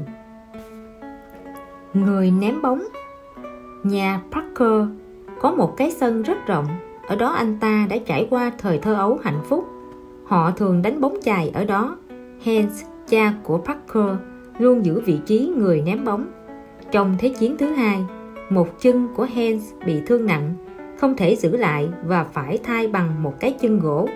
Vì thế ông chỉ có thể đứng tại chỗ làm người ném bóng. Nhưng lũ trẻ chưa từng cảm thấy việc này có gì kỳ lạ. Hans giống như ông chủ của sân bóng chày. Ông yêu cầu bọn trẻ phải đứng đúng vị trí phòng vệ hoặc tấn công. Hơn nữa còn quy định chúng phải chạy nhanh hơn bóng. Không ai cảm thấy đánh trúng bóng của Hans là một chuyện dễ dàng. Ông luôn có thể khiến mọi người try out. Try out là thuật ngữ bóng chày. Vận động viên đánh hụt bóng 3 lần sẽ bị loại và phải ra ngoài cho vận động viên khác vào. Nếu Parker bắt đầu kêu ca ông ném bóng quá nhanh, Hans sẽ hỏi là tự con muốn chơi bóng chày không phải sao? Thế là Parker đành cố sức chạy, cố gắng thể hiện hơn nữa. Khi cuối cùng cũng đánh trúng bóng của cha, cậu ta cảm thấy sung sướng như thể đó là một việc cực kỳ vĩ đại. Hans đứng ở vị trí ném bóng cũng vỗ tay cho con trai. Đối với Parker mà nói, tiếng vỗ tay đó giống như tiếng vỗ tay khen ngợi của khán giả trên sân vận động quốc gia vậy. Nhiều năm sau, Trem, con trai Parker cũng học được quy tắc chơi bóng chày tương tự. Quy tắc của đội bóng chày ông nội chính là quy tắc của anh đối với bóng chày. Tuy bây giờ Hans chỉ có thể ném bóng trên xe lăn, nhưng Trem vẫn phải đứng vào vị trí chính xác, vẫn phải đuổi theo quả bóng không thể nào đuổi kịp đó. Khi cậu ta phàn nàn bóng ném quá nhanh, dù ngồi trên xe lăn, Hans vẫn sẽ nổi cáo: cháu có muốn chơi bóng không? Trem nghĩ bụng, tất nhiên là muốn. Cuối cùng trong một lần vung gậy, Trem đã làm được. Cậu đánh trúng vào tăm bóng, quả bóng bay thẳng về phía Hans. Hans muốn bắt, nhưng khi chiếc xe ngã về phía sau, ông và xe lăn liền đổ rầm xuống đất. Trem đang chạy nửa chừng đến goal 1 bèn dừng lại. Sao cháu lại dừng lại? Hans ngồi dưới đất hét lên. Trận đấu vẫn đang diễn ra, cháu chạy mau đi. Khi Trem an toàn đứng ở goal 1, cậu nhìn thấy ông nội cởi găng tay ra, cặp dưới nách rồi bắt đầu vỗ tay. Chỉ cần trận đấu chưa kết thúc, tình thế trên sân vẫn còn có cơ hội xoay chuyển. Hãy luôn vững tâm dù gặp phải kẻ địch mạnh đến đâu. Bức tranh ghép. Bạn từng bày tỏ sự cảm ơn của bạn với người thân chưa? Bạn từng ôm họ chưa? Bạn từng nói bạn rất yêu họ chưa? Hôm nay hãy hành động đi, đừng chần chờ nữa. Jack lớn lên ở một nông trại. Cha cậu là nông dân, không được học hành nhiều, nhưng lại rất coi trọng việc giáo dục con cái. Nhưng Jack lại không thích bị bó buộc bởi gia đình và nhà trường chút nào. Cậu chỉ muốn rời xa gia đình tới một nơi khác, nên đã chọn học ở một trường đại học rất xa nhà. Rời xa sự bó buộc của gia đình khiến cho Jack cảm thấy thoải mái tự do. Vào một ngày lễ Giáng sinh, khi chọn quà, cậu nhìn thấy một bức tranh ghép trong cửa hàng và rất ấn tượng với nó. Bức tranh ghép cảnh một gia đình bình thường. Con trai nhìn vùng trời phía sau lưng người cha, sốt ruột muốn bỏ đi. Đằng sau có một con chó chăn cừu đang nhìn họ. Jack cảm thấy chính mình là đứa con trai trong bức tranh ghép. Đứa con trai một lòng chỉ muốn lên đại học mà chưa từng viết thư về nhà. Cha cậu cũng giống như người cha trong bức tranh, là một nông dân chăm chỉ, không hiểu con trai, không biết nên bày tỏ suy nghĩ và tình cảm của mình như thế nào. Còn con chó đó giống hệt con chó nhà cậu từng nuôi. Jack liền bật khóc. Cậu mua bức tranh ghép đó làm quà Giáng sinh cho cha, còn thêm một dòng chữ: cha, con tặng món quà này không phải vì bức tranh ghép này đẹp hay có gì đặc biệt, mà là vì nó đột nhiên khiến con nhớ đến hơi ấm của nhà mình. Món quà bày tỏ tình cảm này đã được Jack bọc lại một cách đặc biệt cẩn thận. Sáng sớm ngày Giáng sinh, cậu tặng quà cho cha, nhưng cha cậu lại không nói gì mà lặng lẽ vào bếp. Hóa ra cha cậu trốn vào bếp khóc. Khi cha ghép xong bức tranh, mẹ cậu đóng tranh vào khung kính và treo trong phòng ngủ của họ. Nghĩ tới cha đã làm việc vất vả thế nào để nuôi mình và các anh chị em học đại học, Jack rất hối hận. Trước đây, cậu đã không hiểu được sự vất vả của cha mẹ. Cậu chưa từng hiểu cho tâm tình của cha mẹ. Và giờ đây, cậu thật xấu hổ vì mình chưa bao giờ bày tỏ lòng biết ơn đối với cha mẹ. Có lần, khi Jack chuẩn bị rời khỏi nhà, cha cậu đột nhiên ôm cậu một cái. Ta không muốn rơi vào hoàn cảnh lúc gần đất xa trời rồi mà chưa từng ôm con trai mình. Hôm nay, ta phải thực hiện hành động này mới được. Cậu vỗ lưng cha, chỉ nghẹn ngào nói một câu: cha, con yêu cha. Tiền tiêu vặt. Chúng ta luôn rất bận rộn, bận đến mức quên ở bên người thân của mình. Thử tĩnh tâm mà nghĩ xem, chúng ta thật sự bận đến như vậy sao? Một người cha đi làm về rất muộn với tâm trạng mệt mỏi và bực bội. Anh ta phát hiện cậu con trai 5 tuổi đang đứng bên cửa đợi mình về. Cha, con có thể hỏi cha một câu không? Tất nhiên là được, con muốn hỏi gì? Người cha đáp. Cha, 1 giờ cha kiếm được bao nhiêu tiền? Cha không có thời gian chơi trò chơi con nít với con, sao con lại hỏi như vậy? Người cha nói vẻ mất kiên nhẫn. Con chỉ muốn biết thôi, cha hãy nói cho con biết 1 giờ cha kiếm được bao nhiêu tiền ạ? Cậu bé này xin. 1 giờ cha kiếm được 5 đô la. Sau đó cậu bé lý nhí. Cha có thể cho con vay 1 đô không? Người cha nhìn con với vẻ không thể tin nổi. Anh ta giận dữ mắng. Lập tức lên giường đi ngủ cho cha. Hãy nghĩ xem tại sao con lại ích kỷ như vậy, không quan tâm cha làm việc vất vả thế nào, chỉ biết vòi tiền đi mua đồ chơi và đồ ăn vặt. Sau khi cậu bé về phòng, người cha này ngồi một mình bên sofa. Nghĩ lại hành động vừa rồi của mình, anh ta bắt đầu cảm thấy hơi có lỗi. Có lẽ mình đã quá nghiêm khắc với con rồi. Dù sao con mới chỉ là một đứa bé 5 tuổi, chưa hiểu được nỗi vất vả của cha mẹ, vẫn vô tư muốn có đồ chơi là chuyện bình thường. Khoảng 1 tiếng sau, anh ta bình tĩnh lại và đi vào phòng con. Ngủ chưa con? Anh ta hỏi. Con chưa, con vẫn thức ạ, cậu bé đáp. Cha nghĩ rồi, vừa nãy là cha đã quá hung dữ với con. Anh ta ngồi xuống giường, dịu dàng nói. Đây là 1 đô la cho con. Cậu bé nhận tiền, vui vẻ cười và nói. Con cảm ơn cha. Tiếp đó, cậu lấy một xấp tiền nhăn nhúm dưới gối ra và bắt đầu đếm. Người cha thấy con trai mới tí tuổi đầu đã tiếp xúc nhiều với tiền, liền tức giận nói. Con có nhiều tiền như vậy rồi, sao còn đòi thêm? Trẻ con cần nhiều tiền như vậy làm gì? Cậu bé đáp. Lúc trước con chưa đủ tiền, nhưng bây giờ thì đủ rồi. Sau đó, hành động của cậu bé đã khiến người cha vô cùng ngạc nhiên. Cậu đưa 5 đô la cho cha và nói. Cha, bây giờ con có 5 đô la rồi. Con có thể mua 1 tiếng đồng hồ của cha được không? Ngày mai cha hãy về nhà sớm một chút. con muốn cùng ăn tối với cha. Bông tai hình giọt nước.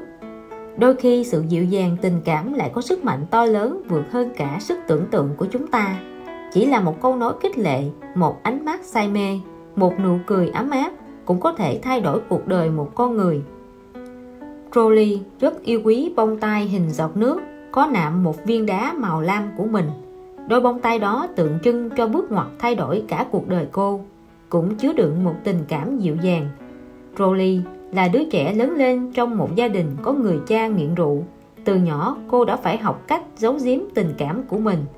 Từng có lần, Crowley lấy hết dũng khí tặng cho cha một món quà mà cô đã dành dụm tiền ăn trưa mỗi ngày để mua. Nhưng cha cô chẳng thèm nhìn đến mà vứt ngay món quà xuống đất. Năm đó, cô sắp lên lớp 6. Tình trạng nghiện rượu của cha cô ngày càng nghiêm trọng. Mỗi đêm khuya, Crowley đều run rẩy nghe những tiếng động vọng vào từ phòng ngoài. Tiếng whisky góp vào cốc, tiếng mở nắp chai bia, tiếng đá va vào nhau trong cốc. Cha và bạn bè uống đến say mềm trong bếp.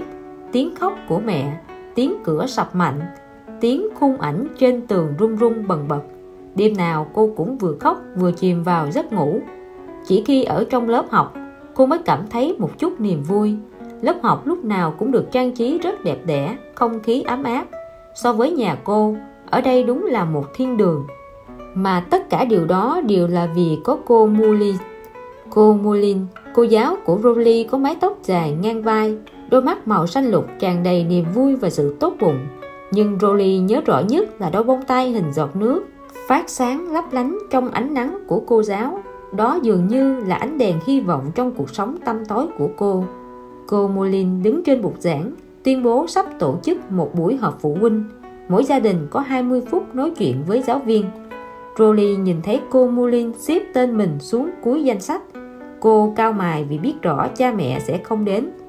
Hôm diễn ra cuộc họp, cha mẹ những đứa trẻ khác đều tới. Nhìn cảnh tượng vui vẻ hạnh phúc của các gia đình, Crowley chỉ biết cố kìm nước mắt. Cuối cùng buổi họp kết thúc.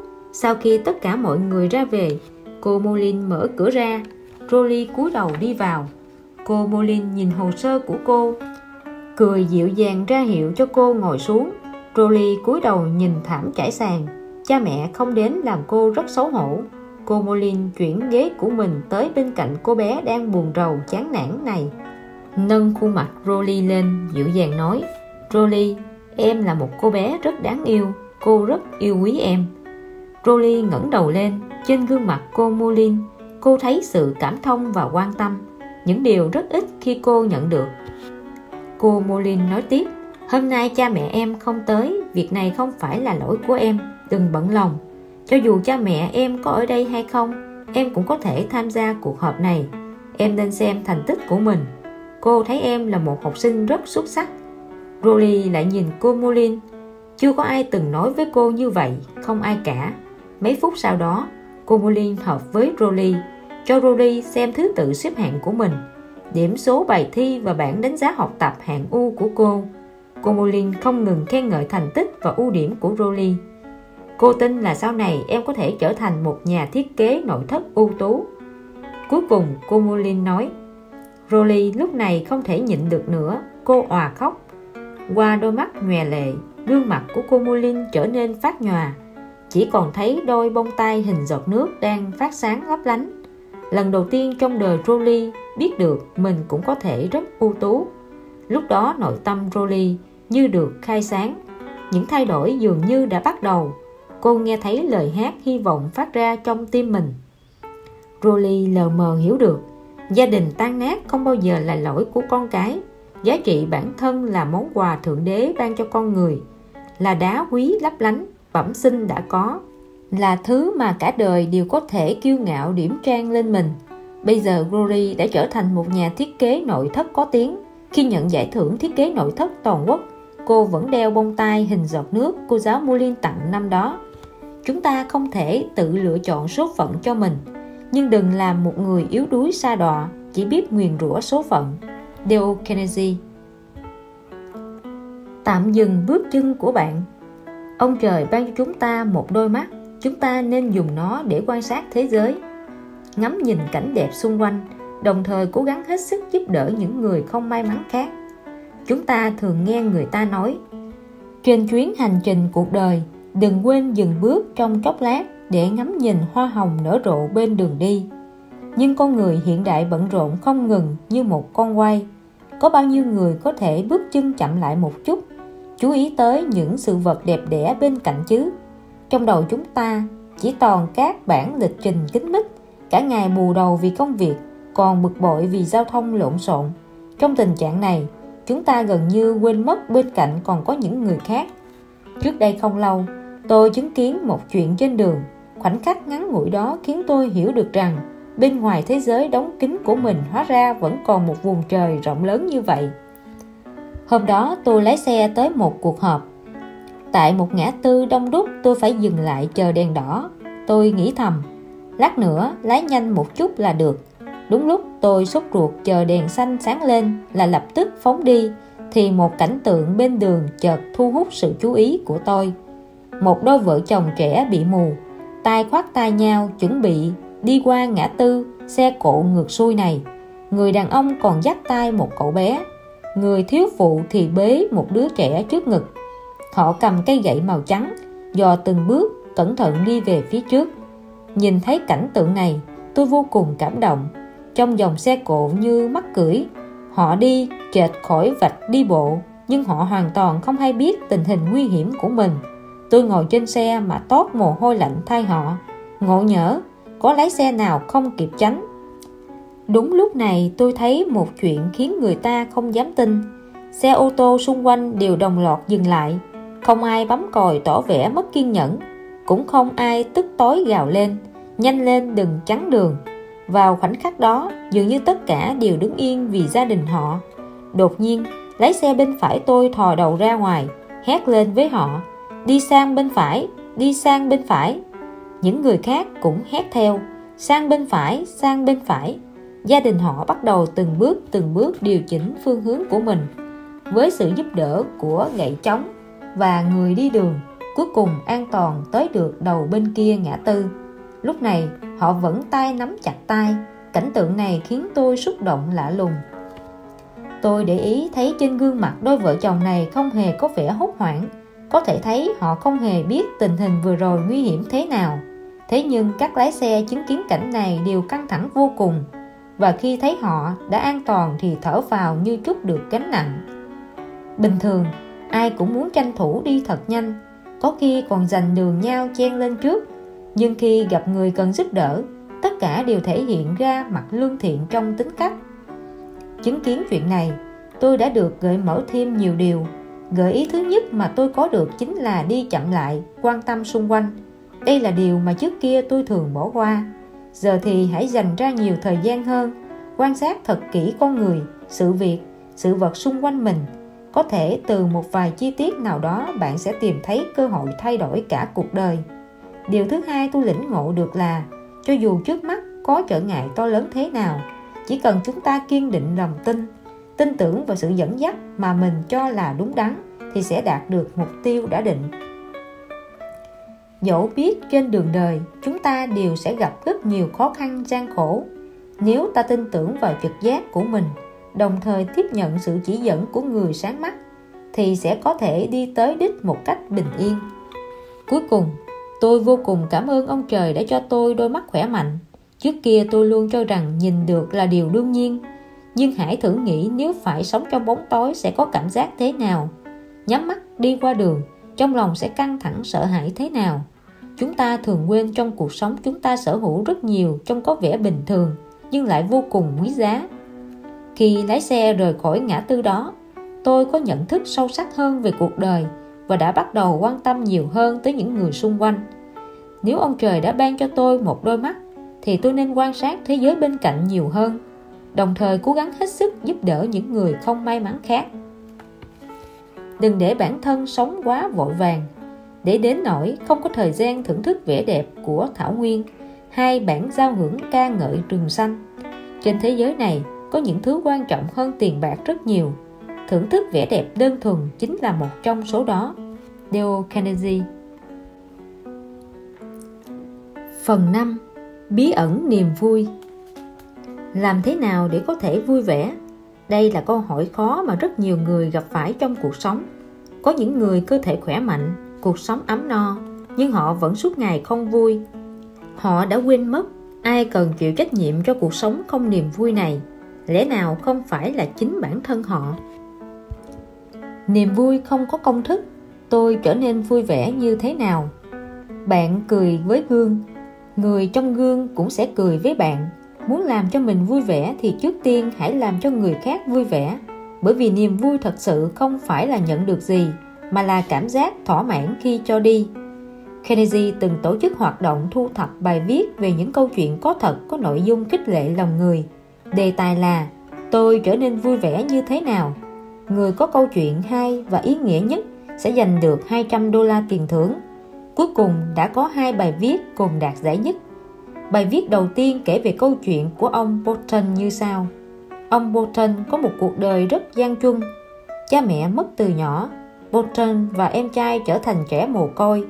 Trên thế giới này, họ không còn ai là người thân để được bao bọc che chở, đành phải sống dựa vào sự giúp đỡ của những người hảo tâm trong thị trấn. Cuộc sống vô cùng khổ cực, bữa đói bữa no. Ông Rocheron giàu có trong thị trấn không có con, bèn nhận nuôi 2 anh em nhà Bolton. Ông Rocheron đã 70 tuổi, đáng tuổi ông nội của Bolton. Ông ấy nói với Bolton, các cháu có thể sống trong nhà ta sẽ gửi các cháu đi học. Nhưng các cháu phải cam kết với ta 3 điều sau: không được nói dối, không được ăn cắp và phải nghe lời nữa. Và 3 điều này đã trở thành nguyên tắc của Bolton. Không lâu sau, ông Rocheron giữ lời hứa cho Bolton đi học tiểu học. Bolton vô cùng khát khao được đi học, nhưng cuộc sống của học sinh tiểu học không hề vui vẻ đối với cậu, bởi vì những đứa trẻ khác luôn tìm cách chọc phá, cười chê cậu, chế nhạo cậu là trẻ mồ côi. Lòng tự tôn của Bolton bị tổn thương. Cậu rất muốn đánh cho chúng một trận, nhưng nhớ tới lời dạy của ông Rocheron: hãy nhớ không được đánh nhau. Người có thể nhẫn nhịn không đánh nhau khôn ngoan hơn người giải quyết vấn đề bằng nắm đấm nhiều. Bolton lại cố gắng kiềm chế. Cho dù cuộc sống có buồn thế nào, cậu cũng luôn nhẫn nhịn chịu đựng. Cho tới một ngày, một đứa trẻ ném bùn vào mặt cậu. Bolton không thể chịu đựng thêm nữa, bèn đánh thằng bé đó một trận. Kết quả thật bất ngờ là từ đó bọn trẻ không dám bắt nạt cậu nữa. Cậu còn có thêm mấy người bạn. Một hôm, Bolton đổi chiếc mũ mới mà bà Rocheron mua cho cậu, vui vẻ bước tới trường. Một cô bé học lớp trên bước tới, giật mũ của cậu ném xuống đất và giẫm lên. Cô ta mắng: đồ mồ côi thối tha, tao ghét nhất cái bộ dạng dương dương đắc ý này của mày. Từ trước đến giờ, Bolton chưa từng khóc vì chuyện ở trường, nhưng hôm sau khi về nhà, cậu đã khóc nức nở. Sau khi biết chuyện, bà Rocheron nói với Bolton: cháu yêu, nếu cháu chịu bày tỏ thiện ý với chúng, hơn nữa để ý xem có thể làm gì cho chúng, thì chúng sẽ không trêu cháu hay gọi cháu là kẻ ăn bám. Bolton bán tín bán nghi nghe theo lời khuyên của bà. Từ đó, Bolton bắt đầu học hành chăm chỉ. Không lâu sau, kết quả học tập của cậu đạt vị trí số 1 trong lớp. Cậu cùng một số bạn học trong lớp học nhóm, viết báo cáo, còn dành thời gian giảng bài cho họ. Cậu bắt đầu giành được sự kính phục và yêu quý của mọi người. Lúc này không ai đố kỵ với cậu nữa, cũng không ai trêu chọc cậu, bởi vì cậu luôn cố gắng hết sức giúp đỡ người khác. Ngoài ra, Bolton còn bắt đầu làm việc tốt giúp đỡ mọi người trong thị trấn. Trong thị trấn có một bà lão sống một mình. Mỗi ngày trên đường đi học về, Bolton đều ghé qua nhà bà giúp bà chặt củi, vắt sữa bò, cho gia súc ăn và uống nước. Khi mọi người biết chuyện, ai nấy đều rất yêu quý và coi Bolton là bạn bè. Mối quan hệ tốt đẹp này từ đó tiếp tục được duy trì. Bây giờ ông Bolton có rất nhiều bạn bè. Ông cảm thấy vô cùng vui vẻ. Có một câu nói rất hay: cho đi một cách chân thành chính là bí quyết để có cuộc sống vui vẻ. Bài viết thứ hai cũng rất cảm động, là câu chuyện của một vị tiến sĩ phải nằm trên giường 23 năm bởi bệnh phong thấp. Một người bệnh chỉ có thể nằm trên giường hết ngày này qua ngày khác thì sao có thể sống vui vẻ được. Nhưng vị tiến sĩ trong câu chuyện lại có cách sống thật khác lạ. Ông luôn coi danh ngôn của hoàng tử xứ Wales: tôi sống để cống hiến, làm châm ngôn sống của mình. Để cuộc sống của mình tiếp tục có ý nghĩa, vị tiến sĩ này đã thu thập tên tuổi và địa chỉ của rất nhiều bệnh nhân khác, rồi gửi cho họ những bức thư đầy vui vẻ, khích lệ, khiến họ yêu đời hơn, và điều này cũng sẽ trở thành động lực khích lệ chính bản thân ông. Sau này, ông còn tổ chức một câu lạc bộ dành riêng cho bệnh nhân liên lạc với nhau qua thư. Quy mô câu lạc bộ ngày càng mở rộng, trở thành một tổ chức toàn cầu. Ông nằm trên giường, mỗi ngày phải viết vô số lá thư. Hàng trăm nghìn người có thể nhận được sự khích lệ và niềm vui từ chúng. Tiến sĩ cũng có được sự thỏa mãn và niềm vui cực kỳ to lớn từ việc làm của mình. Người đáng yêu nhất thường là người có trái tim trong sáng. Không ai có thể sánh được với họ. Dale Carnegie. Niềm vui đáng giá hơn nghìn vàng. Nếu tưởng rằng thay đổi bản thân hoặc trở nên giàu có là có thể có được niềm vui, đó quả là một sự nhầm lẫn. Niềm vui không liên quan với giàu nghèo, sang hèn, chỉ liên quan với tư tưởng và quan niệm của cá nhân. Trước kia có một thương nhân giàu có, ông ta có khối tài sản khổng lồ, việc làm ăn phủ khắp cả nước, nhưng tiền bạc không mang lại niềm vui cho ông ta, mà ngược lại còn mang tới cho ông ta rất nhiều phiền não, bởi vì mỗi ngày ông ta đều bận rộn tính toán lo lắng. Bên cạnh nhà phú ông này là một căn nhà rách nát của một gia đình 3 người. Gia đình này sống nhờ vào nghề làm đậu phụ. Cuộc sống tuy thanh bần nhưng rất vui vẻ. Trong nhà cứ chốc chốc lại vang lên tiếng nói cười vui vẻ. Thương nhân nhìn thấy cảnh tượng này bèn sinh lòng đố kỵ. Ông ta quyết định làm cho gia đình này ngày mai không còn cười nổi nữa. Thế là ông ta vứt một đỉnh vàng lớn sang nhà bên đó. Sáng sớm hôm sau, người vợ phát hiện một đỉnh vàng không rõ nguồn gốc trong sân nhà. Cô rất vui mừng. Có số tiền này, cuộc sống của cả nhà sẽ khá hơn rất nhiều. Thế là cô vội gọi chồng dậy. Nhưng người chồng vừa nhìn thấy vàng, mặt liền biến sắc nói: số tiền này lai lịch bất minh, chỉ sợ là họa chứ không phải là phúc. Ngộ nhỡ là đồ ăn trộm, có khi còn bị kiện lên quan phủ. Hai vợ chồng tranh cãi vì đỉnh vàng này. Cuối cùng họ thống nhất giấu vàng đi. Nhưng từ đó trở đi cuộc sống của họ thay đổi rất nhiều.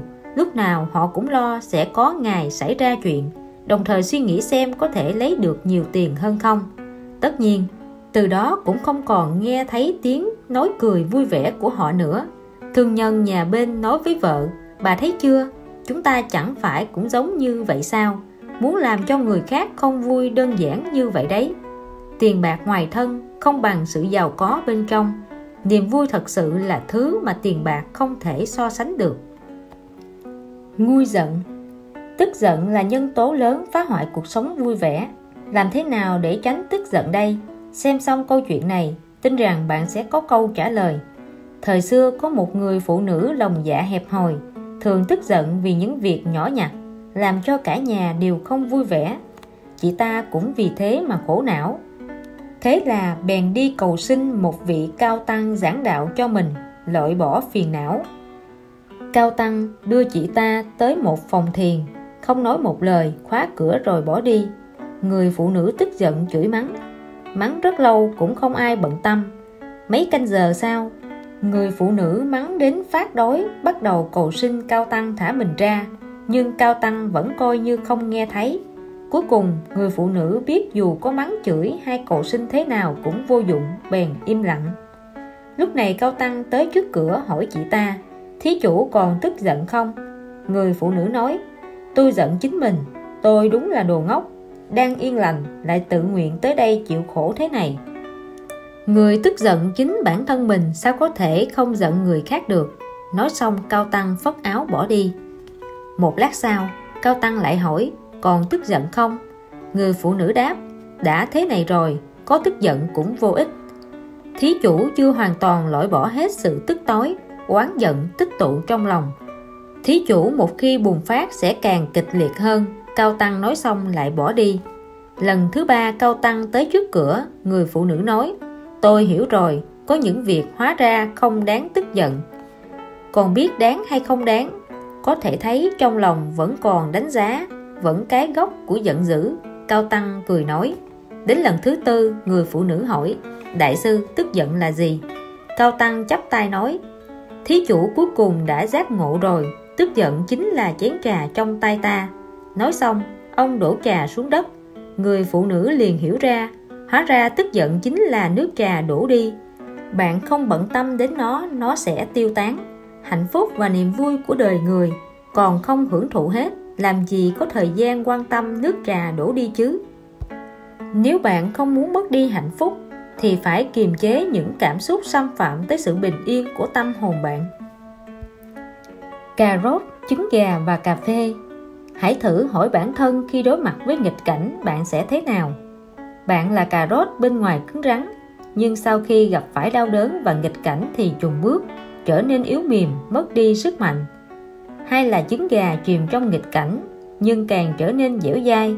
Hoặc bạn là cà phê, nó dùng chính sự đau khổ mà nước nóng mang lại khiến cho nước nóng tỏ ra mùi hương tuyệt vời nhất.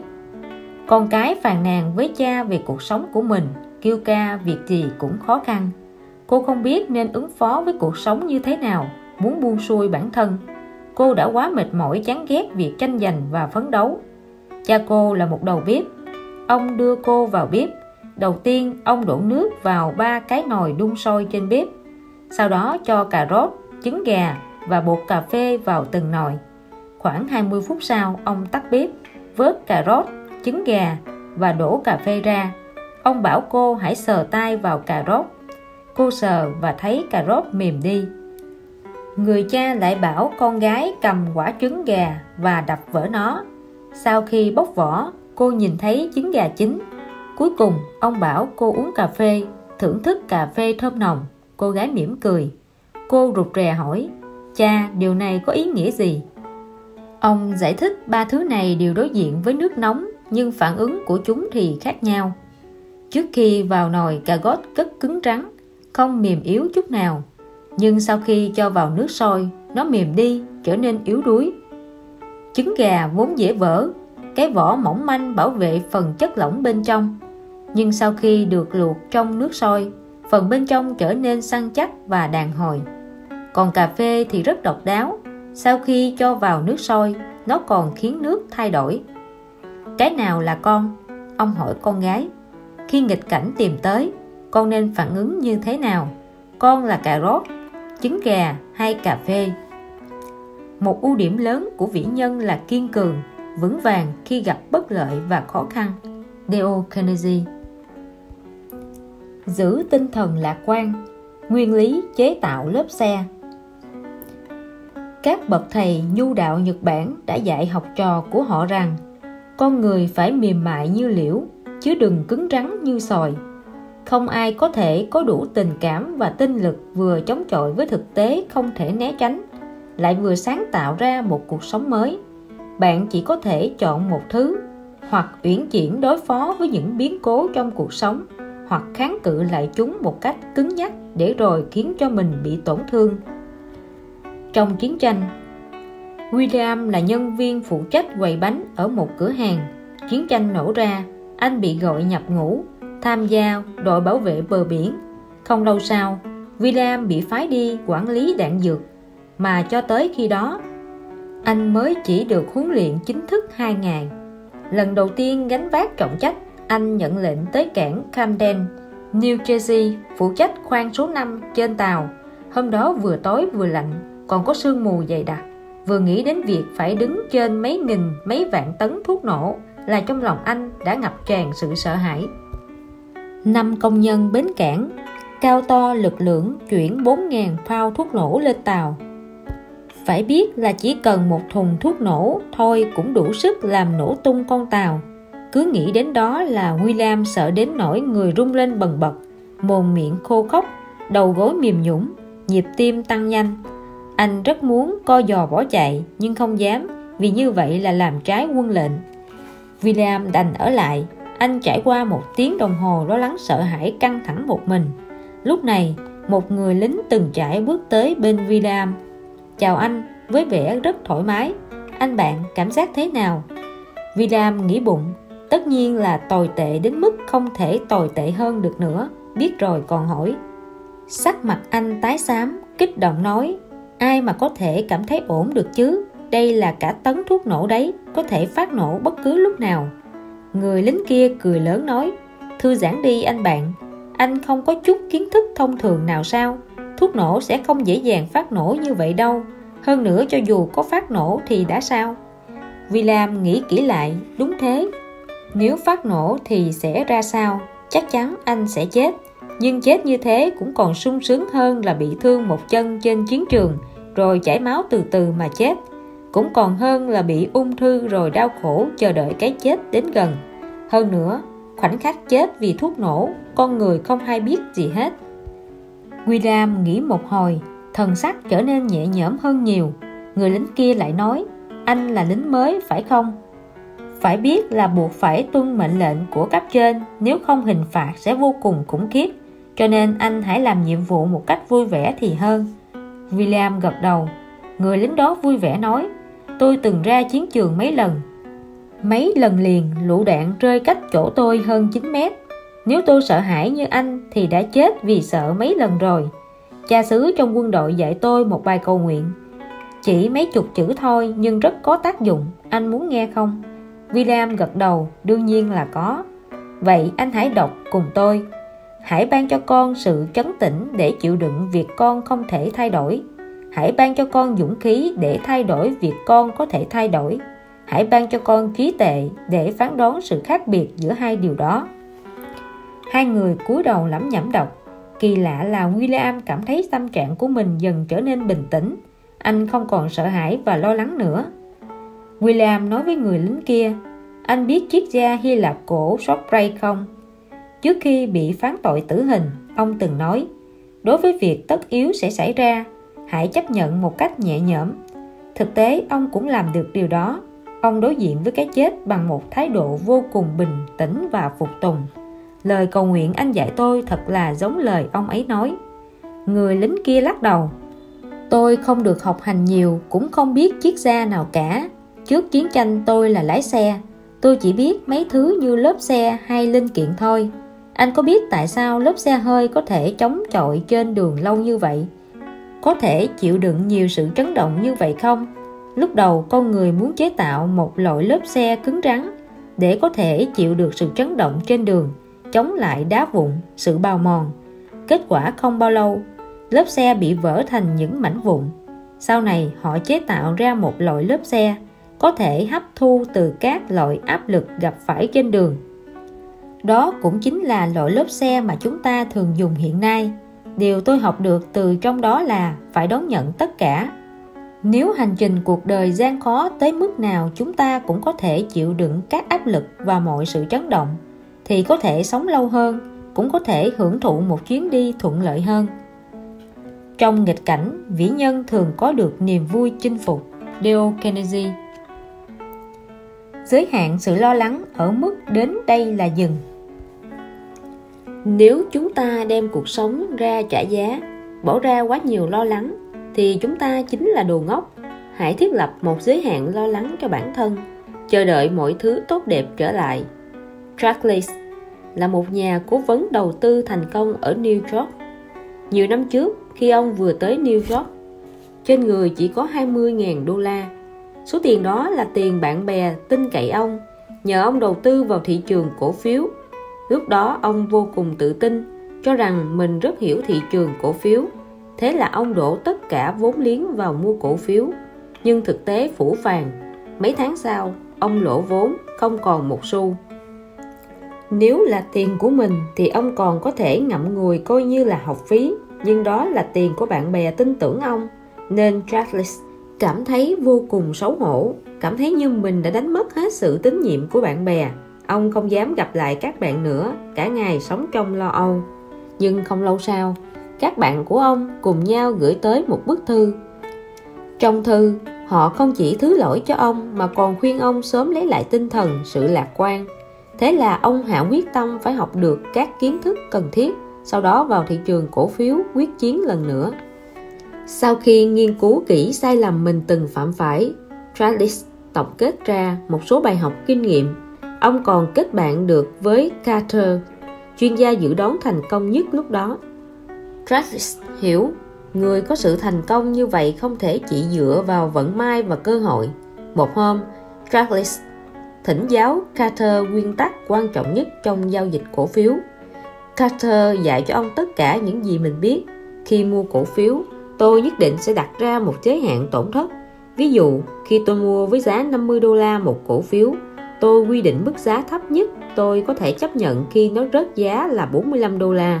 Điều này có nghĩa là nếu cổ phiếu rớt đến thấp hơn 5 đô la so với giá mua vào thì tôi sẽ lập tức bán ra. Như vậy có thể giới hạn tổn thất trong vòng 5 đô la. Nếu lúc đầu cậu mua một cách khôn ngoan, tiền lời của cậu có thể bình quân là 10, 25 hoặc thậm chí 50 đô la. Vì thế, sau khi giới hạn tổn thất của cậu ở mức 5 đô la, cho dù cậu có phán đoán sai hơn một nửa thì cậu vẫn kiếm được rất nhiều tiền. Douglas lập tức học được phương pháp này. Nguyên tắc đơn giản này giúp ông kiếm được rất nhiều tiền. Sau này, Douglas còn phát hiện nguyên tắc đến đây là dừng cũng có thể áp dụng trong các phương diện khác. Nếu đặt một giới hạn đến đây là dừng với mọi sự việc khiến người ta lo lắng và phiền não, thì kết quả lại tốt đẹp một cách bất ngờ. Ví dụ, Douglas có một người bạn thường xuyên trễ hẹn. Một hôm họ hẹn ăn trưa cùng nhau, nhưng Douglas đợi 1 tiếng ông ta mới tới. Douglas kiềm chế sự bực tức, không nổi nóng, bình tĩnh nói với bạn: tôi làm việc gì cũng có một giới hạn, cho nên sau này giới hạn tôi đợi anh là 10 phút. Nếu sau 10 phút anh mới tới thì cuộc hẹn ăn trưa của chúng ta coi như hủy bỏ. Anh có đến cũng không tìm được tôi. Sau này người bạn đó cũng nhờ vậy mà sửa được tật không đúng giờ. Năm Douglas 50 tuổi, ông quyết tâm viết một cuốn hồi ký. Lúc đó ông đầy lòng tự tin nên gác mọi công việc qua một bên, sống ở châu Âu chuyên tâm viết lách. 2 năm sau, ông cảm thấy rất vừa lòng về tác phẩm của mình, bèn mang bản thảo đến gặp nhà xuất bản. Nhưng nhà xuất bản đã từ chối và khuyên ông ngừng viết để tiếp tục chuyên tâm vào lĩnh vực cổ phiếu. Douglas không thể ngờ rằng mình lại bị từ chối như vậy. Ông nhận ra mình đang ở ngã tư cuộc đời, buộc phải đưa ra một quyết định vô cùng trọng đại, hoặc là lập tức từ bỏ việc viết lách, hoặc là tiếp tục kiên trì. Sau mấy tuần suy nghĩ, Douglas nhớ lại nguyên tắc cũ, đặt ra cho mình một giới hạn, tới đó là dừng. Lúc này ông dường như bừng tỉnh. 2 năm tốn bao tâm huyết viết cuốn sách đó coi như là một kinh nghiệm quý giá trong cuộc đời. Mọi thứ nên đến đây là dừng. Ông quay lại nghề cũ, giao dịch cổ phiếu, cuối cùng trở thành một cố vấn đầu tư vô cùng thành công. Bây giờ khi rảnh rỗi, ông làm thơ, viết văn như một thú tiêu khiển. Vượt qua chính mình cũng cần dũng khí rất lớn. Biết sở trường của mình nằm ở đâu, càng cần có trí tuệ siêu việt. Dale Carnegie. Chiếc còi của Franklin. Đừng quên thường xuyên tự hỏi bản thân 3 câu hỏi sau. 1. Vấn đề mà bây giờ mình đang lo lắng có liên quan gì đến mình? 2. Trong chuyện khiến mình lo lắng này, mình nên đặt ra giới hạn ở đâu, sau đó quên sạch tất cả chuyện đó đi. 3. Mình nên trả giá cho chiếc còi này bao nhiêu tiền? Số tiền mình trả có vượt quá giá trị của nó không? Năm 7 tuổi, Benjamin Franklin rất thích một chiếc còi. Cậu chạy vào cửa hàng đồ chơi, tiêu hết tất cả tiền tiêu vặt để mua nó. Rồi khi về đến nhà lại bị chê cười. Franklin cảm thấy rất bực bội vì chuyện này, nhưng qua đó cậu đã có được một bài học vô cùng đắt giá. Sau này, Franklin từng nói: sau khi chứng kiến rất nhiều hành vi của con người, tôi thấy rằng mọi người đều đã trả quá nhiều tiền để mua còi. Nói một cách đơn giản là, tôi tin chắc sự khổ sở của con người một phần đến từ việc họ đánh giá sai giá trị của sự vật, cũng tức là họ đã trả nhiều tiền hơn giá trị chiếc còi để mua nó. Nhà văn nổi tiếng Lee Tolstoy cưới một cô gái mà ông rất yêu. Họ ở bên nhau vô cùng hạnh phúc. Nhưng cuộc sống tốt đẹp không kéo dài lâu. Bà Tolstoy tính rất hay ghen. Bà thường giám sát hành tung của chồng, đọc nhật ký và tài liệu của ông. Tolstoy cảm thấy mình như đang sống trong ngục tù vậy. Họ thường xuyên tranh cãi nảy lửa vì ghen tuông. Lần kịch liệt nhất, bà Tolstoy uy hiếp chồng nói sẽ tự sát. Chuyện này gây ra tổn thương khó có thể chữa lành đối với Tolstoy. Nhưng ông không thể hạ quyết tâm rời xa vợ mình, đành tiếp tục trả giá đắt cho chiếc còi của cuộc đời. Kết quả, họ sống như địa ngục trong 50 năm, trả giá cho chiếc còi. Chính vì trong hai người không ai từng nghĩ tốt nhất đừng ở bên nhau nữa, chỉ vì hai người đều không có đủ khả năng đánh giá giá trị để có thể nói với nhau chúng ta hãy lập tức chấm dứt chuyện này, chúng ta đang lãng phí cuộc sống, hãy để mọi chuyện dừng lại ở đây. Không việc gì có thể tồi tệ mãi mãi, tới cuối cùng tất cả sẽ tự nhiên trở nên tốt đẹp hơn. Dale Carnegie. Một tấm thảm. Rất nhiều tổn thương vốn nhỏ nhặt không đáng kể nhưng lại luôn khiến con người canh cánh trong lòng, khiến cho tổn thương đó lan rộng thành vết thương lớn, cuối cùng khiến bản thân phải trả một cái giá đắt hơn. Ripper và Sullivan là hai nhà soạn kịch nổi tiếng. Hai người từng hợp tác viết rất nhiều kịch bản xuất sắc, đồng thời hùng vốn mở một nhà hát kịch. Tuy họ biết cách làm thế nào sáng tác ra những ca từ vui tươi, nhưng lại hoàn toàn không biết làm thế nào sáng tác ra niềm vui trong cuộc sống. Họ đều không thể khống chế được sự cáu kỉnh của bản thân. Một lần, Sullivan mua cho nhà hát kịch một tấm thảm mới. Sau khi hóa đơn được gửi tới, Ripper nhìn thấy con số quá lớn trên hóa đơn liền nổi nóng với bạn mình. Hai người cãi nhau một trận nảy lửa. Cuối cùng chuyện này bị đưa ra tòa. Thẩm phán cho rằng đây là chuyện nhỏ, xử cho hai người hòa giải ngoài tòa. Nhưng từ đó hai người không thèm nhìn mặt nhau. Một chuyện nhỏ đã phá vỡ tình bạn nhiều năm của họ. Họ buộc phải hợp tác với nhau nhưng lại không chịu hòa giải. Họ bắt đầu sử dụng một phương thức hợp tác kỳ lạ. Mỗi khi Sullivan sáng tác xong phần nhạc cho vở kịch mới thì sẽ gửi cho Ripper, còn Ripper sau khi viết lời xong sẽ gửi lại cho Sullivan. Có lần họ buộc phải cùng lên sân khấu cảm ơn khán giả. Hai người liền đứng ở hai bên sân khấu, cúi chào khán giả theo các hướng khác nhau để tránh nhìn thấy đối phương. Mãi cho tới cuối đời họ vẫn dành cho đối phương một sự oán hận không thể hóa giải nổi. Vì một tấm thảm mà phải trả giá bằng sự oán hận gần nửa thế kỷ. Điều này cũng ngầm cho thấy bi kịch của cuộc đời họ. Người đời sau từng so sánh hai người họ với Lincoln. Lincoln chắc chắn là một người có tấm lòng vô cùng rộng mở.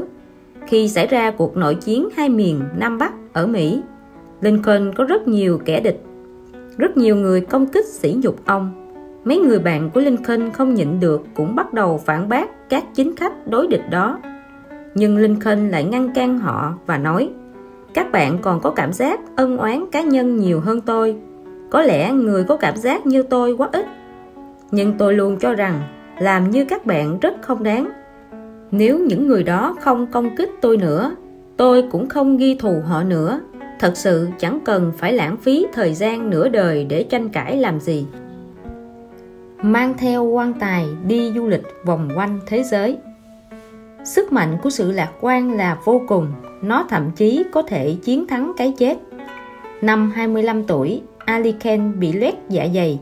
Dạ dày của anh bắt đầu xuất huyết rất nặng. Thời gian đó bệnh tình trở nên nghiêm trọng. Cân nặng từ 77 kg giảm xuống còn 40 kg. Các bác sĩ đều bó tay trước căn bệnh của anh. Ali Kane biết bệnh tình của mình. Anh nói với bản thân: Kane, nếu ngoài chờ chết ra mày không còn cách nào khác thì chi bằng tận dụng tối đa thời gian còn lại của mày. Mày đã luôn muốn được đi du lịch vòng quanh thế giới, bây giờ đến lúc rồi. Thế là anh xin xuất viện. Khi anh nói với bác sĩ mình sẽ đi du lịch vòng quanh thế giới, họ vô cùng ngạc nhiên, nói: không thể làm vậy được đâu, rất nguy hiểm đấy. Họ cảnh báo anh: nếu anh nhất quyết đi, chỉ e sẽ qua đời trên đất khách. Không đâu, Ken nói. Tôi đã hứa với bạn bè người thân là tôi sẽ được chôn trong khu mộ ở quê nhà Reska, cho nên tôi định mang theo quan tài đi du lịch. Ken quả thật đã mua một cổ quan tài và chuyển lên tàu. Anh đã bàn bạc với công ty tàu du lịch, nếu anh chết, họ sẽ đặt thi thể vào trong khoang đông lạnh cho tới khi trở về quê hương anh. Nhưng sau khi tàu khởi hành mấy ngày, điều kỳ tích là Ken lại cảm thấy khỏe hơn rất nhiều. Dần dần anh không uống thuốc, cũng không bận tâm đến dạ dày nữa. Không lâu sau, anh có thể ăn bất cứ thứ gì, thậm chí các đặc sản địa phương, những món ăn anh chưa từng ăn. Mặc dù bác sĩ đã cảnh báo rằng bệnh dạ dày của anh không nên ăn những món ăn lạ, sẽ rất nguy hiểm cho tính mạng.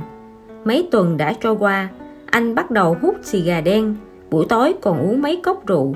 Nhiều năm qua anh chưa từng được hưởng thụ như vậy. Trong chuyến đi này, họ từng gặp gió mùa trên Ấn Độ Dương, từng gặp bão trên Thái Bình Dương.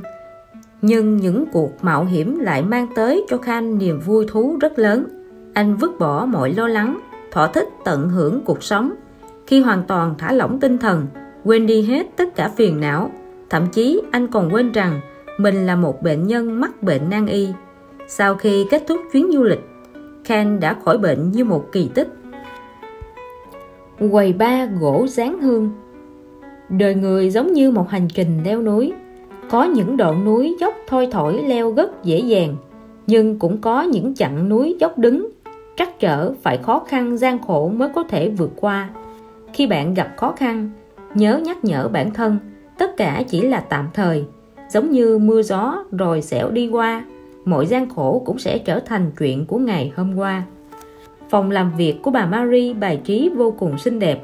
Một đầu căn phòng lát gạch hoa Tây Ban Nha kiểu cũ, quay quanh bởi một quầy bar bằng gỗ dán hương và 9 chiếc ghế chân cao được bọc da. Nếu những chiếc ghế da này biết nói, chúng sẽ kể cho bạn những câu chuyện về bà Marie. Bà cũng từng có một khoảng thời gian chán chường nản chí. Khi ấy, chiến tranh thế giới thứ hai vừa kết thúc, tình hình kinh tế vô cùng ảm đạm, khó mà tìm được việc làm. Chồng Marie là ông Poti đã vay tiền mua một cửa hàng giặt khô nhỏ, thu nhập vừa đủ để nuôi sống gia đình 4 người. Nhưng cuộc đại khủng hoảng kinh tế sau đó khiến cho tiệm giặt khô làm ăn ngày càng kém, họ rơi vào khó khăn. Marie muốn kiếm tiền phụ giúp gia đình, nhưng cô chưa từng học đại học, cũng không có tài năng gì đặc biệt, quả thật không biết có thể làm gì. Thế là cô hỏi ý kiến cô giáo Anh văn thời cấp 3. Cô giáo khuyến khích cô viết báo, đồng thời gợi ý Marie về công việc biên tập của tờ tạp chí trường trung học. Marie nghĩ mình có thể viết các chuyên mục như kim chỉ nam mua sắm cho các tờ báo tuần cỡ nhỏ ở địa phương để kiếm tiền nhuận bút trả tiền vay. Thế là cô quyết định tìm một công việc ở tòa soạn. Lúc đó, vì không trả được tiền vay, chiếc xe của gia đình đã bị ngân hàng thu hồi. Cô cũng cho bảo mẫu nghỉ việc, cho nên Marie đành phải đi bộ đến tòa soạn. Hơn nữa, còn phải mang theo 2 đứa con. Cô đặt các con vào một chiếc xe nôi cũ, phía sau buộc một cái gối lớn. Trên đường bánh xe thỉnh thoảng lại trật ra. Marie dùng gót giày gõ cho bánh xe khích vào rồi lại đi tiếp. Trên quãng đường vừa đi vừa dừng lại đó, cô hạ quyết tâm tuyệt đối không để các con chịu đói chịu rét giống như mình. Cuối cùng cũng tới tòa soạn, nhưng người phụ trách của tòa soạn lắc đầu nói với Marie: "Xin lỗi chị, thời buổi kinh tế khó khăn quá, chúng tôi không thể thuê chị được." Trong lúc nóng vội, Marie nảy ra một ý. Cô nói với người phụ trách: "Nếu cho tôi viết kim chỉ nam mua sắm, tôi sẽ tự mình tìm doanh nghiệp có nhu cầu quảng cáo." Thế là người phụ trách miễn cưỡng đồng ý cho Marie một cơ hội, nhưng ông ta khuyên: "Chị này, tốt nhất là chị đừng ôm hy vọng quá lớn. Chị đẩy một chiếc xe nôi đi tìm người quảng cáo như vậy thì có tìm một tuần cũng vô ích thôi." Thế nhưng họ đã nhầm. Marie thật sự đã tìm được khách hàng có nhu cầu quảng cáo. Thu nhập của cô ở tòa soạn không những trả được hết nợ mà còn mua được một chiếc xe cũ. Do lượng công việc tăng lên, Marie thuê một bảo mẫu tới chăm sóc các con. Mọi thứ đều bắt đầu trở nên tốt đẹp. Một buổi chiều mưa âm u, Marie tới thăm 4 khách hàng lớn của mình. Lúc này họ đều từ chối cô. Tại sao? Marie lo lắng hỏi. Họ đáp: "Ngài Ruben Amen, chủ của cửa hàng thuốc Shirley, là thương nhân buôn thuốc lớn nhất vùng này, nhưng ông ấy không đăng quảng cáo trên chuyên mục của cô.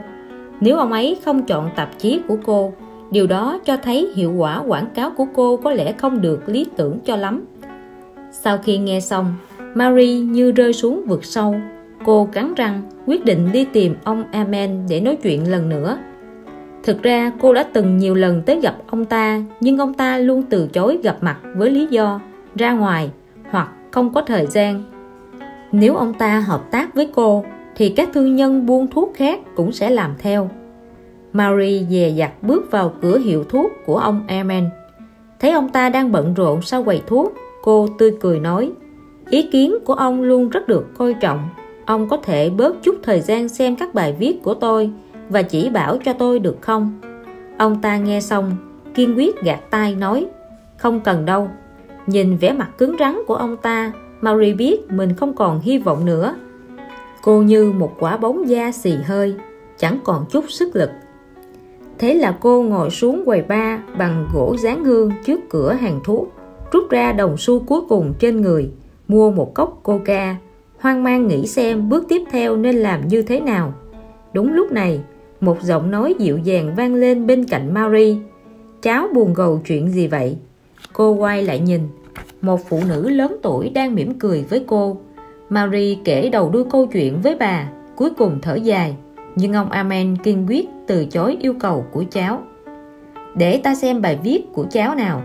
Bà cầm tờ báo trên tay cô, đọc cẩn thận một lượt rồi đứng dậy, gọi vào quầy thuốc với giọng rất to: Ruben, qua đây một chút.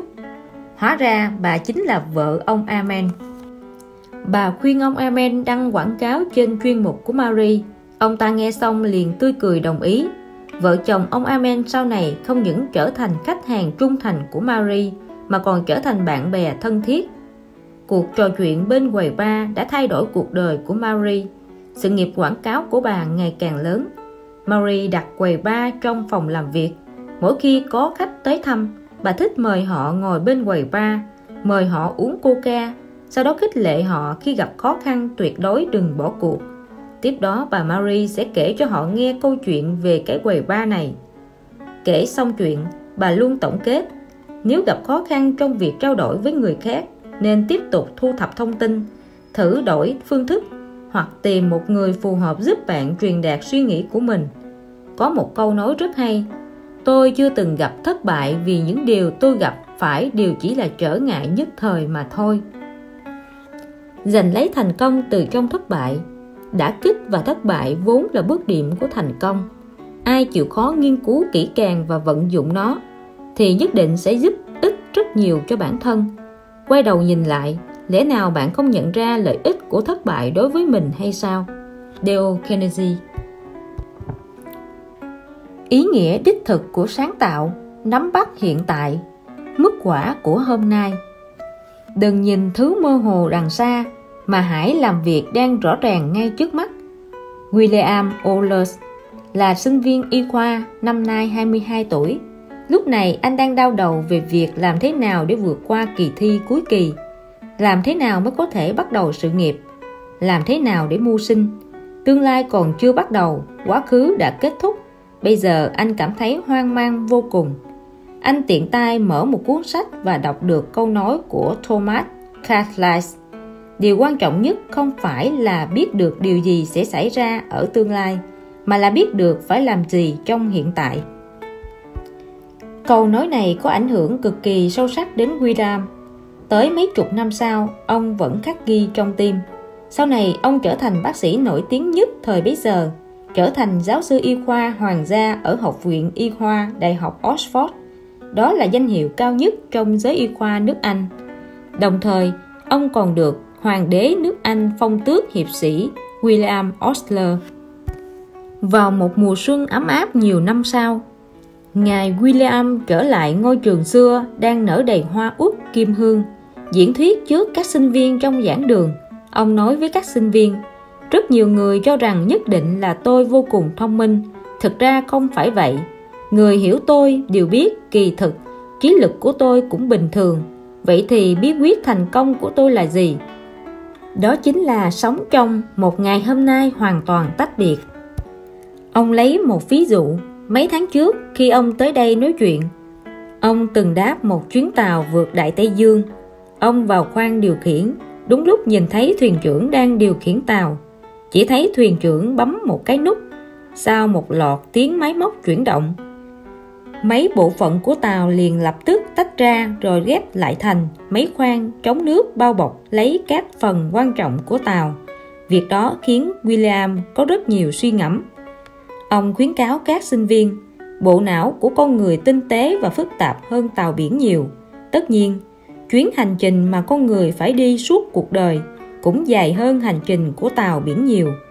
Từ cơ chế vận hành của tàu biển, điều chúng ta có thể học được chính là phải học cách điều khiển mọi thứ của mình. Trong khoang điều khiển, bạn sẽ phát hiện những khoang khác nhau đó đều có tác dụng của chúng. Chú ý quan sát mỗi chi tiết trong cuộc sống của bạn. Ấn một nút bấm, dùng cửa sắt để ngăn cách quá khứ, ngăn cách ngày hôm qua đã trôi qua. Ấn một nút bấm khác, dùng cửa sắt để ngăn cách tương lai, ngăn cách ngày mai còn chưa tới. Bạn buộc phải sống trong một ngày hôm nay hoàn toàn tách biệt, thì mới có thể đảm bảo an toàn trong chuyến đi biển. Tương lai chính là ở ngay hôm nay, ngày mai chưa tồn tại. Ngày mà loài người được cứu rỗi chính là ngày hôm nay, là hiện tại. Sự lãng phí tinh lực, sự buồn bực về tinh thần sẽ bám theo sát gót người lo lắng cho tương lai. Có phải ngài William chủ trương không cần bỏ công sức chuẩn bị cho ngày mai không? Tuyệt đối không phải như vậy. Trong lần diễn thuyết đó, ông nói tiếp: tập trung tất cả trí tuệ, tất cả nhiệt huyết, làm công việc của ngày hôm nay một cách hoàn mỹ nhất có thể. Đây chính là phương pháp tốt nhất để các bạn chào đón tương lai.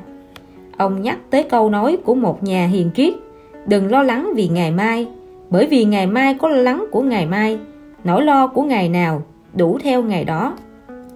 Rất nhiều người cảm thấy tôi nhất định phải lo cho ngày mai, tôi phải đảm bảo cho gia đình mình, tôi phải để dành tiền để phòng lúc sau khi về già, tôi nhất định phải lên kế hoạch và chuẩn bị cho tương lai.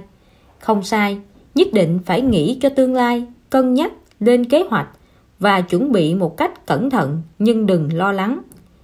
Ngài Osler khuyến khích các sinh viên khi bắt đầu mỗi ngày, hãy đọc lời cầu nguyện: xin người ban cho chúng con lương thực ngày hôm nay. Hãy nhớ, câu nói này chỉ xin lương thực của ngày hôm nay, chứ không hề phàn nàn về đồ ăn ôi thiêu ngày hôm qua. Cũng không nói: ôi Chúa ơi, ruộng lúa mì gần đây rất khô hạn, có thể chúng ta sẽ gặp hạn hán. Đến mùa thu, chúng ta còn được ăn bánh mì không? Hoặc lỡ con không có việc gì để làm thì sao? Lúc đó con làm thế nào để có bánh mì? Câu nói này cho chúng ta biết chỉ nên xin lương thực của ngày hôm nay. Hơn nữa, chúng ta cũng chỉ có thể ăn lương thực của ngày hôm nay. Hạnh phúc của con người không tới từ những vận may thỉnh thoảng xảy ra, mà tới từ những lợi ích nhỏ có được mỗi ngày. Dale Carnegie.